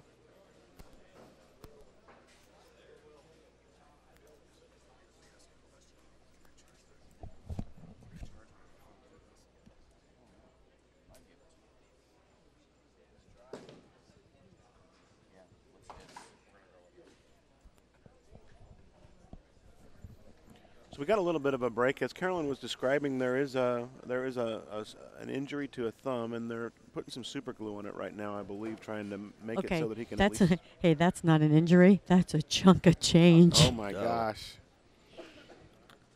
But God bless him for trying to fix it. Antonio. Gash. Do you think he needs ramen noodles? I don't know. Did you bring your potato, Brett? Yeah.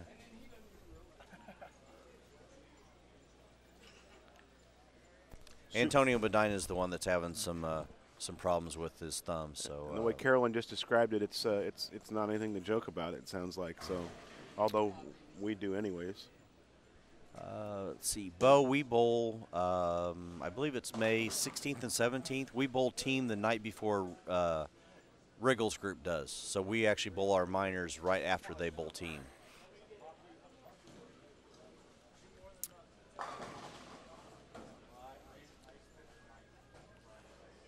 All right, folks, we got some bowlers starting in Game 10 right now. We do have one Game 9 that's about in the 6th or 7th frame, and that's due to the injury. They're trying to get that game going as quickly here as possible. So it'll take a little bit until we get some score updates for Game 9. Okay, hold on. Hey, we have Sean Nauman over here. He competed in the Second Chance tournament. He finished second. And I'm going to ask him now, watching his buddy here, David O'Sullivan, bowling.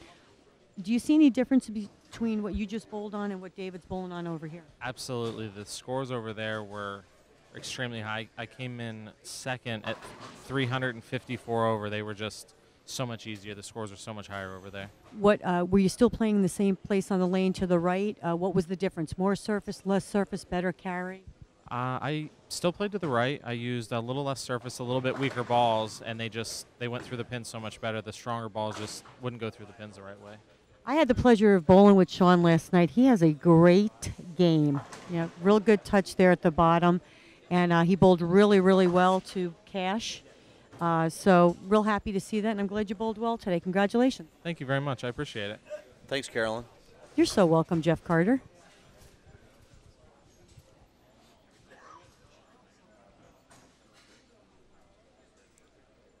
So I'm watching down there. It looks like Antonio's up on the lane, at least getting ready to try to throw a shot. He's looking down at his thumb like he's not really sure he can trust it. The last shot that I saw, it pulled on his thumb, and that's not exactly what he wanted at that point. But this is where a two-hander would definitely benefit. Well, he threw it and struck. He's not shaking his hand or anything like that, so anyone throwing numbered balls. And what is my favorite? Would that be the LT48 and the LT51? Yes, the LT51. The Tommy Hudson. Tommy Hudson LT51 was my favorite number ball. And let's see if that gets any reaction out of Billy Ray in New York. It's because you're old, dude. I know. It's a nice blue color.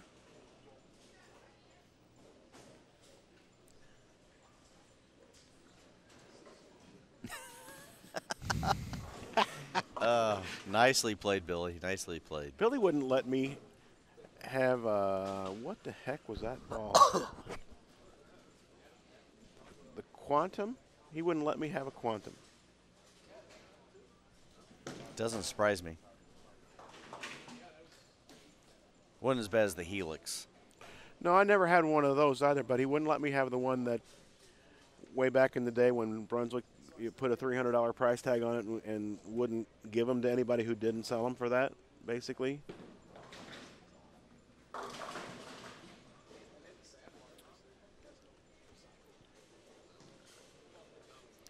So once again, those of you out there in chat world, feel free to shoot us your questions. While you're at it, if you haven't done so already, feel free to give us a shout out on Facebook or Twitter. See if we can't add more people to the viewership in the chat. So take a second to help us pay the bills a little bit, and shout out to our sponsors, Storm Bowling Products and Budweiser, for taking care of us for the event. Thanks to Tropicana Lanes and the entire crew with InsideBowling.com for making this a pretty impressive event. So we hope everybody's enjoying it. Old School Champ's got a good question here in the chat. He wants to know what happens if an alternate comes in. Do they split the check? Does the alternate keep the guy's score, or what? So it hasn't happened yet. Antonio's still throwing a ball down there, but that would be a question for Mike Flanagan. And if he's monitoring us on the back channel, or we'll give him a chance to answer that when he comes back over here.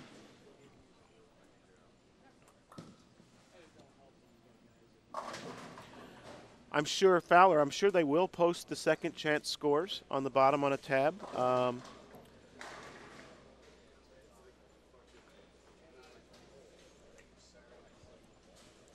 think you'll be surprised at the data that you get from this tournament once the tournament is over and it's archived and things are up there. You'll probably get game-by-game scores for all three squads.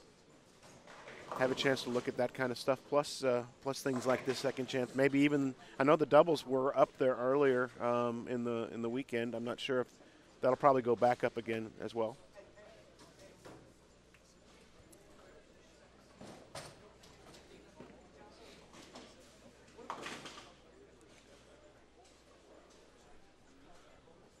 So Antonio and Ronnie Fujita are trying to finish this match down there on, it must be 31-2, I believe. Yep.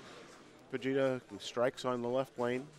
Looks like they're about the 9th frame or so in that match now. We haven't seen the results of the match. Coach G wants to know if Veach won his last match, and we haven't seen the results yet of some of those matches that were down on the other end. So we'll let you know as soon as they give us an update. Thankfully, again, there are only 16 scores to put in. So the scores have been coming out a lot faster than we've had them.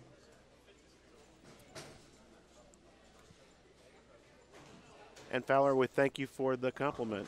We appreciate the fact that you have been watching all morning. As a matter of fact, we got, as a result of our social media, it almost went up 100 viewers just because of the work that everybody in the chat did, and a couple of high-powered folks out west in Reno that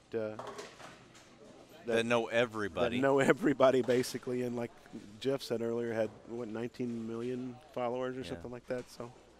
Yeah, I think Lucas is about to pass John Cena in Twitter followers.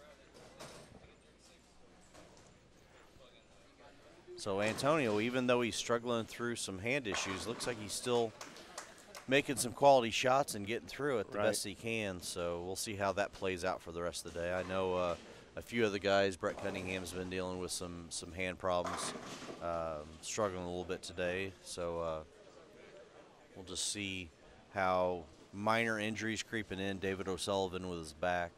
We'll see how the injuries and the fatigue factor. Right. You know, a lot of these guys got done bowling at almost 2 a.m. this morning.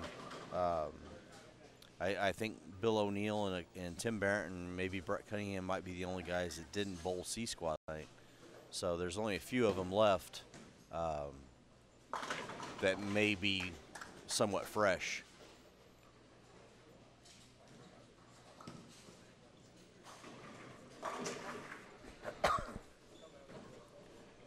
It looks like Tommy Barish just wants to show us how many 710s he can leave in front of us almost. That was almost another one. That was close.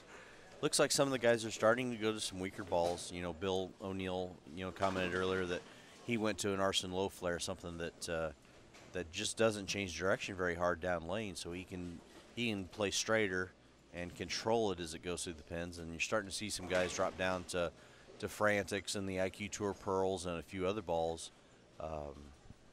So it looks like strategies are a little bit different than what they were yesterday. I do know Billy did throw the arson low flare yesterday, so he's probably close to the same, but I'm seeing a lot of guys throwing weaker balls than what they did yesterday.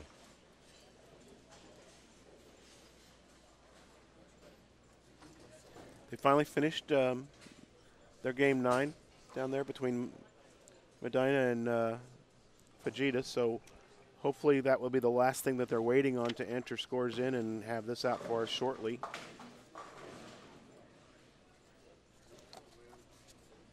Appreciate all the tweets, the retweet, we tweets. Yeah, thanks, Jeff. I think 330 is starting to show up for me right now too, just about.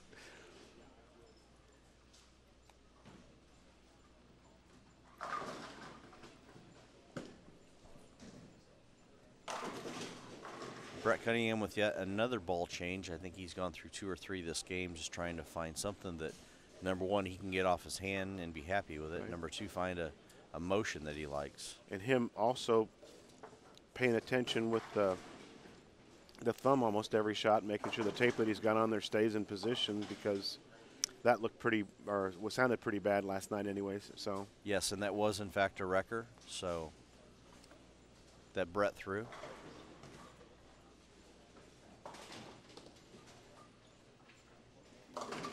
And again, on lane 41, looks like if you get a little bit firm with it and you grab it at all, that ball just hydroplanes on lane 41. It wants to just go 100 feet. So I still think the key is to either be more direct, not give the pocket away as much, or you have to be just unbelievably soft with it. You know, we saw Antonio down here when he was on this pair. He was throwing a strong rain of power, but he was very, very soft with it, and it was literally rolling off the gutter. So hanging in there? You hanging in there?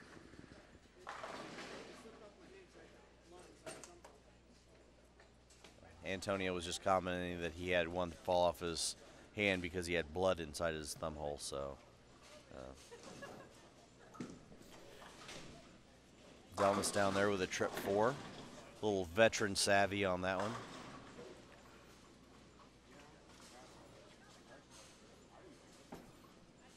Vaj McQueen posts tweets in here to Randy Peterson. Welcome to my hometown. Looking forward to seeing you tonight. Randy Peterson will be sitting in the booth with Mike Flanagan and people running every different direction, pulling off this this live TV show format that they've got slated for you tonight at 6:30 Central Time. Hey, Carolyn.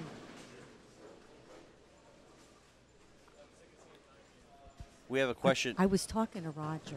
Business first, I understand. What's up?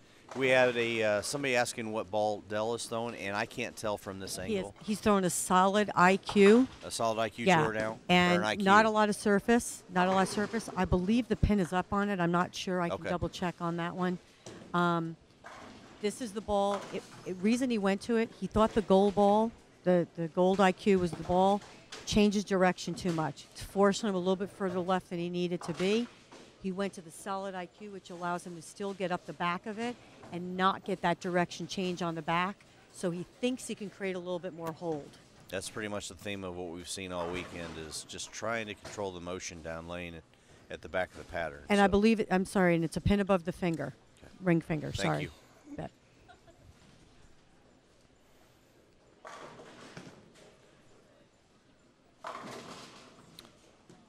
Looks like Brett has a little something figured out on the right lane, but still struggling a little bit on the left. So except for the pair that we had the little bit of a delay on and the pair that the two bowlers went to, everybody else is a good portion of game number 10 completed. Tim Barrett right in front of us starts off with a double on lane 39. Looks like he's a little bit closer to where he was yesterday, actually on that pair when we watched him. So. And as we speak, game 9 standings come in. Bill O'Neill still leading the pack at plus 758. Craig Nidifer in second place, 655 over, followed by Brad Miller, who made a move up the standings again from 5th to 3rd at 616. Justin Veach, 559, and Jake Peters, 555, round out the top 5. Tommy Barish with his tough game that he had here on 39 and 40 just a little bit ago has dropped down to 6th place now at 548, so he's 7 pins out of the show. Rob Gottschall in 7th at 512, and Anthony Pepe has made a move up again to 492 in 8th place. Antonio Medina had found a way to get enough pins to stay in 9th place after last game at 485. Followed by Tim Barrett, who's right out here in front of us right now at 484 with a good start to this game. Dell has slipped again down the standings a little bit to 480, followed by Anna Barta at 440 in 12th place.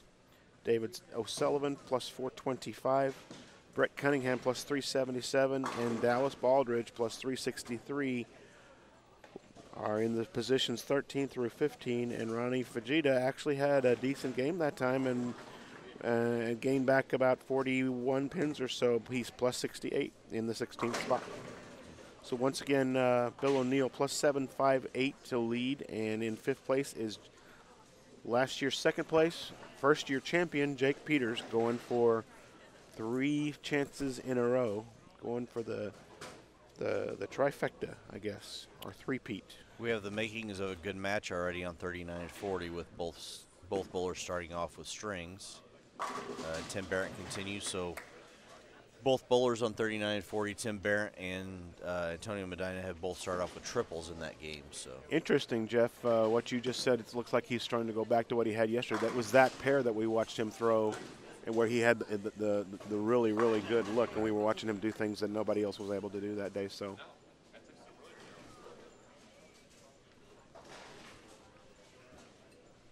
And if it is that pair that Tim just happens to match up with very, very well, he really needs to take advantage of it right now, get as much as he can on this pair, because even though he's in 10th, he's only 70 pins out of 5th.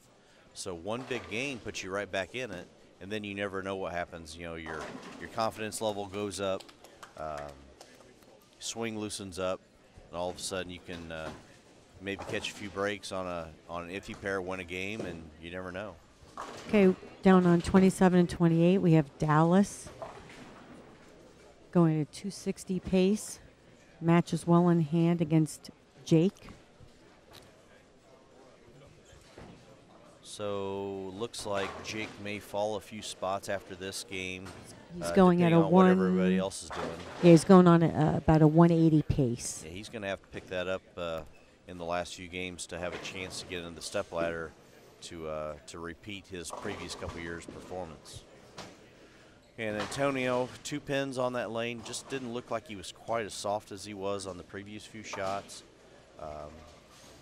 Very, very common theme of what we've talked about all weekend is you get a little bit firm, you get a little bit grabby with it at the bottom of the swing, and the ball just accelerates down lane almost like it's laughing at you. So. Lane 40 especially. Not saying that the Yes. others don't do it, but lane 40 especially from what we've been watching today. So.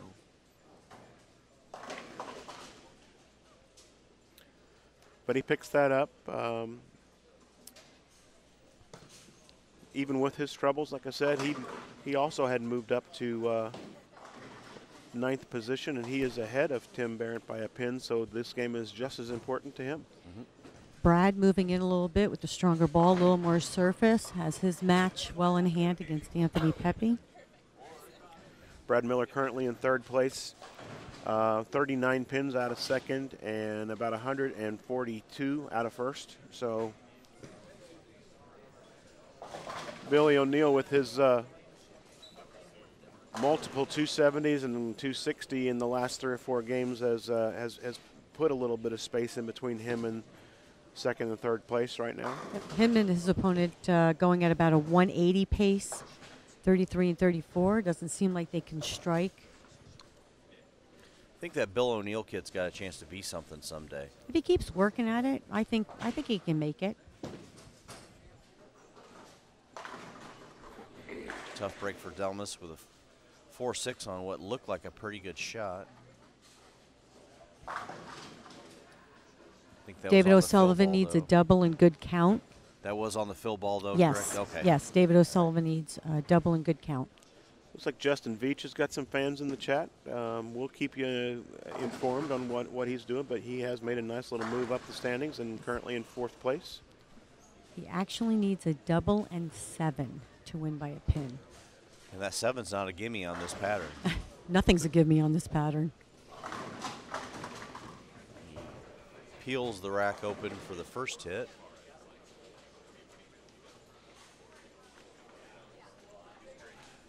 Got quite a few spectators standing around watching on both sides here. The top 16 are condensed. There are no dark pairs in between them. They are lined up right next to each other, and we did that because with 26 lanes on one side of the center, there is construction and preparation for tonight's TV show going on at the other end of this side. Well, the pace is going pretty good today, so I don't think that that's an issue. But one good thing about having all 8 pairs together for match play is it's easier for you to walk around and take a look at what other guys are doing. It's nice to see the pair that you're going to go to next and not have to walk all the way to the other side of the bowling center, because in match play the pace is a lot faster.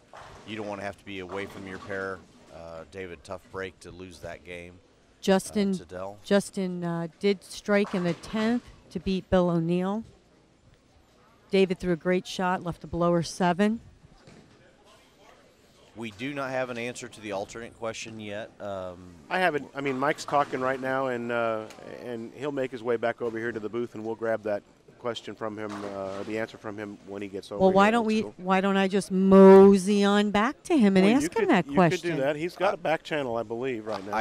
Maybe he's ignoring us. I don't really know. I mean, he is talking to Michael Fagan. I know that. I know the way the PBA handles it as far as regionals go is it would be the high finisher from qualifying that is in the building. And when they do that, they do split the check, but the player that had to withdraw gets the points. All right, let's find out what he says. Okay, Mike, if Medina needs to withdraw from the tournament, what is the rule? Well, what we've done in the past is we would take the highest player in the building that was in the tournament. They would get inserted into play, and they would be acting as that bowler. And then there's a financial situation that I don't really want to discuss that happens between the bowler that they're replacing and the bowler that there is. So they can still improve their position and increase where they're at, and then they kind of split that and work that out. We let them do that. Okay, here's a question. Does anything happen with the match play? Are there any pins taken away, or do they just come in as is? They just come in as is. So right in the middle of a game even. It happened at a women's tournament we did with Paula Vidad, and I never dealt with it before. And, yeah, they just went right into play. I think it was Paula Gomez actually went in for Liz Johnson because Liz Johnson tore up real bad. Thank you, Tournament Director Mike Flanagan. Thanks, Mike. Thanks, Michael. You're welcome, Old School. That answers that question. So that was a good question. Thanks for asking that. Something that could definitely come up, and we'll keep an eye on Antonio to see how his hand is feeling as he goes on. And it looks like Tim Barrett ran into a little bit of trouble on that pair while we were having that question answered, and Antonio's come up and put some pretty good pressure on him. If he throws it like that, I don't think he's going to worry too much about his thumb. Well, he only has to throw one shot. It's always a bonus. Carolyn, is it bad that when somebody says, what's your favorite ball, I always say my spare ball? I don't think that's bad. I don't. I wouldn't. I'd never make any money if I didn't have a spare ball. But now that we mention that, Jeff Carter, what is your all-time favorite ball? It's funny you should say that. And let's know it. I'm not going to put you on the spot. Let's do this. What was your all-time favorite ball, and what is your all-time favorite ball as of this moment? Well, I think they're the same. Oh. I actually, kind of as a joke the other day on Facebook, I put on a little post of, in the 2013 bowling ball draft, my first pick is the Storm Agent. And there's a lot of reasons for that. Number one, I made my first TV show with that ball. I think I made more money with that ball than anything else. But overall, reaction-wise, I've never had a ball in my hands that reacted like that ball. And I don't know if we'll ever be able to match that reaction. Good thing I have 3 or 4 blank ones sitting in my basement still. Good answer. Okay, so Jeff Carter, you are the fountain of knowledge when it comes to bowling. Okay. So, my very first TV show, what ball did I use? Oh, your very first TV show. I know you had really long hair then. That's not what I asked you. I'm trying to remember the ball. 1991. I remember the show. 1991. Doubles with Lisa Wagner. Yep, I remember the show. And it was one of at the time the new type core designs of a company. You got me Jeff on that one. You Carter. stumped me. Trivia. You stumped me.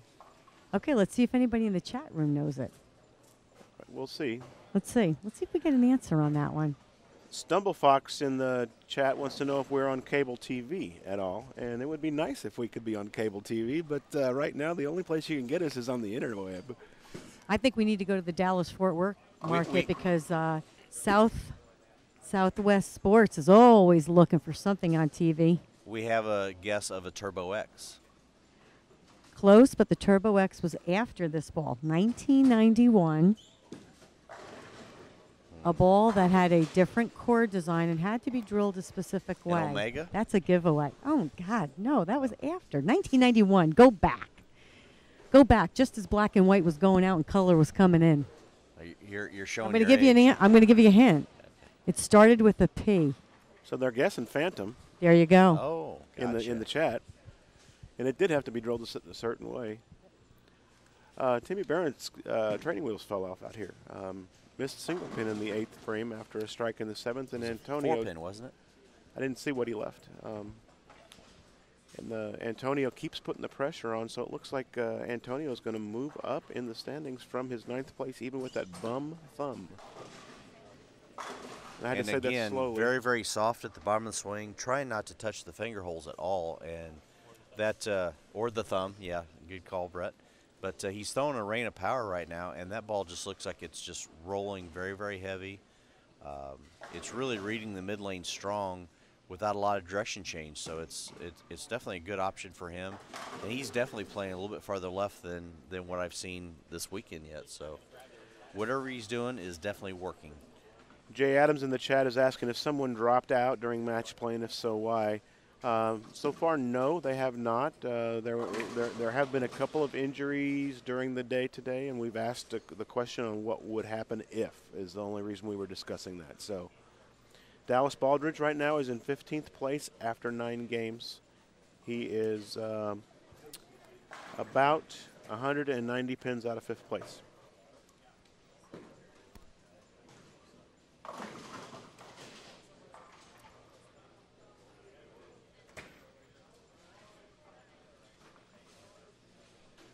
Tim Barron up on the right lane trying to clean up the 7-pin here to keep the game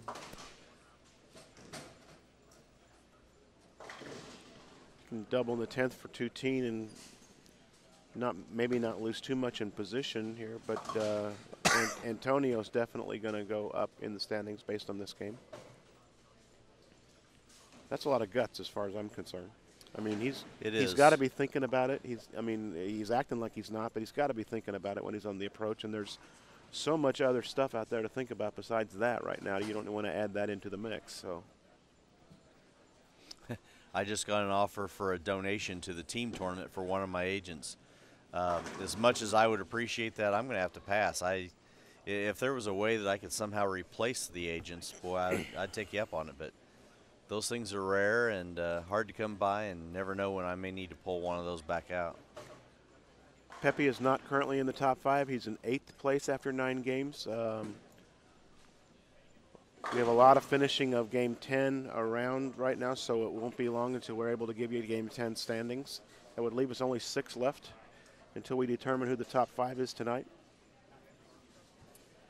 What was my comparison of the X Factor to the agent? The X Factor was definitely more a skid flip reaction. That was one of our really outstanding asymmetrical core balls that just really changed direction down lane. I actually still have a couple of those that I pull out every once in a while and use. Still love that ball, love that core, but the lower RG core in the agent, very similar to what we see with the IQ line right now. That ball it worked so well for me. No matter what I did with it, no matter what pattern I used it on, I could always find a way to get that ball down the lane. Tim did find a way to double in the 10th frame, so he's going to shoot 2-teen, 14 now, so he'll gain 14 pins here. Lose his match, however. Antonio's got 270 out if he strikes out in the 10th frame. Question what place Dell is in after 9 games. Dell is in 11th place. You can find the current standings. If you scroll down to the bottom of the InsideBowling.tv page, you'll see a tab down there at the bottom that shows the games as current as we have them in our hands. So take a look if you want to spend some more time looking at it. Well, I don't mind covering them at all, but if you'd like to look and calculate some differences on your own, you'd love to see those down there. Appreciate the comment about Storm getting a lot of money from the Pro Shop due to the IQ line. Yeah, I definitely agree. I think that's an awesome part of the product line for us. It's something that's been coming for a while. It's a reaction that is a little bit unusual to the market with that low of an RG core that is so smooth. And then with the introduction of the Pearl complements it perfectly. So I agree 100%.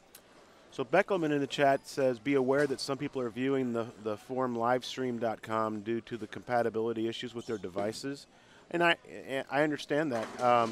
So if you'd like to view the live stream through livestream.com, that's fine. I would just open another browser window and go to the InsideBowling.tv page.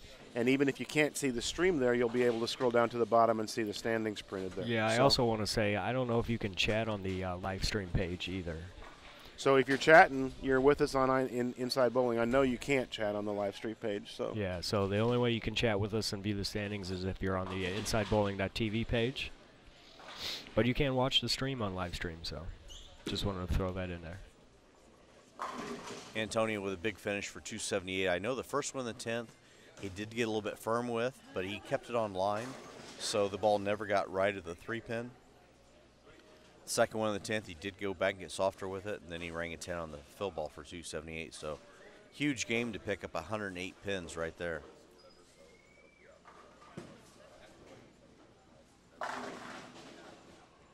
you know what? He finished very strong yesterday too. So that was good to see him do this now, especially after the adversity.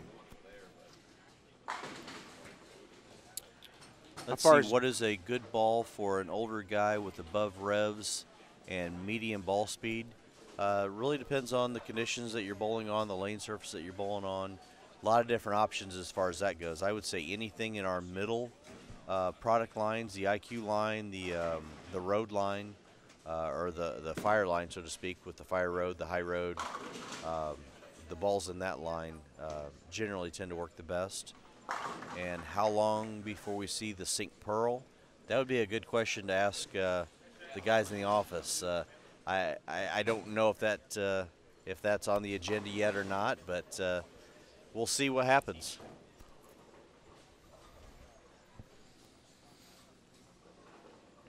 Mighty Mouse, would I say the paradigm the same as the agent?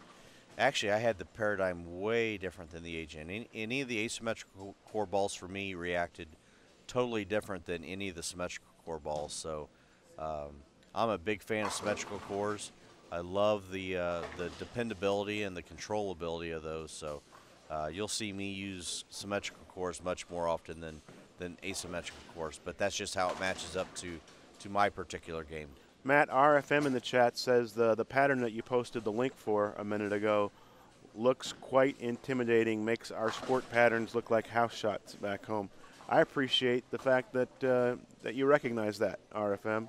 Honestly, this is an intimidating pattern, and the people that are bowling today did a fantastic job to get here. So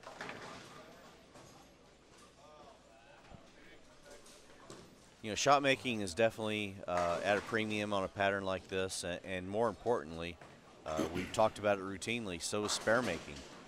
The last thing you want to do is give away an easy single pin that could, number one, cost you somewhere down the line, but recovering from that single pin, you're going to have to throw a triple right after it to make up for that, and three-bagger is not exactly easy to get. We saw an awful lot of missed single pins last night in key situations, and I know an awful lot of guys will be looking back, and it's easy to find that 20 to 30 pins that you may have missed by just from a missed single pin. Bernie says, I'm from Germany, like this kind of match play and love Storm. Bernie, are you in Germany right now watching us, or are you in the States? I think we had somebody check in from Australia late last night, which yes, could be this morning for them. I don't know. We talked about it. It was Wednesday, remember? Let's see. What ball would you recommend for a longer house shot? Ball speed, rev rate. Anytime you're dealing with a longer pattern, I always recommend something a little bit lower RG, something that just picks up a roll a little bit sooner. The IQ line is perfect for that, just depending on what shape of reaction that you're looking for. Dallas Baldridge, Stan Musial right now on the tough pair.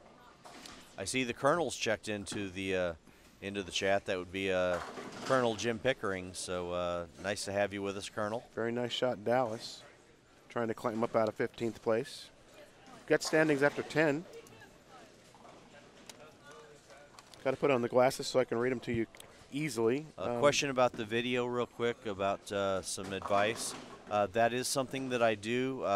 Feel free to send me an email or a private message, and we can discuss that a little bit further. So be happy to work with you on that. All right, things tightened up a little bit up at the top of the standings this time. Bill O'Neill made a 5-pin move backwards, although he maintains this top spot at plus 753. Brad Miller moves into second place and closes the gap to 60 pins at 693. Craig Nidifer is in third place at 670 right now. Fourth and fifth are 1 pin apart at 603 and 602. That would be Tommy Barish moving back up into fourth place, where he's been comfortable all day, and Justin Veach in fifth place. Antonio Medina moves up to sixth at 593, so a big move there by Antonio. And Jake Peters now in a quest to try to win the IB Open 2 out of the last 3 years has dropped down to seventh at 516. So right now he's looking at about an 86 pin differential between him and fifth place, with 6 games to go. Rob Gottschall in 8th place, 514. Del Ballard follows him at 507. Tim Barrett moved up a little bit, 498 in 10th place. Adam Barta is next, 494. Anthony Pepe, 472. Dallas Baldridge moved from 15th to 13th at 437, and he's currently got let's see, 2 ham bones back-to-back. I was just going to say that he's got a Cal Ripken being thrown at him right now. So Dallas says, I don't want to be in the bottom half of these standings anymore. David O'Sullivan plus 416 in 14th place. Brett Cunningham 15th at 366 over. And Ronnie Fujita doubled his plus and goes to plus 120 in 16th place after 10 games. Just to catch up a little bit in the chat, email address, just send me a message at jeff@jeffcarterbowling.com, and I'll get to it as quickly as I can. We'll see what we can do to help you out a little bit with your game. As for the question with the natural, I really don't know the answer to that question. That would be something that we could research a little bit, but I do know a lot of those decisions are made on a marketing basis as far as balls that are selling, what the public's actually demanding as far as the balls that are being sold. So that has a lot to do with it. But I do know the new ball that we've got, the Supernatural, is something to definitely take a look at. So I'm actually anxious to see that ball. I really haven't used the urethane balls very much in the past, but from what I've seen and talked to other guys, I think the Supernatural is going to be something that's going to fit for drier patterns and even shorter patterns for a lot of people. So I'm looking forward to that one. Folks, we're watching a very, very nice game being thrown on 41 and 2. It's been a tough pair all day. And right now, Dallas Baldridge, who moved from 15th to 13th in that last scoring update, like I said, about 170 pins out of 5th place, but looking to take a big chunk out of that, let's say. Going into the 10th frame right now. So again, he's much farther left than what we've seen anybody this entire week. So this is a good little shot, bit right. It was a good shot, and comes up light, leaves a 10 pin a little bit there.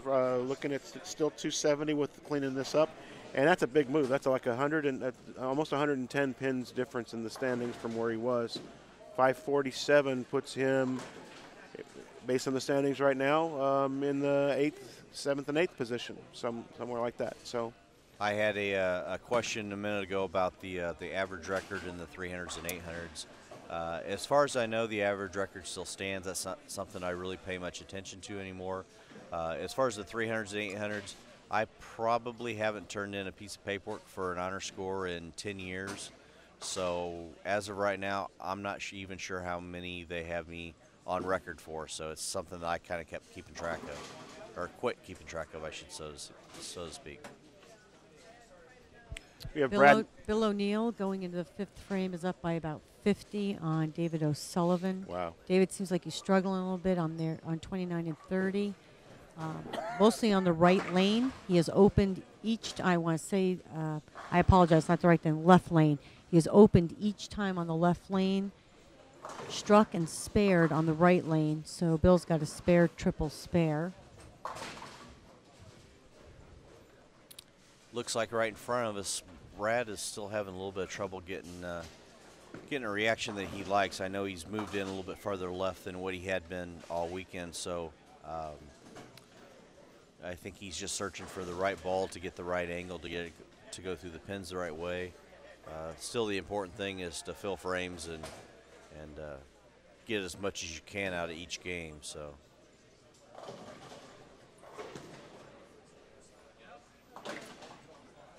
And Tim Barrett had moved over to 37 and 38. He started off with the first 4, and he just left a 2-8 and made that spare. So once again, you can find a reaction. You get 2, 3, 4 strikes in a row, and then all of a sudden you kind of accelerate through one, and all of a sudden you're lost for a couple shots before you can get it back again. So I think this pattern, you're relying on your physical tools just as much as you are your equipment to be able to get you through this. Carolyn just got a nice little compliment for you. Says that you are 1,000 times better than the powerhouse girls that they're using on TV. So, well, thank you for the compliment, but they try. Don't they do? I They feel work very hard. I feel a little bad in a way, but thank you. I appreciate it. I also have a few more years experience. I'm actually very, very good friends with Jackie, and I know that she worked really, really hard to do as good a job as she can. So I always thought that at least she was making a great attempt at it. So.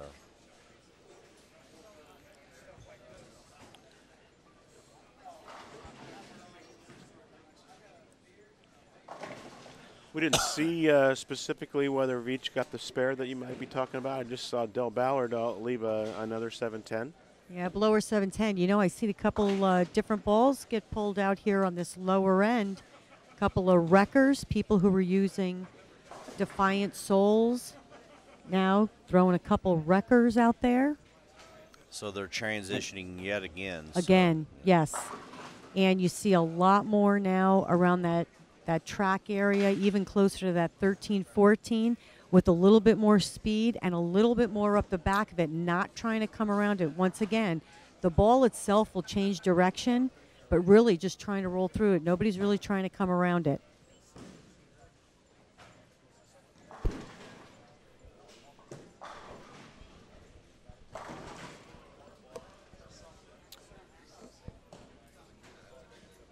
So some game 11s are finished, and others are like in the middle, maybe frame 5 or 6 or so. Once again, have you seen this, especially with the pairs? They're so different pair to pair. But when we started this morning, remember it was surface, slower speed, couldn't really, you didn't want to throw through the spot. Then we saw them transition where people were trying to throw it harder. And now we see the transition again where now they're going to balls that clear the front a little bit more, not trying to throw it harder, going back to rolling it off their hand, going up the back of it a little bit more. So it's almost like a 3 different transition with ball and ball speed and hand position. Right there is just a testament to how talented these guys are. To have that many different tricks in the bag, it's amazing to watch. And, I feel bad for Brad because he just made a great shot on 40 and yet another 7-10 on lane 40. So that's just a tough luck lane right now. There's been enough of there's been so many that were so close to 7-10s in there. And how many have we seen? Maybe 5 today? Oh, so minimum. Far? I was thinking probably more on that one lane alone.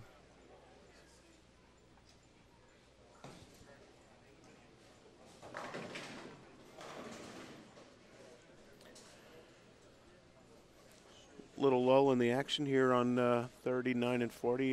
There's a pin in the gutter on lane 40 that they're waiting for them to clear out before they continue their play.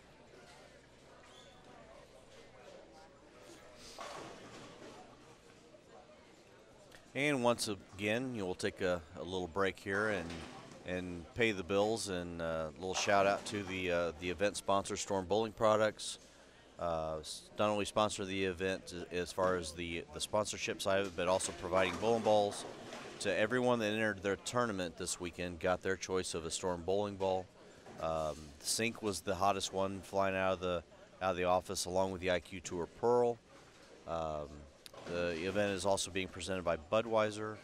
Thanks to Tropicana Lanes for hosting the event, and thanks to InsideBowling.com and the entire staff that's been working tireless for the entire weekend to get scores out to us. The production team for the live streaming. Matt's been sitting here quietly all day doing nothing but switching back and forth camera to camera, so I wouldn't say he's working hard, but he's at least working. I would say he's working hard. I'm falling asleep over here, guys. Yeah, absolutely. And, you know, getting a little hungry, too. Big props to everybody on the staff that was here until after 3 o'clock in the morning. I think Mike Flanagan said he didn't even get out here till almost 6. So a lot of work goes into putting these events together and pulling them off. And you know, we're up to 370 viewers on the live stream. So, guys, a lot of this is what we're doing it for you. So thanks for tuning in and being a part of this with us.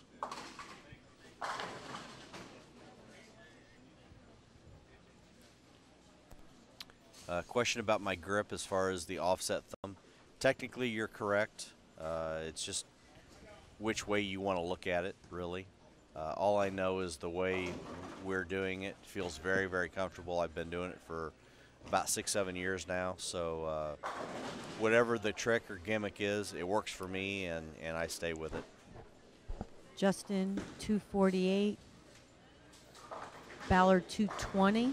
Justin's a winner. Justin Veach, man, hanging out in that top 5 right now, fighting every year. He hasn't gone anywhere. No, he's been not. right around there all day. Another 710 on 39.40. Medina Amazing. Spare, 4-bagger on 27.28.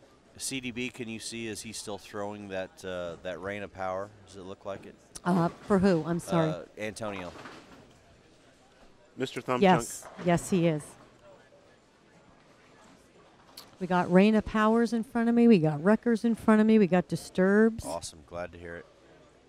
Actually had a great question in the chat from Mike about when you practice. Do you have any drills that you would recommend? What physical part of your game do you try to work on, trying to improve your physical game? Here's what I recommend to all my students, especially the kids that I work with that are at the high school and collegiate level. Get yourself comfortable playing every part of the lane. Come up with drills to where you can strike from every arrow back and forth across the lane and do it with multiple bowling balls. So if you can find a way to strike with the strongest ball from out and find a way to strike with the weakest ball from in, develop those little tricks and tools with your hand and other parts of your game, and don't just rely on moves left and right and changing your bowling balls. Work on doing those little things with your hand position, ball speed, hip and shoulder angles, things like that. And most importantly, work on spares minimum 15 minutes out of every hour when you're practicing. That's the key. That's where you make your money, is your spare game. CDB, you agree? Absolutely. Just another food for thought. When you are practicing, don't try to do 4, 5, 6 different things. Pick 1 or 2 things during that hour or the 2 hours of practice and really focus on them. Sometimes when you think about too many things, you start to just lose control of what you're doing. So pick 1 or 2 things for that day of practice that you're going to work on, kind of like what you said, Jeff. Today I'm going to work on playing different parts of the lane and my spares. Or I'm going to work on my mental game and going up the back of it. You want to keep the thought process simple. When it also comes to drills, one of the key drills is loose arm swing. Whether you throw it straight, whether you hook the ball, whether you're young, whether you're old, a loose arm swing is what's really going to allow you to do what you need to do to be successful.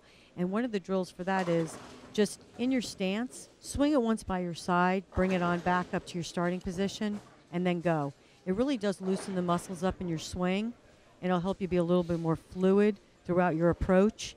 So that's something that I always do when I am practicing. But, keep your mind clear. 1 or 2 thoughts during that 1 hour, 2 hour practice session and go with it. Just an update on the games we have here in front of us right now. We got Brad Miller and Jake Peters bowling against each other, sorry. On lane 39 and 40, Brad is having difficulty with this pair. He's got a 125 in the 8th with a strike up in the 9th, so maximum 185 for him. Jake is 164 in the 8th on an open there, strike in the 9th, so he pretty much just, unless it's a disaster in the 10th frame, pretty much just took care of Brad here, and Brad's going to lose. Jake is in 7th place right now after 10 games. We're waiting on 11th game standings. Let's see, old school, to answer your question, I literally know nothing about seismic and jet bowling balls. I apologize, I can't answer that question, but I know absolutely nothing about those two brands. You know, I've worked for Storm since I believe 2004.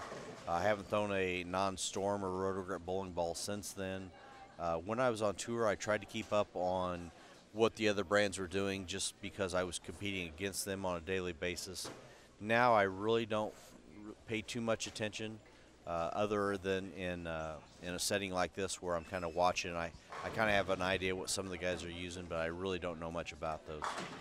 One of the things he can try is a lot of the manufacturers now have a ball matrix on their web page that tells you about their equipment, where it falls on the RG scale, where it falls on the hook potential. Most of the major companies have that accessible on their web page. And Jeff, you could actually reiterate a little bit more. One of the great features on the Storm Bowling webpage is the matchmaker. Absolutely. Where you can put in, you know, what your ball speed is, what your rev rate is, what type of style you are, and they can match a ball up to your style of play and actually build you an arsenal. And it's got to be fairly accurate because every time I've done that, it's told me to throw a high road. So, and that's all I use. So that's pretty good advice. But hey, also, and it's told me to throw a disturb with surface, so we're all in. The awesome part about the matchmaker thing from the Storm website is we now have the app for your smartphones, so you can actually download that app for your smartphones and get the matchmaker right to your phone. So it looks like Jake Peters ends up with 203 and a win against Brad Miller, who's going to shoot 165. Finally got a ball to roll through the pins on lane 40. So here's a question, and it would be to the guys in the booth, and of course I'd probably pinpoint Jeff first, but another part of what I see for ball motion out of the guys that are bowling, and you know, this up for discussion, is this what you see? Earlier in the morning, the ball seemed to roll up a little sooner in that mid part of the lane. Now it seems like the actual are going down a little bit further past the mid part of the lane before that ball's making the break to the pocket. Well, I think what you're seeing is almost twofold. I think you're seeing guys, some of the guys are going to some weaker balls to be able to get the ball through the front part of the lane, which is creating more skid down lane if you're not soft enough. But the other part of the problem, and this is something that's a very common problem in the sport of bowling today that not a lot of people understand, that they don't see, is when the fronts go away and your ball sees friction early and it wants to slow down lane and roll out, so to speak, or stop hooking. A lot of people look at that as the ball didn't hook enough, whereas in actuality it actually hooked too much too soon and it quit. You know, your moves need to be out of that zone where the friction is up front, or simply to go to a weaker ball to where it clears the front part of the lane easier to retain energy for down lane when you need it. That's generally the rule of thumb on a house pattern.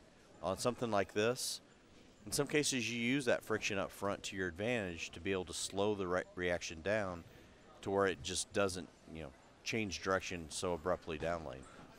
That real good analogy. Okay, one of the players just asked me a question. How many of the guys bowling today bowled C Squad last night? I think I mentioned that earlier. If I remember correctly, all of them but 4.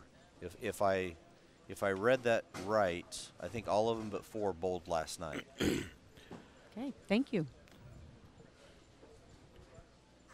I know for A squad it was Anthony Pepe and Brett Cunningham, and they did not bowl last night. So that would be 2 that came off just A squad. Bill and O'Neill, it would be 1. He didn't. Craig Brett Cunningham did not. Tim Barrett did not. So that would be the 4. Okay, that'd be the 4. Let's see, a few questions in the chat. Recommendation for finger pitches to help relax my grip. I tell you what, one thing that really helped me a lot a few years ago was Dell actually took my finger pitches to about a half away from the palm. And once it did that, it really helped me just get away from squeezing the ball so much. I was able to put a little bit more pressure on the pads of the fingertips without feeling like was over gripping it, and that helped me out a lot. I don't use grips that have the 1/4 inch lift in them already. I just use straight grips. So that's helped me out quite a bit. Okay. Another question from a bowler. Mm-hmm. Out of the people who bowled C squad and made the top 16 off of that squad, how many now are currently in the top 5? 4, it looks like. Bill O'Neill would be the only one that's not. And I think we can consider him an exception to the rule.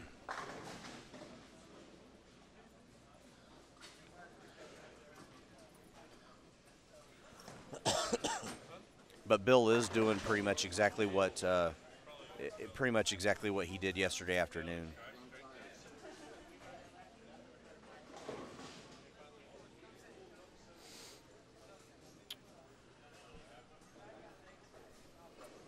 So we're winding down. Most players are getting started with game 12. And it should be a standings available for us after 11 shortly. They've been coming out rapidly now. Once again, for those of you that have just joined us recently, feel free to use your own personal Facebook and Twitter feeds to help us grow the viewership. Go on there and give us a little shout out and a little hashtag InsideBowling.com. We would greatly appreciate it. I think since we started to promote that, we've gone from about 200 viewers up to about 370. So any help that you guys can give us is greatly appreciated.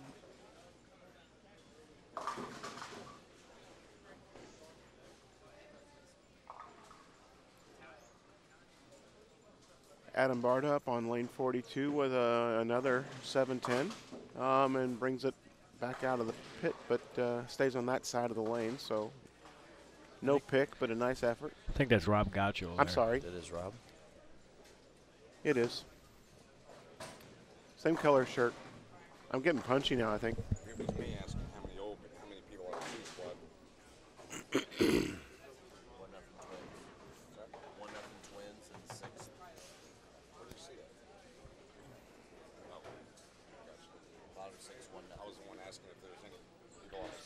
I do want to say one quick thing here down here on lanes 31 and 2. It looks like Brett Cunningham is going to face a good longtime friend, Brad Miller.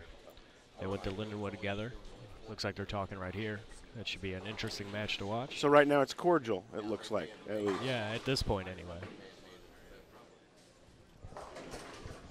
I wonder if Brett has a nickname for Brad. Maybe he can be D3. He could. We're going to have to wait about another 9.5 hours before we can start that conversation. Yeah, we're still on the G rating. We have to wait scale. till midnight. Nice shot by Jake Peters.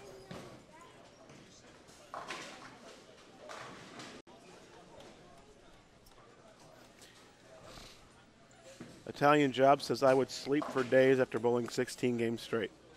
Keep in mind that some of these guys bowled 16 and even in a couple cases 24 yesterday. So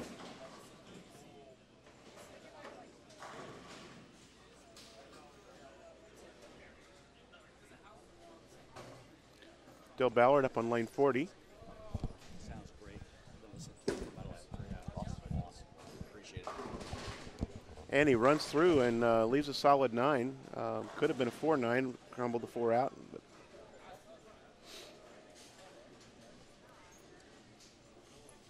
and Jake makes another shot on lane 41 and tickles the head pin carry in that strike. So he's got a strike spare double up to start game number 12. Jake's one of the few guys that has still stayed a little bit farther right, trying to stay very, very neutral with everything he's doing. It's just a matter of running into a couple of good pairs here and there and getting himself back on track. Got Adam here with the front 5, and Dallas is struggling a little bit on the pair, so he's pretty much well in command of that match. We had a question of, is bringing the ball behind your back so bad as long as your swing is loose and you're accurate? That really all depends on your hip and shoulder angles. Technically, the swing should be pretty straight all the way through, but it really depends on how your body opens up and you walk past it. So if you're actually wrapping it behind your back, then that you are going to have a difficult time on getting it back in line straight to get the ball off of your hand, going in the right direction. But if your swing stays fairly parallel and you just open up your hips and shoulders and walk past it, that's generally the preferred method. If you really watch a swing path, whether you hook it or go straight, it usually is straight in line of where they're going. And what Correct. you just said, it's about your shoulders and hips and where you're going. Bowling is all about lines. It's just how you draw them back to you in your stance. I think it's more about angles now than it's ever been. Absolutely. One problem that I see in coaching every day is the way people set up in their stance. They may set up parallel to the foul line, but they're playing left or right. So when they get to the foul line, their hips and shoulders are square, but they're trying to hit a target that is 10 to 12 boards to the right of where they slide, and they have to force it to go that direction. Well, you lose a lot of momentum, and you lose a lot of motion because of that. Another key factor, Jeff, you might want to touch on, something I actually had to learn for myself, and I see a lot of players transitioning to is, I don't want to call it old school bowling, but when I did bowl on tour, a lot of times we saw the lane left to right. Oh, correct, yes. Especially with the way the oil patterns were, especially on sport conditions. Now I see a lot more front to back. Absolutely, and that's something I've been teaching for several years now. Just training yourself and looking at the lane totally differently because of the way lanes break down now in a much more rapid fashion. You can't read the lanes right to left or left to right. You have to read them front to back. You have to be able to see at what point does your ball start to hook, and then you can make your adjustments off of that instead of how much is my ball hooking. And I think that has a lot to do with today's equipment, too, that's forced that type of reaction. I agree, and the sport's being played differently now than it was even 10 to 15 years ago. And it's changed not only the way people bowl, but it's changed the way that we coach as well. And, some of the top coaches in the industry, if they don't keep up on the changing trends, just like the bowlers, you're going to get left behind. So it's important for everybody to kind of keep up on what's going on. A little update down here on 41 and 2. We've got Jake Peters and Rob Gottschall. Jake's got a strike spare and a ham bone, and Rob opened up with that spare 7-10, and he's got a turkey. So these guys are trying to make 41 and 2 at least. Oh, Rob almost crossed over. I didn't see whether he just missed or if the ball ran away from him on that shot, but I'd be surprised if that happened. And flip down to 31 and 32 with the ultimate fry match between Brett Cunningham and Brad Miller. Yeah, so one of our nickname bowlers is in the chat saying that whoever fries the least will win that match. Yeah, so I think that's D2. I think whoever loses has to buy the other one ramen noodles. Could be. That's D2, I think. That is D2 that D2 was saying that's that. talking that. Okay. After 11 games, folks, we've got Bill O'Neill in the lead at plus 820. Craig Nidifer is 84 pins behind him, holding on to second place. He's got a 56-pin lead over Justin Veach, who holds on to third place at 680.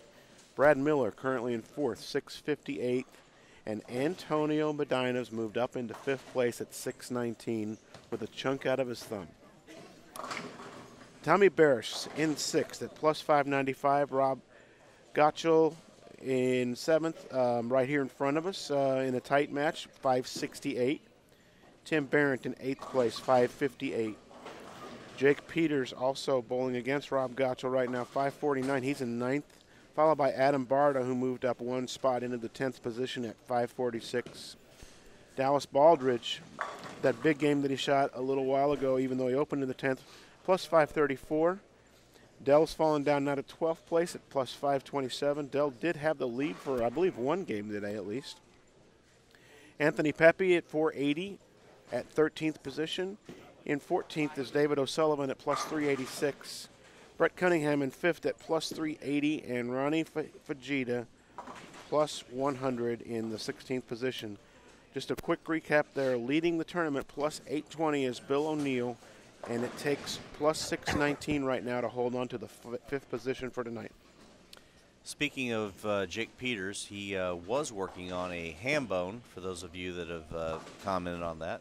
And he picked up another strike for a Johnny Bench, our new term for the 5-bagger. So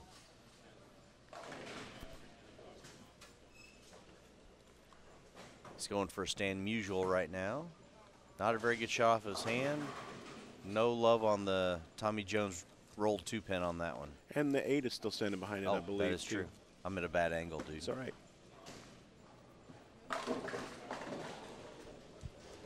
I think we need Starbucks as a sponsor. Michael Fagan making the Starbucks run. What is Very Michael nice. Fagan getting you from Starbucks, Carolyn? I am going to get a large Verona blend coffee. Yes, but I Okay. am going to get some fruit. Oh, wonderful. But I'm going to promote Starbucks to try to be a sponsor of Bowl. I have no, I don't mind asking everybody for money. Well, in that case, we need to try and get Hooters as sponsors because I could go for some wings right now. Yeah. Good. David O'Sullivan moving in, throwing it a little harder. 14-15 at the arrows. Wow.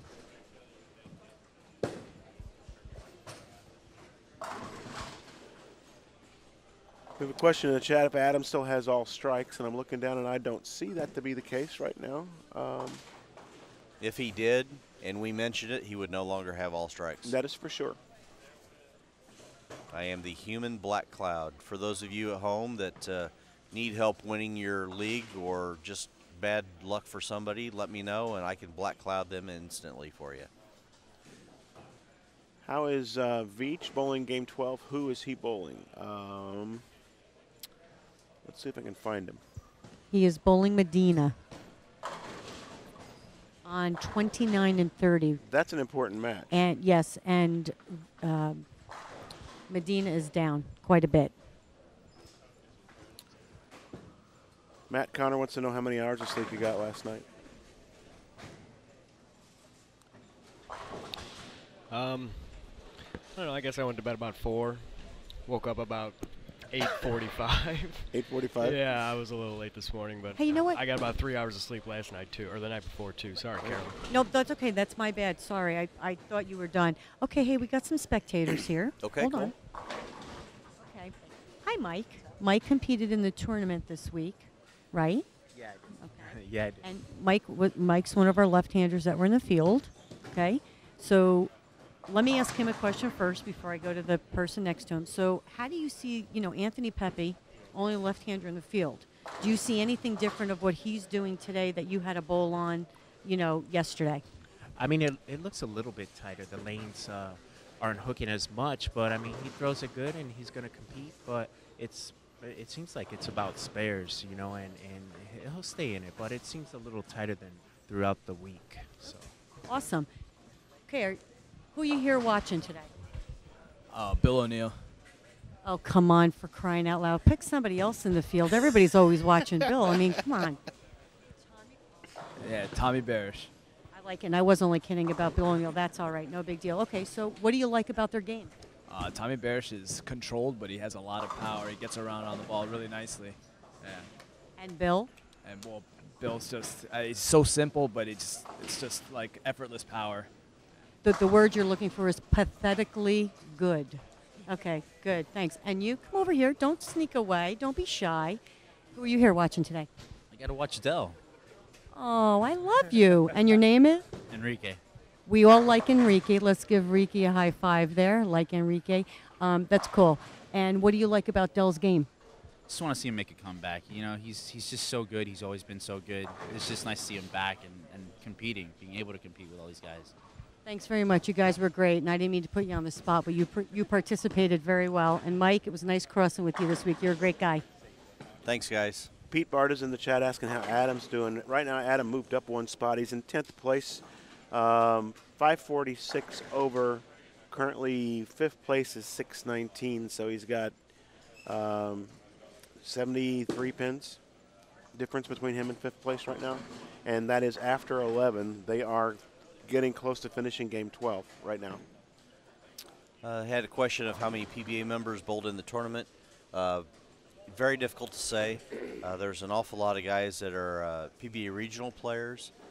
We had a handful of touring professionals here, but there's quite a few guys that bowl regionals, routinely. So quite a few of the bowlers in the field, not only were they PBA members, but some of the top amateurs in the country as well. So just a tremendous amount of talent in this field overall. Jake Peters right now on the last pair down here, 41-2, currently in 9th place. Just gave Rob Gottschall a chance to get up in the 10th frame and take this game. Jake's going to shoot 230 anyways, 230 something, so he's not going to hurt himself as far as numbers are concerned. Barta lost to Dallas, 224-200. Okay, so that's going to hurt Dallas Adam still again. making a little bit of a run for the top 5 still, so. Jake actually caught that one a little bit stronger. And Bill shot and it slid just further. hydroplaned. Holy cow. I think off his hand he thought it was good. Antonio and Justin down here. Justin took a commanding lead, but Antonio trying to hang in there. Justin just opened 211 in the 9th. There's 241 possibility. When Antonio's got 258 if he goes out in the 9th and 10th. Hanging in there pretty strong down there with a torn up thumb, so that's good to see him battling that. Bill O'Neill victorious over Tim. So Connor, what's the fry meter look like on 31-2 there, based on what you're observing in the live stream so far?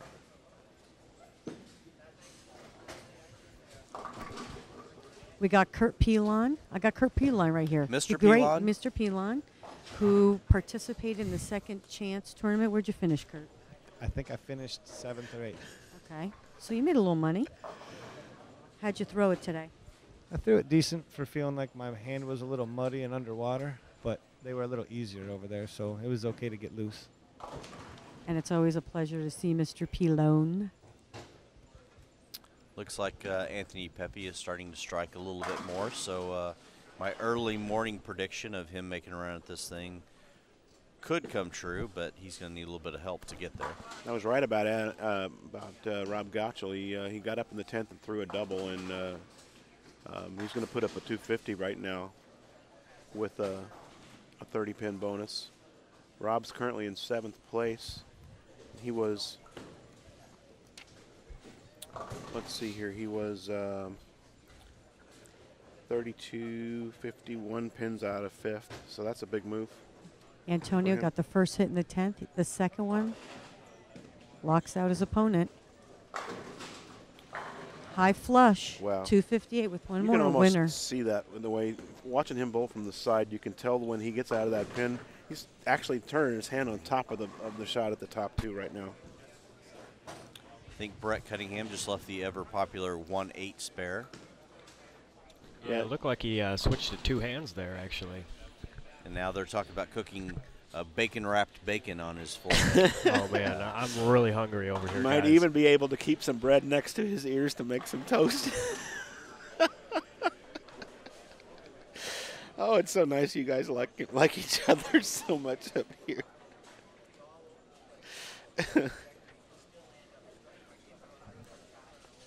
There are times that we don't comment on everything that we see in the chat, but we typically see it and we smile pretty big up here. So that's that wonderful college experience for you. It sure is. Yeah, Connor and all them, they're all really good friends. So it's good to see them all give themselves some trouble. Had the chance to bowl with Connor one time. We needed a fourth player for the Team Extreme tournament at Jerry Anderson's place, right over there, and Connor bowled with us. And he said he bowled horrible. Connor, I wasn't going to say that. I just remember that on the easy shot, I think it was 128 or something like that, game one, but I wasn't going to say it. How was the blister on Cunningham? He's not feeling too good right now. I talked to him a few minutes ago, and his hand's pretty beat up. So I think right now he's just trying to finish and get out of here. I didn't even know Connor before that day. I met him on that day, but I just remember that Danny Spink was standing next to me one time, and he was watching Connor throw his shot. And Connor, I think he had something Lindenwood on that day. A shirt said something Lindenwood, and Danny was telling him he had to take that shirt off. He wasn't allowing him to wear that shirt anymore. Antonio Medina won that game between Veach and Medina. We don't know the total score yet. Carolyn said it, I believe, and I didn't hear exactly what it was. Which match? Antonio and Veach. What were It the scores? He struck out for 258, and I'm sorry, I think if Justin went out was 241, and I see that he struck and spared. So let's see, it was 254 to 231. All right. And Brett Shepard just tweeted about Antonio, no pain, no gain. He can't be talking about the new movie because I don't think we would confuse Antonio with a bodybuilder. Anthony Pepe bowling a good game, going to a stronger bowl. Did you notice that ball change? Yep. Went back to the vivid. He's striking a little bit. Based on what Lucid, wasn't it, Carolyn? I'm sorry, lucid. I apologize. You know what? I was just talking to somebody who just threw a vivid on their fill. I apologize. He is throwing a lucid. Yes. Based on what Carolyn just reported, Antonio's going to go to plus 703 after that game, and Justin's going to be at plus 701. So Antonio's going to jump him in the standings. Don't necessarily know what the other guys right around him are doing, but that might push Brad Miller at least down to fifth, if not further. We had a question of what did Brad shoot. I'm not sure, but I think he actually shot Brett. You know, that's that's a very good possibility between those two. So.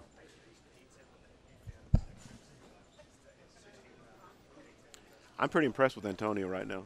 Okay, we got 1 second. I'm going to ask Tommy a quick question, real quick. Tommy, what do you see the lanes doing right now? It's just pair to pair. I just can't catch them early enough. Can't figure them out early enough. Each pair is different. I'm just all over the lane. Well, I have faith in you anyway, but you got 3 big games, or 2 big games, I say. I can't count, or 3. 3 big games. It's not as if I haven't seen you shoot 300 and or 800, so good luck. Don Griffin in the chat saying that we need to talk Mike into a Raisin division. Somebody yesterday or the day before suggested that they might even consider a senior event like this, a total. Maybe, you know, obviously probably not quite as big as this one here turned out to be, but at least on a demanding pattern and something like that. That would be fun. David O'Sullivan, winner at 203.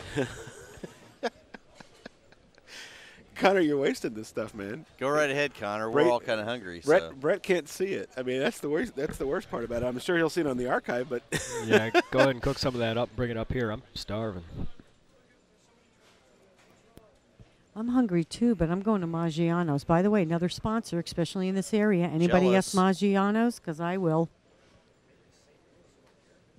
That's kind of shocking that you're going to go have Italian food. Are you gonna have some wine with that too? I'm going to clarify this for the 85th millionth time.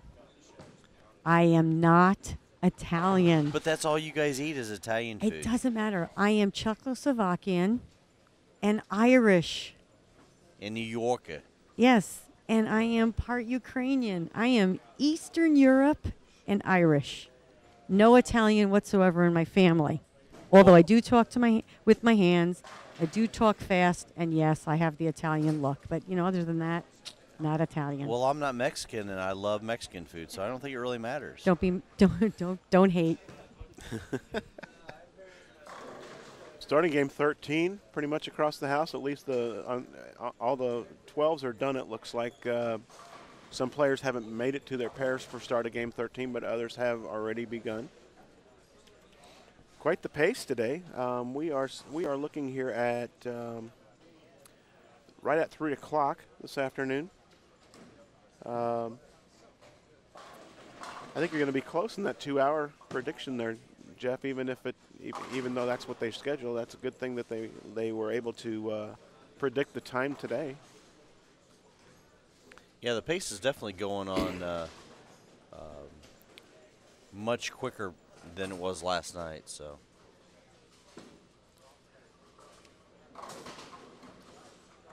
Connor, bacon, eggs, and toast don't have anything to do with Italian food, or New York. Or New Yorkers.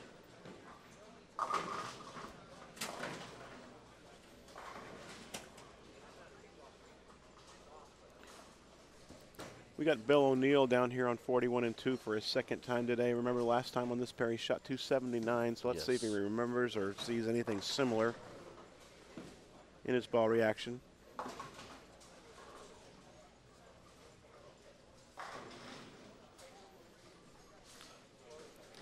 I guess we could throw some marinara sauce on the eggs and then it would be Italian.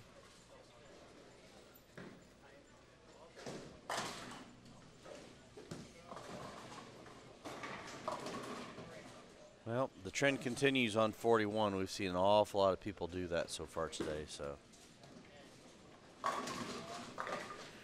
get a chance maybe to see a couple of Adam Barta shots. At least be able to see you can see him out of the side. He's bowling on the pair next to the featured pair 41-2 here. Left a flat 10 on lane 40. Looks like he's bowling against Anthony Pepe. So we'll have a chance to see how Anthony attacks this. Yes, it is Boyd 75. It is game 13 as we start right now. We'll bowl these next 3 games.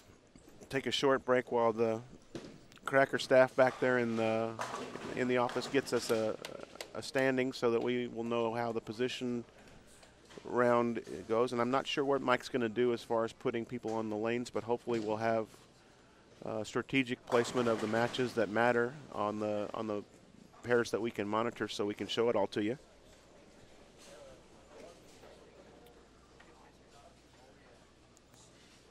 Yes, Pete, the last game will be a position round, so that's why it'll take just a little bit for them to calculate the scores and rank the bowlers and make sure that the right people bowl each other.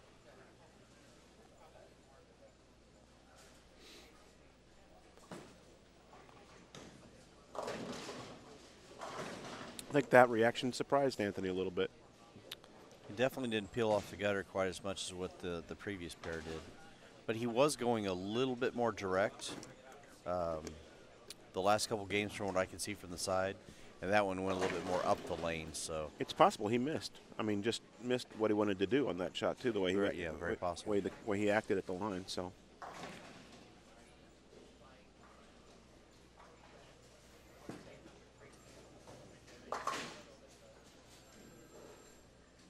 You know something you said yesterday that's really, really true whenever, considering how much difference there is. I'd like to think everything I say is true, dude. Well, we discussed this, okay? They can't see your face. They can't tell if you're being honest or anything like that. Good point. So.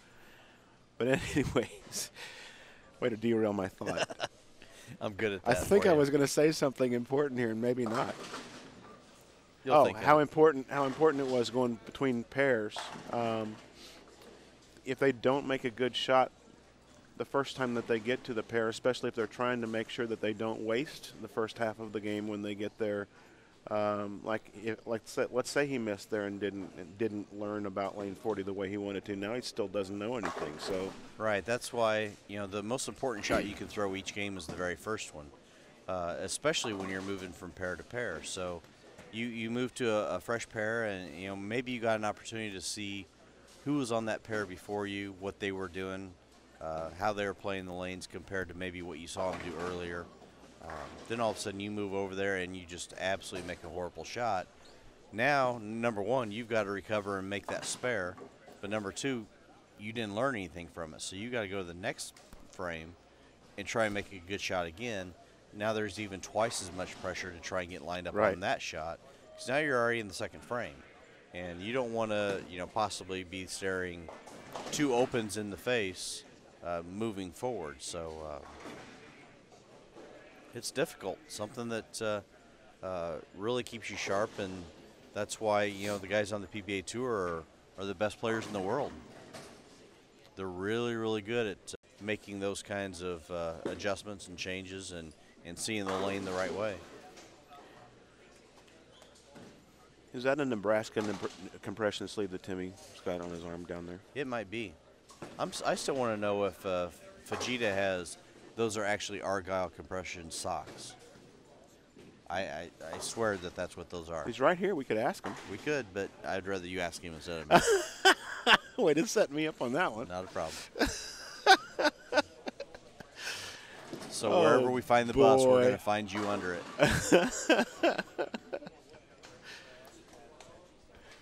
Too bad Connor's not here. He would ask him. Do a little housekeeping in the chat room. Do you see a lot of people in the middle of the lane versus straighter up the boards? Definitely today. All day yesterday, we didn't see anybody get right or left of 15. For the most part, maybe a couple guys here and there that were trying something different. But for the most part, you're already starting to see guys migrate to the middle part of the lane. I definitely didn't expect to see that, especially with less traffic today. But what it seems like is just after yet another strip in oil, the heads just started to go a little bit quicker, which is forcing guys on the other side of that shim moving to the middle part of the lane. Okay, do we want the answer on Fajita's socks? Yeah, go right ahead. Okay. I said, hey, got to ask you, are they compression socks? We're dying to know. And he said, are you kidding? He goes, are you kidding? He goes, he says, I wish they were. Obviously. He said, and obviously they're unlucky socks. I'm going to go out on a limb and say he's never going to wear those socks again. It's very possible. No.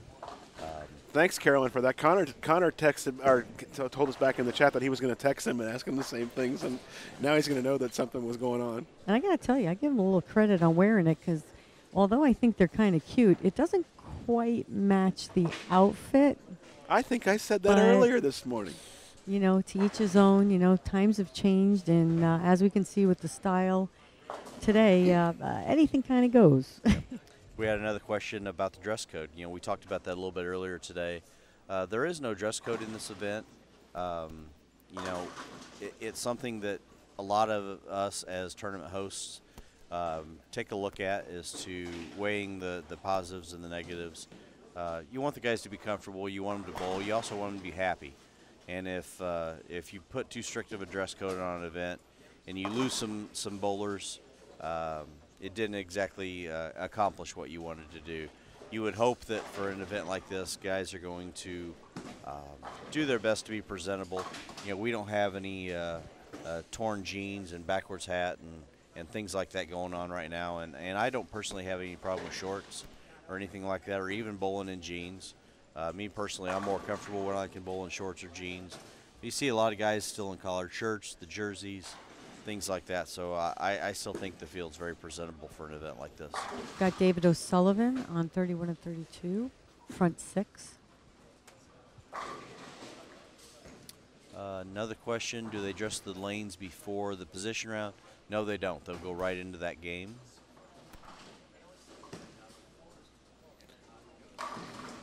Just saw a flash of scores and the scrolling on after game 12, and here it appears in print. Brad Miller moves up to second place. Bill O'Neill still in the lead at plus 918, increasing the margin between him. It's 187 pins right now over Brad Miller in second place, plus 735. Craig Nidifer plus 719. Justin Veach plus 711, and Antonio plus 703. So my quick calculations mentally were askew on that one. Rob Gottschall in sixth place plus 644. So there's a widening of the gap right now between fifth and sixth. 59 pins right now, and then again another 44 between sixth and seventh. And so there's some spread being put in here for the folks who have a chance to make the top 5 tonight. This is after 12 games. Second place finisher last year, first year champion Jake Peters is in 8th place at plus 583. Tommy Barish has fallen down now to 9th place, is the worst position of the day from what I can remember, 581. Del Ballard moved up a little bit, 10th place, 553. Anthony Pepe creeping up, 547. Tim Barrett continues a slow descent at 541. Dallas Baldridge, 534. David O'Sullivan, 419. Brett Cunningham at 371. Didn't see any breakfast food down there next to Brett's name, and Ronnie Fajita in 16th place with the Argyle socks at 79 over, and we have verified that they are not compression socks. David O'Sullivan, front 7. Tommy was bowling a good game and just big forward, but is definitely in contention for that match. You know, we had another excellent question in the chat, and Carolyn, I'll throw this one to you first. The question was, let's see, when you move to the next pair, do you set up at the same place that you were on the lanes before you adjust? So when you move to a different pair, do you automatically go to what you just did the previous game, or do you adjust automatically? Actually, it really depends on how the lanes have been playing. The majority of the time, I would say yes. Now, as I'm going to compare it to yesterday when I bowled, I had one side of the house where I had the left lane hooking a little more for me. So when I did go to the next pair, before I got there, first off, I watched some of the bowlers bowl at least the 9th and 10th frame to see if the lane looked like it was hooking a little more. But because I had that left lane hooking, I moved just aboard with my feet and made sure I was a little firm with it so I could get a good read on the lane. But the majority of the time, especially, and here's the difference, and obviously I have experience with both, is when I'm bowling a women's event, very rarely do I have to move when I go to the next pair, because the women have a tendency to play the lanes much more similar. Where the men have a tendency to play them a little different, the angles are a little different. So I would say the answer to my question would be when I'm at a women's event, unless I really see that next pair doing something dramatically different, I will basically stay in the same place and just make sure I throw a good firm shot. When I'm bowling a men's event, I do have a tendency to maybe move one and make sure I'm a little firm with it, because the lanes do have a tendency to hook a little bit more. Awesome, thanks. Thanks, Carolyn. Dude, look how freaking good is Bill O'Neill. My gosh, he comes down here, he throws on a pair that he shot 279 before. He goes on the right lane, strikes like he did before. Then he 2-8-10s. 2-8-10s on the left lane, and all of a sudden now he's got 5 in a row up there again. He did make a ball change, and he is starting to creep in a little bit more. But once again, on lane 41, just get a little firm and it flies right through it. So that's still a tricky lane. We've seen that all day.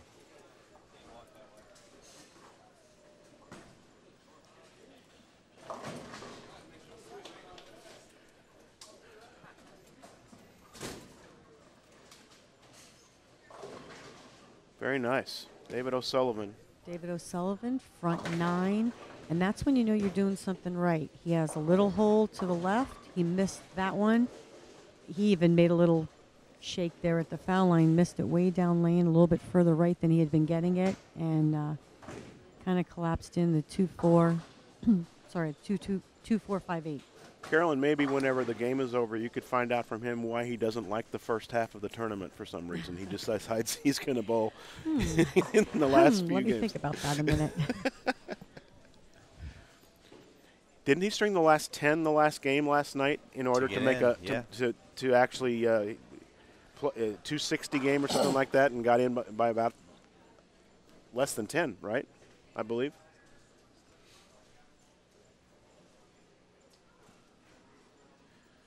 Meanwhile, over here on 39 and 40, while Anthony has been struggling, Adam has stepped up and gone spare 7-bagger. So he's definitely going to win this game. If he go in and finishes out, he's going to be able to make quite a bit of ground. So David O'Sullivan, front 10.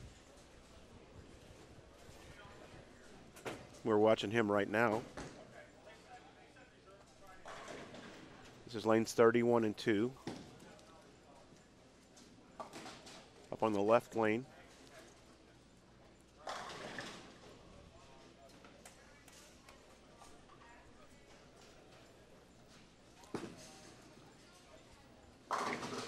Adam gets the hit in the 9th, so he's moving over. If he can strike out in the 10th for 290, that's going to definitely help him out. And David carries number 11.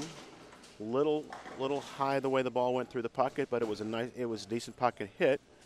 Haven't seen a 300 today. We had one yesterday morning. That's the only one of the event. No, there was actually 2 yesterday. Wasn't there one last night on the other side? Yes, there was. Yeah, there was 2 yesterday. And here he is. He was in 14th place after 12 at 419. So once again, somebody from the bottom of the half of the standings making a huge move. And Adam gets the first one in the 10th, so he's going to make a big jump in the stand. David, what did he leave? 2-8. Did you get a little fast with it? I think he missed a little right on that shot from where he was playing before. What do you think, Carolyn?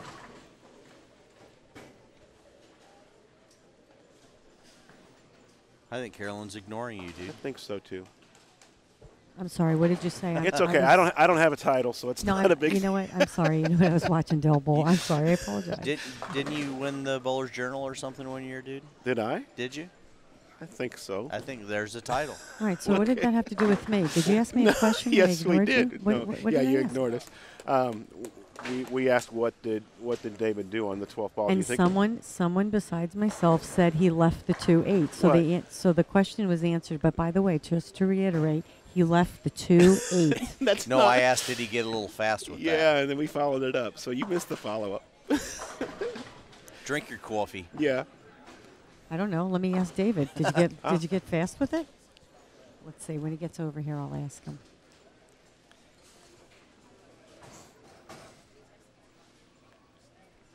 Is there any advice for bowlers going to Reno to bowl nationals for the first time? Make your hold spares. Hold on. David O'Sullivan just shot 298. Your last shot. A little fast. Got it in. They want to know. I made a little move because I went high like the previous 3 shots on that lane. Probably shouldn't have moved, but I actually thought I threw it okay. Just kind of kept going. No, I thought you actually threw it pretty good too. Definitely. Good luck making your last-minute run there. Carolyn, ask him how his back's feeling. David, how is your back feeling? It's not feeling very good, but when I can keep bowling, like the next 2 shots I throw are going to hurt because I got to wait a few minutes. But as long as I keep going, I seem to be in a groove. It seems to loosen up as I bowl, but it's pretty brutal when I got a 5 or 6 minute break. I got some Aleve for you if you need it. Trust me. I like him. He's such a good kid. Yes, he is. And Bill O'Neill with a great guess on the 2-8 spare. Adam Barta with 279 that game.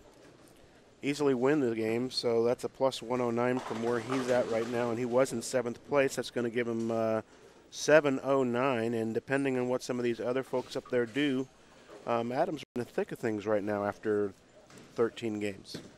Which I don't think that really surprises anything, the way Adam's been bowling over the last couple of years, all over the place, so pretty solid player. Dallas winner over Tommy, 230. Well, if he throws the next one, 230. Right now he's got 220. 220 over 2-0. And I would expect that Pete Barta would know exactly who I was talking about whenever.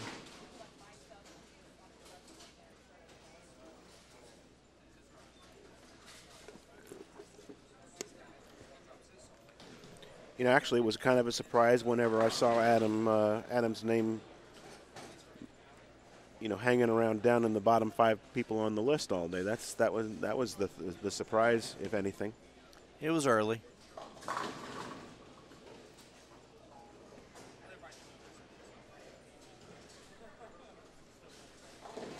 Finishing up game 13 here, we've got a couple of shots being thrown on just a few pairs, and then the bowlers will all switch again. It seems like the switch back and forth is even going a little slower now toward the end of the tournament here. They're taking their time getting to other lanes. I'm telling you guys, they're wearing down. The fatigue is starting to set in. And I think they are, but I got to tell you too. Have you noticed more bowling balls pair to pair also? Yep, definitely. I think it's getting, once again. We've already got 2 games to go. Correct. Yep. Correct. Could be hitting another transition. I mean, there are people still trying to play to the right and just throw it harder, and there are people now into that track area, so they're bringing more bowling balls to each pair, going back to get another bag. So that takes a little time too, but kind of interesting how we've seen the lanes go through, a couple of times, transition differently. Good point. And in different parts of the lane. I'll tell you, and this is a conversation you guys could have, and it'd be great to hear from people who are watching or, just listening, either or. Ball motion is so important. And, a bowler, when you're throwing the ball, you don't see your ball motion the first. I mean, I want to say not average bowlers, but, even the best bowlers in the world have a hard time seeing their ball that first 15 feet. Mm-hmm. They really do. And it's so important to watch your ball go down the lane and watch that motion it's making towards the pins, because it's so crucial to carry and what you have to change. Yeah, very good point, and that's something we've touched on a lot over the weekend, is the shape of the motion that you're looking for on a flat pattern like this. You're always tempted to try and create more and more angle down lane to be able to strike, but when you're on a flat pattern, and the ball breaks loose as soon as it sees friction, it could go either direction, and a lot of times neither one of them are good. So you really want to see that smooth, controlled arcing motion, especially in the back half of the lane. And then maybe make some physical changes now and then to be able to help with your strike percentage and changing angles. Just make a little quick comment on lane 41. This is something that I totally forgot about. Just saw Adam do the mock jump shot because his ball bounced in the heads. In practice this morning, when they had their 10-15 minutes of warm-up before they got started, Dell came up to me and says, "Hey, watch my ball on lane 41. Does it look like it's really trampolining in the heads quite a bit?" And of course, the shot that he threw that I watched, he got out of clean.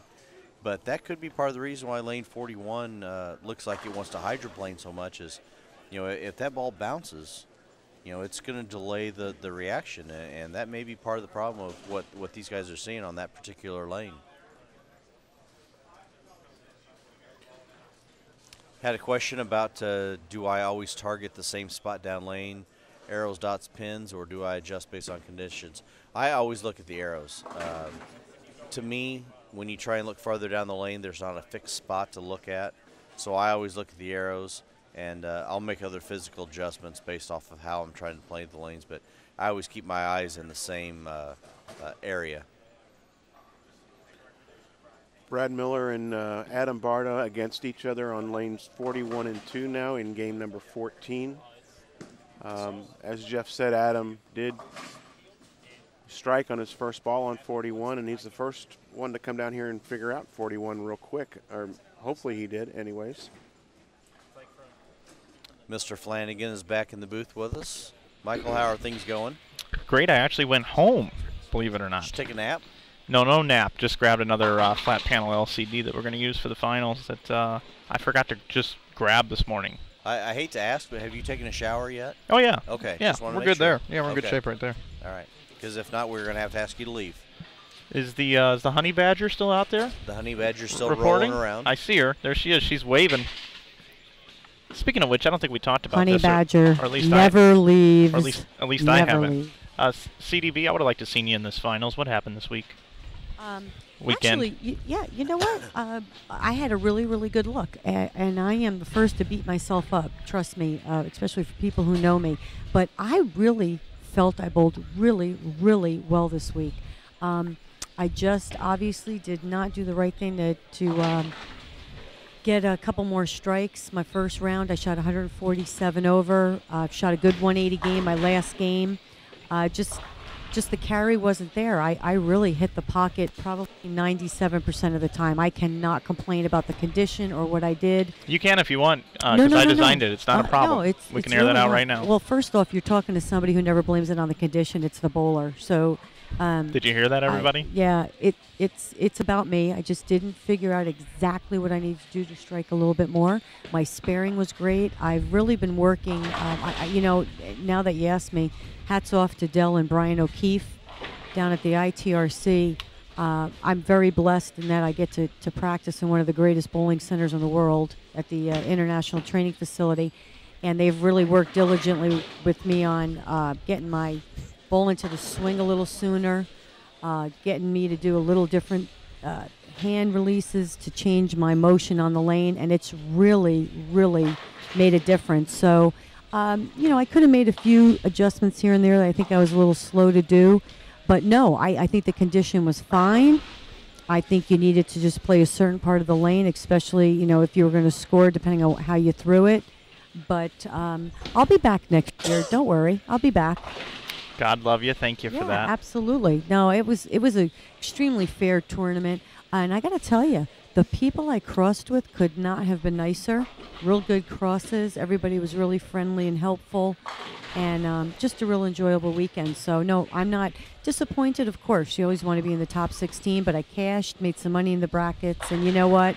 We'll go on, and I'm going to nationals next week, men's and women's nationals, so I feel really ready. Well, good for you. And you've done a tremendous job today, I must say, with all of your sideline reporting. I hope everyone else in the world of professional sports can possibly listen to you. You could cover lacrosse, maybe, horseshoes, underwater basket weaving, beer pong. Yeah. Horse racing. Yeah. And you just did a college telecast too, didn't you? Yes, I did. I did the MEAC. That's right, the MEAC. The MEAC, where Eastern Maryland Shore bowled phenomenal and won. So they've been on fire, actually. That team, great coach. Yeah, very, very solid. Mm-hmm. How good did the Robert Morris kids bowl? Oh my God, phenomenal! And let me tell you, but you touched on it too. I'm going to tell you, a lot of those kids, they want knowledge, they want to learn, and they're so into getting good coaching and working at their game. And that's so crucial with today's game. It really is. So I haven't been in the booth for a while. It looks like Bill O'Neill has got a little bit of a stranglehold on first place, huh, gentlemen? He stumbled just a little bit a couple of games ago, and I shot 195 and lost the game and let somebody back within 60 pins of him, and all of a sudden I think he looked at the standings and said, that ain't happening anymore. Yeah, I think he was just teasing. Yeah, he teased. But it's kind of exciting between let's say third and even all the way down to eighth now. I think, especially the Antonio story. I mean, with what he did to his thumb earlier, and then nothing but climbing the standings since then. Brad Miller, second place, up on your screen right now, competing on lanes 41 and 42, just right of our booth. And I will say that Brad has had a couple of horrendous games down here on this end of the house, and so he must be doing some good stuff on the other end that we aren't watching, because there's a couple of times that I've watched him bowl down here that I was starting to worry about his reaction and what he was going to be able to do, and all of a sudden there he's in second place again.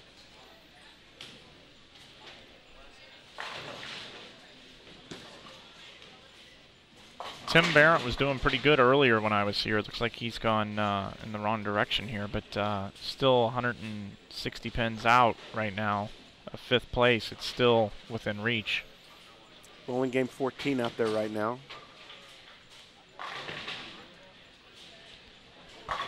And there is the funky cold Antonio Medina. Works at Wolf's Pro Shop. I'm sure you guys have mentioned that. Antonio doesn't get to bowl as much as he would like, as he's also a physical therapist. And Antonio was gearing up for this event by text messaging me this week, and was really looking forward to it. Was looking for a backer. I was almost going to be his backer this week. I wish that would have worked out. So how does texting help you gear up for a tournament? Is it good exercise for your thumb? Obviously not, because he hurt his thumb. Oh, yeah, that's right. true. Yeah. Well, I think he just is looking for an excuse to go two-handed. Oh.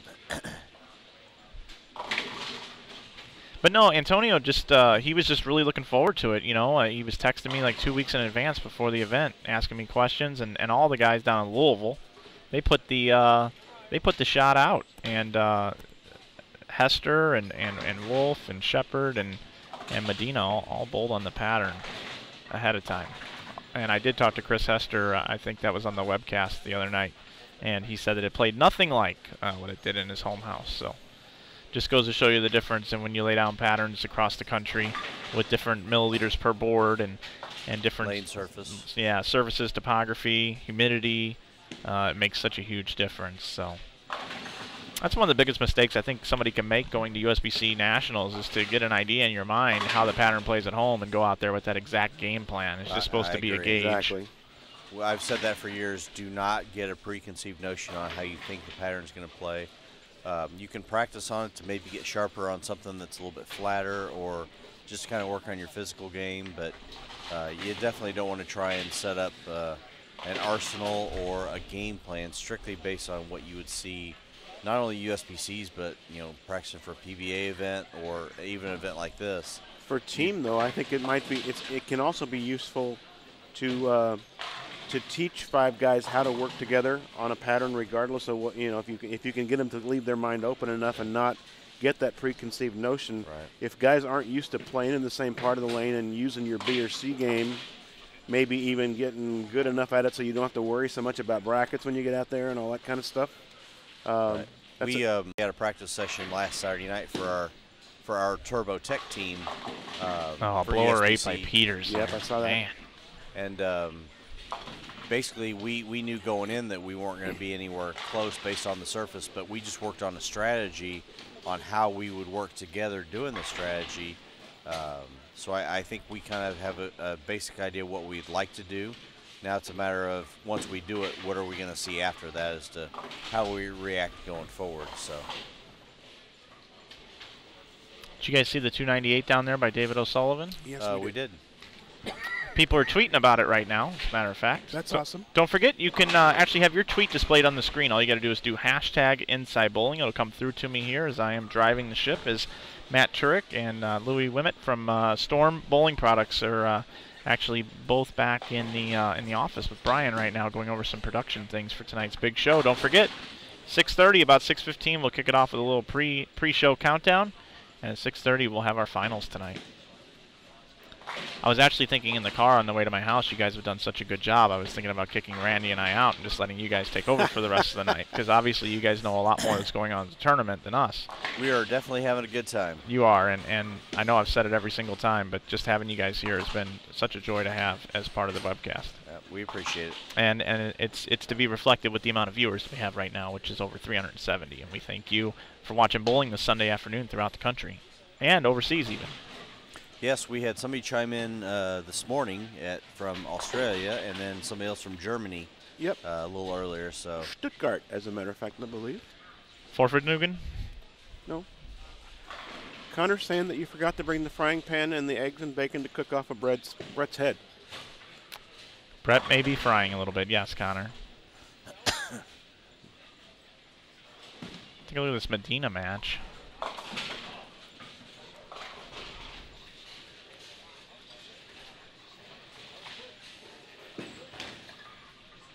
Possible 267 for O'Neill. Possible 254 max score for Medina, looks like. This guy here, Tommy Barish, has got a nice style.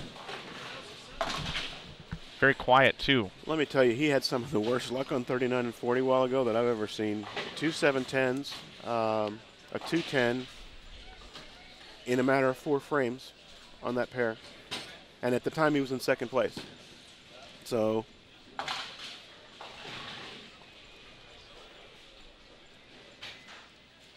should have an update after game number 13 shortly. We're in game 14. Adam Barda finding a way to strike on 41 that a lot of people haven't been able to do. He struck every time on that lane, Jeff. Hey, have you guys watched Adam Barda bowl before today? Like, oh, have you really analyzed this game? Very simple. When did he come onto the scene? Because to me, it felt like he came out of nowhere, and I've followed a lot of bowling over the years. I've heard the name for a few years. We had a question for me and Carolyn if we're coming to Washington State to bowl the regional next month. If you're talking about the one in June, Carolyn and I will both be there. Nice. So we're looking forward to that event. Great. Yes, we are. It's going to be a lot of fun. That is one of my favorite states, is Washington. It's beautiful up there. It really is. I remember, it might have been 2 years ago, I worked one of the trade shows up there where we had the big mega matchmaker going on, where we had like 600 people come through the doors in a couple days trying bowling balls. That was that was a lot of fun. Never seen that many people come through in that short of amount of time to demo bowling balls, but that was great. Now, Jeff, when you say a matchmaker, do you mean that it's like a singles dating thing, or? Yes, exactly. It's a let's have lunch type of thing. Is it really? Is that what you're talking about? No, not at all. What is it? It is our try it before you buy it program with Storm and Rotary. Oh, that's right. Okay. Where you come in, we have interchangeable grips and thumbs. You can try all the new products. We'll have multiple spans, multiple weights, and pretty much all the latest and greatest products that you guys can come out and test out. Mike, by the way, we do have confirmation. I don't know if you were listening a while ago, but Ronnie Fujita's socks are not compression socks. Okay. And according to him today, they are also not very lucky socks. So Okay. I know that we've got the Storm compression sleeves coming, but we may need to look into some Storm compression socks next. So we'll take a look at that. Had a question from Mike Miniman. How many high roads have I drilled to date? Michael, that number's got to be somewhere around 50 to 60 if I had to guess. So it's an insane amount. It's going to be hard to get that ball discontinued while I'm still alive. We do have a standings update after game number 13. I apologize as it just refreshed. After game number 13, Bill O'Neill is at plus 971. Second is Craig Nidifer at 796. Third place, Brad Miller, 743. Fourth place, Justin Veach, 725. Fifth place now, Adam Barta at 709.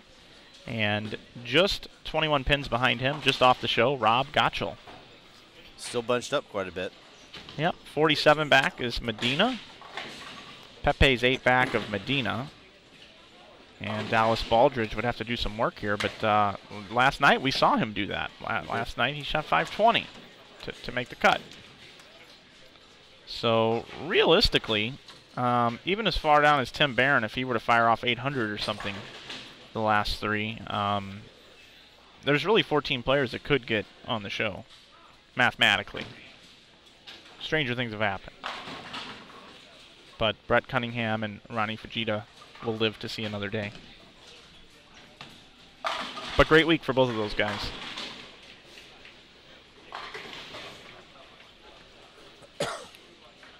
I personally am rooting for Jake Peters just because of the story behind the tournament and him finishing first and second, and to continue that, you know, it's I like that. I like when there's dominant sports teams and you're on board with that bandwagon before it starts. And I was a believer in Jake Peters before he won the tournament the first year, just the way he conducts himself. He's a nice young man. Follows in the same footsteps as the Rick Steelsmiths of the world, Chris Barnes, the Sean Rashes of the world. Just hasn't had that opportunity to really break through yet. So what are you going to do if there's a tie for 5th place after 16 games? It's a one-game roll-off. A full game. A full game. Make them bowl 8 more games? Yeah, we could make them, yeah, that would be fine too. They could do round robin with everybody and do some sort of like little roulette wheel type About thing. a best 4 out of 7 scissors, paper, rock? Yeah. Lizard Spock. That would work too. And the loser would have to commentate in the booth instead of me with Randy. Uh-oh. Well, that's punishment enough, I think. You could do the trick where you take a baseball bat and they have to put their nose on the bat and spin around, then run to a certain distance, and whoever doesn't fall down first. Look at Tommy Barish. Here comes Tommy, 5-bag. Did you say what was that? That was a 5 what? 5-bagger. 5-bagger.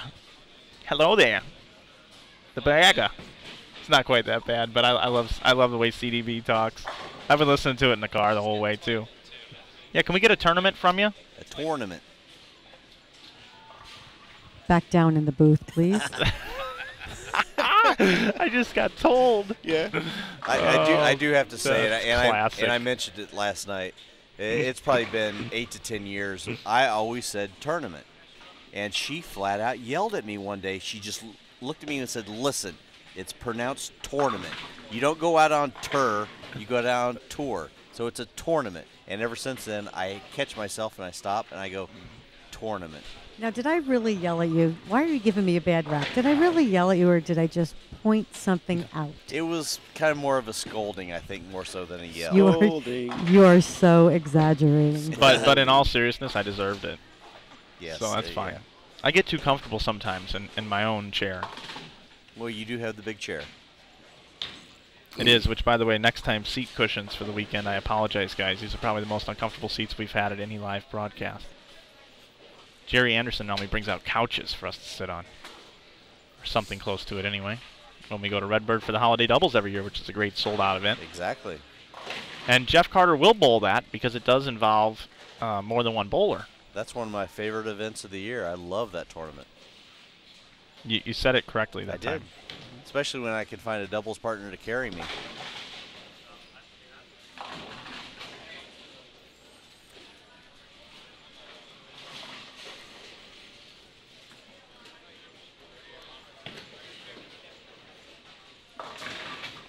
I've got a quick side question for CDB, who's out in the field. You got a copy? Yes, I was trying to decide whether I was still speaking to all of you, but yes, go ahead. Okay, CDB. Yes. We're trying to repair the relationship here, and I was watching you bowl in qualifying, and I really liked your jerseys. Do you design those yourself, or do you pick designs that are already out there and then just put your own colors to them? No, I designed them through High Five. To be very honest, I have absolutely no design vision whatsoever. So I usually tell them what my colors are or what I'm looking for, you know, some type of idea maybe. But other than that, I just kind of go with it. And actually, the jersey I wore yesterday is a different version of the purple, gold, and white one that Dell and I wore on Friday night. And that's actually our Ballard versus the Big C jersey. And then because the colors are purple, gold, and white. So you'll be seeing a new one of those come out. But I have a couple more on order, so I'm glad you like them. I hope you like the new ones when you see me next time. Yeah, those are really cool. You know, Mike, that was something we actually talked a lot about last night, was the fact that the jerseys have become so popular, not only from the PBA Tour standpoint, but all the way down into league bowling, the amateur competitive bowling ranks. You start to see more and more guys using their own custom designed jerseys through Boom Apparel, High Five, Gemini, and it's really cool just to see the different design ideas and so on and so forth. So it's really a neat feature that's really broken loose in bowling. It's definitely added a little bit of class to our game and how our professionals dress. You know, we have no dress code here, but the reason for that is I hope to hit a home run one of these days, and if someone were to show up, you know, in some sort of obnoxious outfit or something, and it were to go viral. Well, Connor said he was going to wear the tie-dye pants today if he made it, so that would have been impressive. But, well, I sent an invitation to Lady Gaga to bowl, and I was going to see if she made the finals, if she would bowl and meet like she did on MTV. She accepted her award, whatever that may be, several years ago. Well, I for one, was somebody that when the PBA came up with the idea of the jerseys, I thought it was an awesome idea for guys to be able to market themselves. And then at Storm, we took that a little bit farther with the signature jerseys for the entire staff. Those are still available on the Storm website for Pete and Norm Duke and Jason Belmonte and those guys. It allowed all the guys kind of their personalities to come through and their designs, and it really helped to kind of brand the players. So it's kind of cool when you walk into a bowling center and you see guys wearing a Tim Mack jersey or a Rhino Page jersey. It's just kind of neat to walk in and see that everywhere you go. It certainly is, and I was looking here in the chat. Pete Barta is in the chat. I really thought you were going to be here, Pete. I really like when you're part of the event. I know Adam's just been traveling so much, though, and you were just spending a lot of time out in Reno. But we miss you not being here. We're happy you're in the chat. And, yeah, I touched earlier on your National Amateur Bowling ranking shirt. I noticed that Gottschall and Adam Barta are both wearing, fresh from their Nationals bowling. And I believe Gottschall shot 300 in that shirt and in the Bowler's Journal.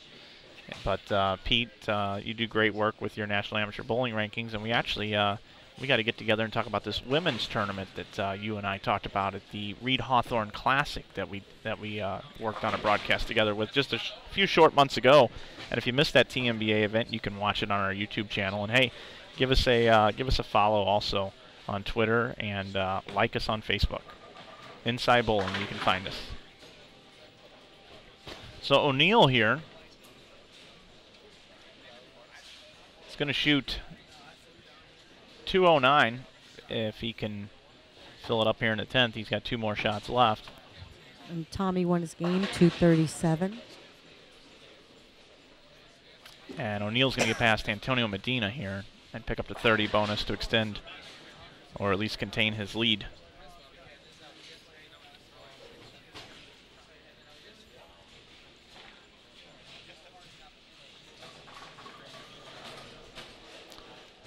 Honey Badger, how's the Peters match down there?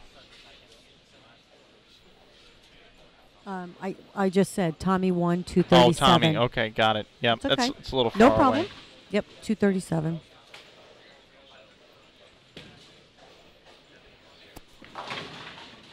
That looks like about the only match I've got left on my screen here that I can show you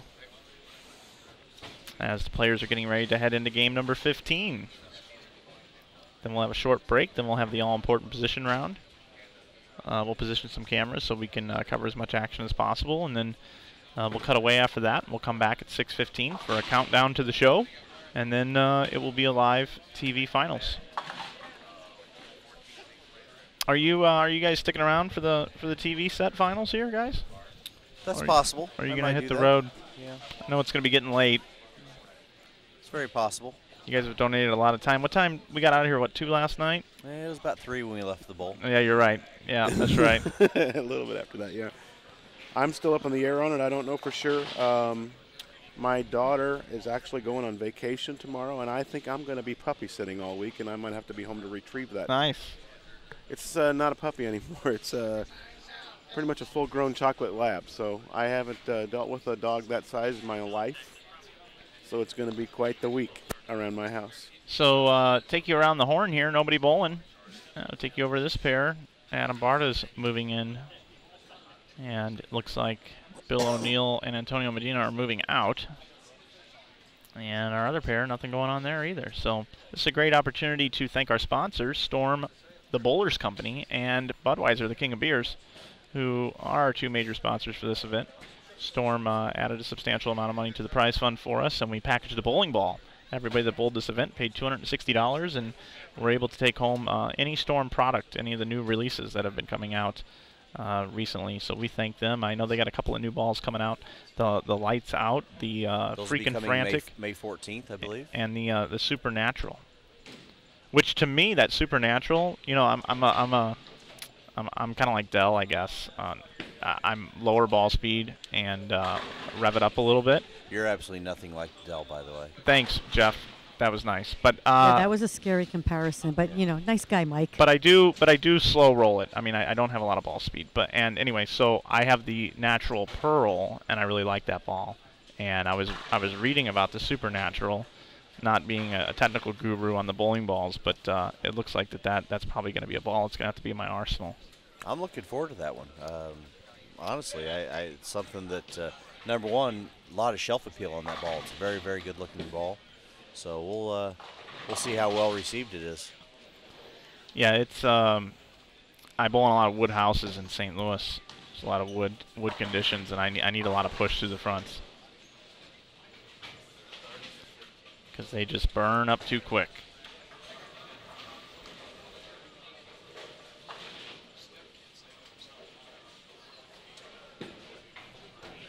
So Adam Barta is going to bowl Jake Peters here. Lanes 37 and 38.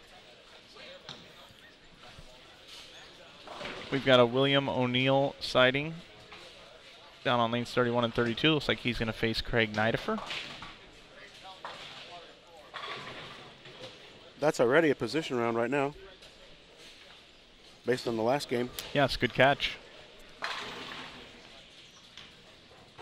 And we're still waiting for our 41 and 42. I just saw Medina lighting his thumb on fire, for God's sake.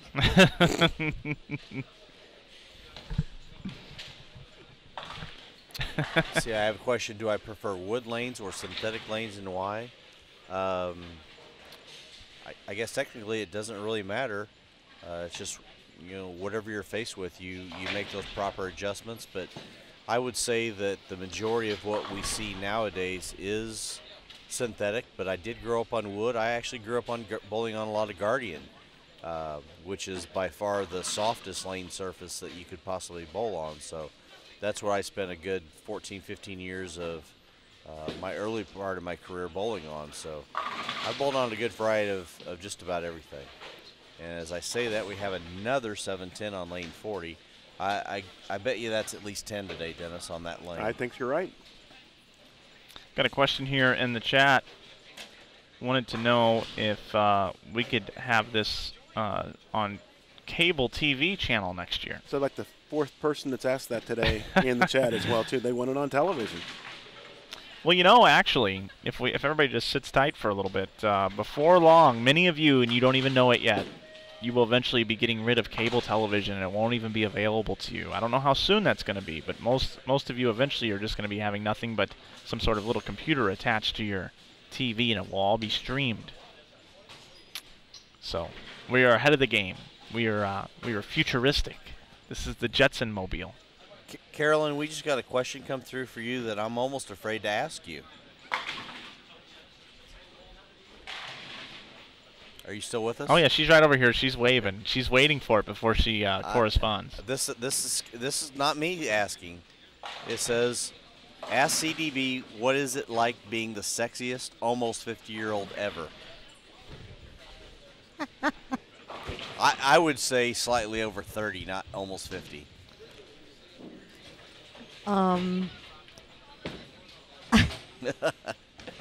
Hey, I don't like to talk about my age because I'm very vain, and I wouldn't quite call myself sexy, but I try hard. There's a song about that. We've had a couple of questions about half tip thumb usage. It's not something that I've ever taught. I only know a small amount of people that actually do that, so it's not something that I'm very, very familiar with. I'm somewhat old school when it comes to that. Put your thumb in there. Either that or take it all the way out if you're going to bowl no thumb or two-handed. So.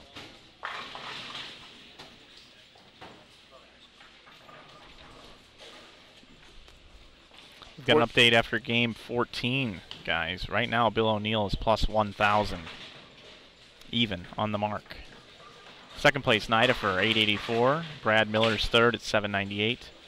64 pins behind Miller, and fourth is Gottschall. Fifth place is just 11 pins back of Gottschall, who is in fourth. Fifth place, Justin Veach. And Adam Barta is now down to sixth place at plus 705. So 18 pins out. And then there's a little bit of a gap. Tommy Barish down to 650. So he's 73 off right now with 2 to go. He's climbed 2 more spots though in the last game. He had fallen down the 9th, and then you got fighting himself back. Peters at 649, Medina at 644, Pepe at 607.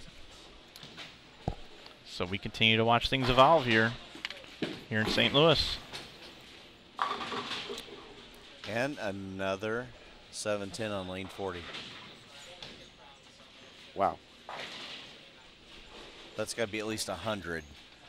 It went up some since the last time you talked about it, but yeah, it could be like at least 100.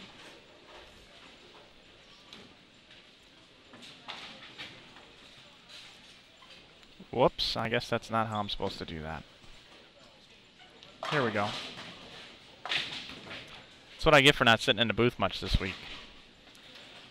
Can we get Matt back? Sure, not a problem. Poor Matt, he was sitting over here and he's so quiet almost all day. I think he was asleep for a while. He was really focusing on clicking the cameras, which he likes that. He slept for a couple hours, I think. Yeah, he had his finger on autopilot. So yeah, that's how I do this here. So I click that and that maybe. I'll figure it out one of these days.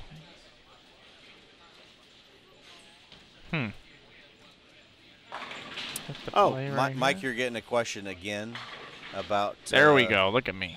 about the using this pattern in the 2-ball challenge league? At Trop this summer. Oh yeah, we've got a 2-ball challenge league this summer where you get a wrecker and a disturbed. It's sponsored by Rotogrip, and we will be using a different pattern every 2 weeks, and we're happy to have about 60 guys signed up for that league thus far. There's still openings, as I do consulting work here, and this is my home base, so to speak, and we could use this pattern if you'd like. We will be voting on that in a meeting and talking about what we want to do week to week in that league. So very flexible, though. For any of those of you out there that do bowl in any sort of a sport or a challenge league or anything like that, vary your ratios quite a bit. You know, bowl on some things that are 2-to-1, 3-to-1, 4-to-1. Once you get up into the 4-to-1 range, somewhere in there, it still gives you an opportunity to see your ball strike a little bit, which is still pretty important. But it's still just hard enough to where it still makes you execute good shots. And then when you get down to something like this, which is almost down to 2-to-1, shot making is definitely at a premium.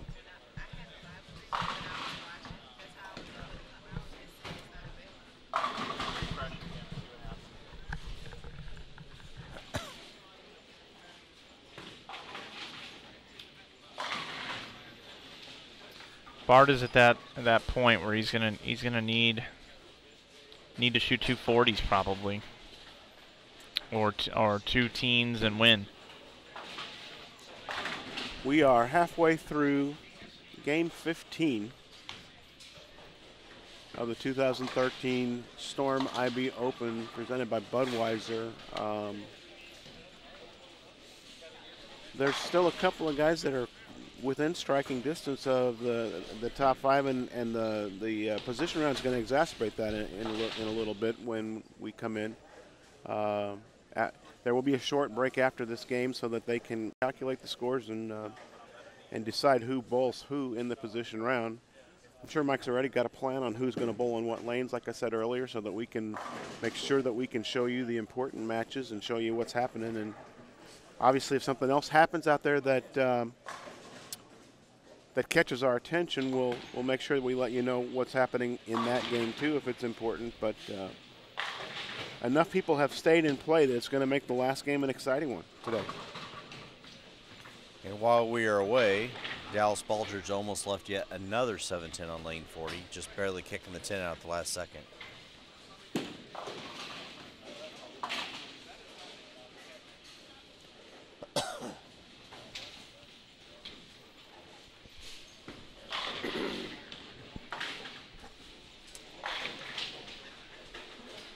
I didn't see who Dallas is bowling. Is it Brett Cunningham?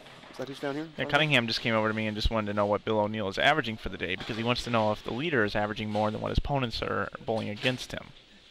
Currently, right now, we don't have those sorts of stats to provide for you, Brett, but hopefully somewhere down the road we'll be able to do things like that for you. I'm getting right now. I'm multitasking. I'm getting handed invitations to parties, and also a friend of mine, Dave Jones, checks in from Florida via my phone, and he says, "Hey, Mike, you know, in Bowler's Journal, there was a two-handed bowling article talking about whether or not it should be against the rules or not, and wanted to get our thoughts on that. And he's actually going to encourage his son, his young son, to become a two-handed bowler, believe it or not."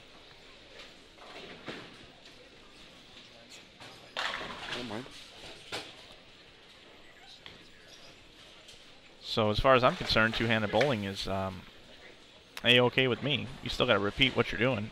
Exactly. We had a long conversation about that last night. You could shot put it. I don't care. Yeah, it's here to stay. Might as well get used to it.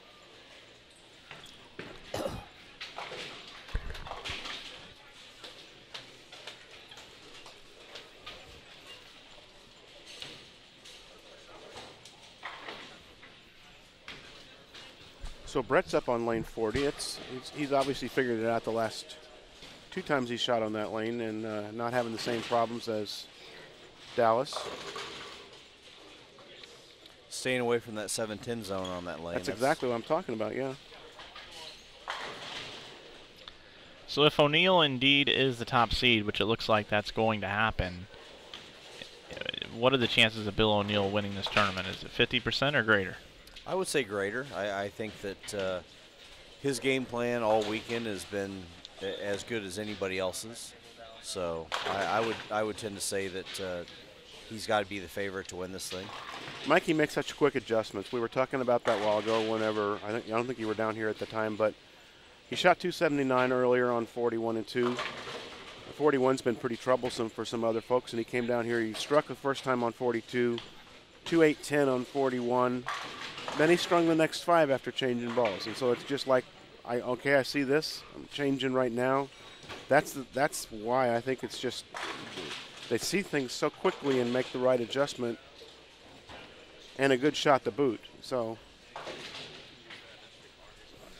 And Bill has such a simple physical game that he doesn't get himself in trouble a lot. He doesn't have to make the big major adjustments that a lot of the super high rev rate players do, and guys that hook it a lot.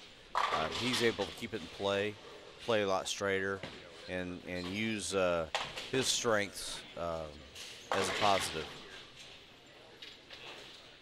We got a question about what do we think of Craig Nidifer, and I'll start with knowing that Craig bowled the IB Open last year, and when he bowled the event, I believe he finished 4th, and said it was one of the best events he'd ever been to, and spent some time with me just complimenting on how the event ran. So obviously first impression was very, very good, and then when he went to Las Vegas and I was out working for Extra Frame, he and I had a few conversations, and I consider Craig a friend now, and here he is again bowling again this year. So good. Really happy to see that. And I think he's got a little bit of an unorthodox game, but he's able to create a high rev rate, and he gets around it a little bit different, but down lane, the ball gets off the spot the right way consistently, and if he can compete on the PBA Tour over the course of a week and be in the top 10, that's a guy that can certainly play.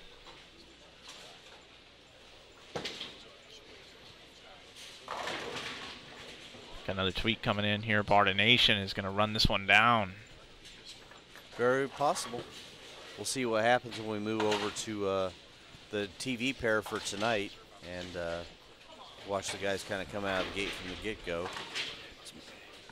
You know, you're in a one-game match. You've got to make quick decisions. You don't have time to be patient. You basically have enough time to make 1 or 2 small decisions and go for it. There's a hashtag CDB on that as well, too. I think CDB is trending right now nationwide. Well, Nationwide is on your side. That's what I've been told.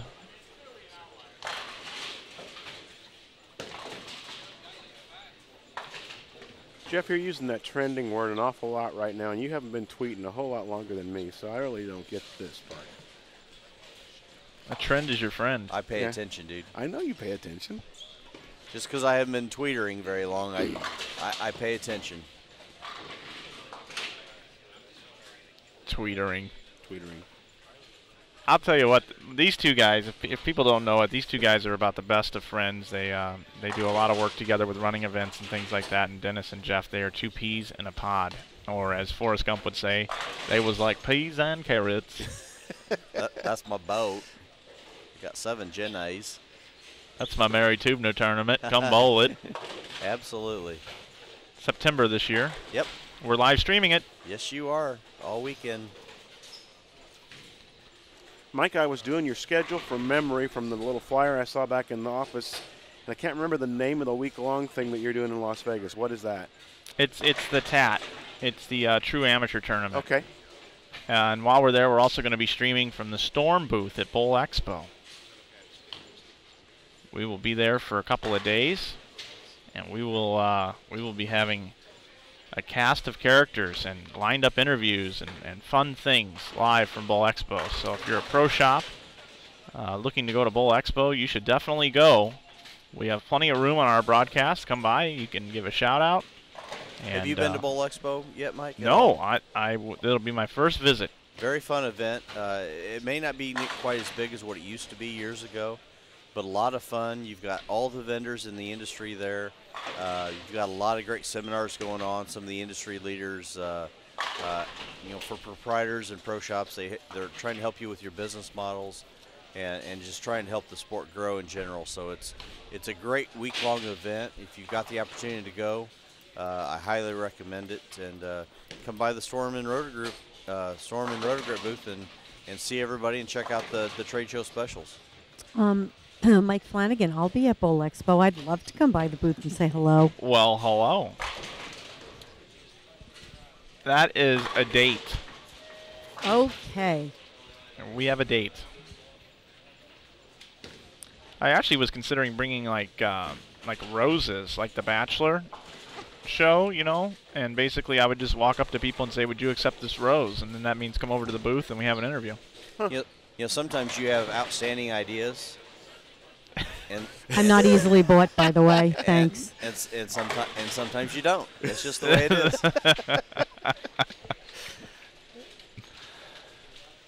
You don't pay me enough to agree with everything that you say. Right.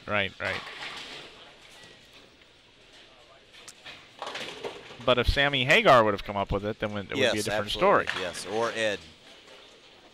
Or Edward, yes. So this is the 15th game of 16 today. They've bowled straight through.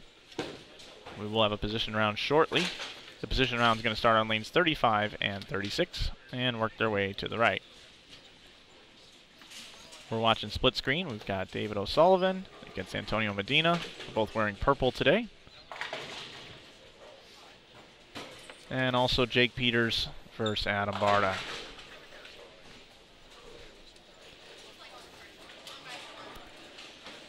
Peters is up in the 10th. He can shoot 216.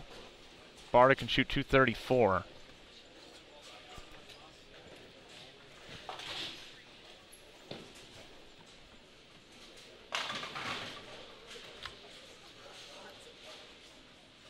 Brad Miller with 279 on 33 and 34. Defiant Soul. Wow. Hashtag Oh Inside Bowling. That's tremendous. That is. May not catch Bill, but it's going to solidify a top 5 spot, I would imagine, at this point. Yeah, he might be able to get to second with that. Yeah.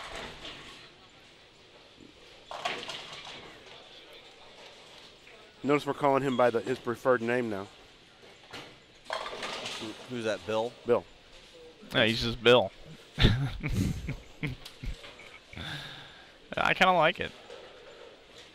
I don't. I'm going to call him the real deal the rest of the day. Okay, all right. I'm just the way it is. He's going to have to like it. Don't forget, fans are tweeting in, but you can do hashtag Inside Bowling, and your tweets will appear on the screen. We'll also be doing that tonight during our live telecast, so make sure you send in your tweets. And, you know, it's funny, we've been blowing this thing up saying that we're having a live telecast, and people are probably thinking, isn't that what you normally do? But we're just trying to get a little more fancy tonight. So make sure you come by and check us out on Facebook, check us out on Twitter. Feel free to share everything to your own personal pages and help us grow this and get the word out about what's going on, not only this afternoon but later on tonight. So feel free to help us out. We're up to about 380 viewers right now, which is the most we've had at one time so far this weekend. So you guys are definitely doing your job, and we thank you. And by the way, viewers picked up because we put a little bit of a push on the social media and asked you folks to let your friends know what's going on, and we saw a jump of about 140 in the viewers after we did the social media push this afternoon. So that would basically be what you guys came up with, was opposite of my rose idea. Yours was a good idea. Yeah, exactly. Okay.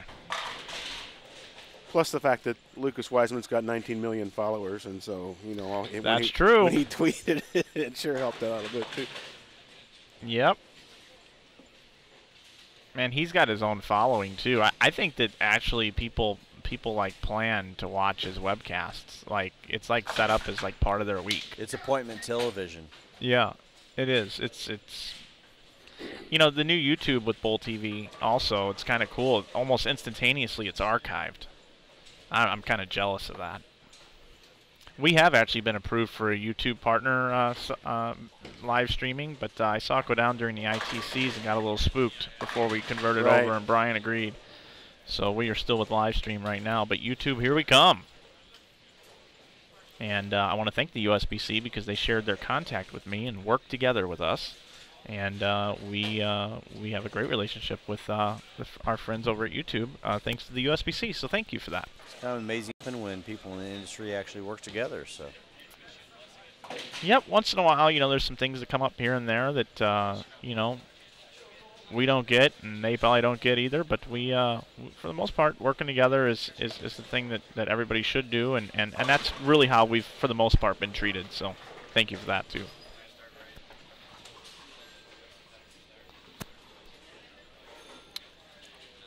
Let's see, I think I just got a tweet asking if I was working the Wounded Warrior project this year. I believe we're doing that at Walter Reed, Bethesda.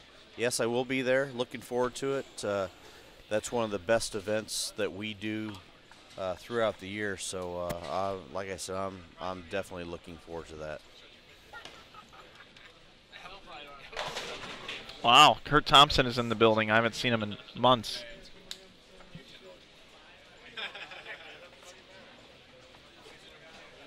It's always nice when your friends come out, man, to support something big that you're doing.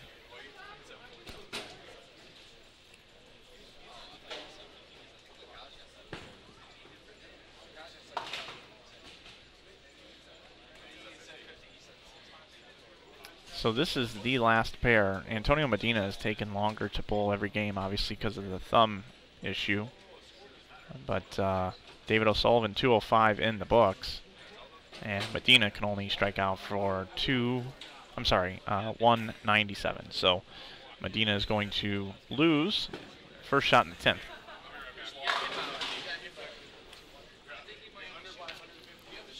Antonio sits 9th through 14 games at plus 644. Remember, the all-important 5th position, Justin Veach, is at 723. So right now it's Bill O'Neill, Craig Nidifer, Brad Miller, Rob Gottschall, and Justin Veach in. 18 pins out. Going into game number 15, which is just being completed, is Adam Barta, then Tommy Barish, Jake Peters, Medina, Pepe, Barron, O'Sullivan, Baldridge, Del Ballard, Cunningham, and Fujita. What happened to Del Ballard? When I left, he was striking. I guess the transition's just really taking a toll on him? Yeah, I think it hit Delmas pretty hard. He kind of got trapped a little bit trying to stay straight. Couldn't quite get the right look, and then when he moved in and tried to circle it a little bit more, he never found anything that he got really comfortable with. So.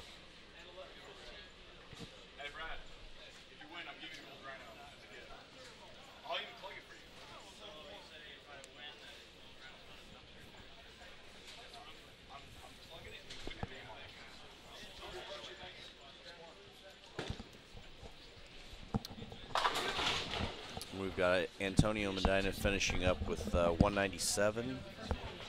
So that should conclude the first 15 games of match play for the 2013 Storm IB Open. We've got tabulate some scores, get everything back out to you for the position round, and then we'll be doing our top 5 cut. Yep, and for now we will break away. We will leave you to some music, and we will come back with position round within about 5 minutes. This is InsideBowling.com television, and you are watching the 2013 Storm InsideBowling.com Open.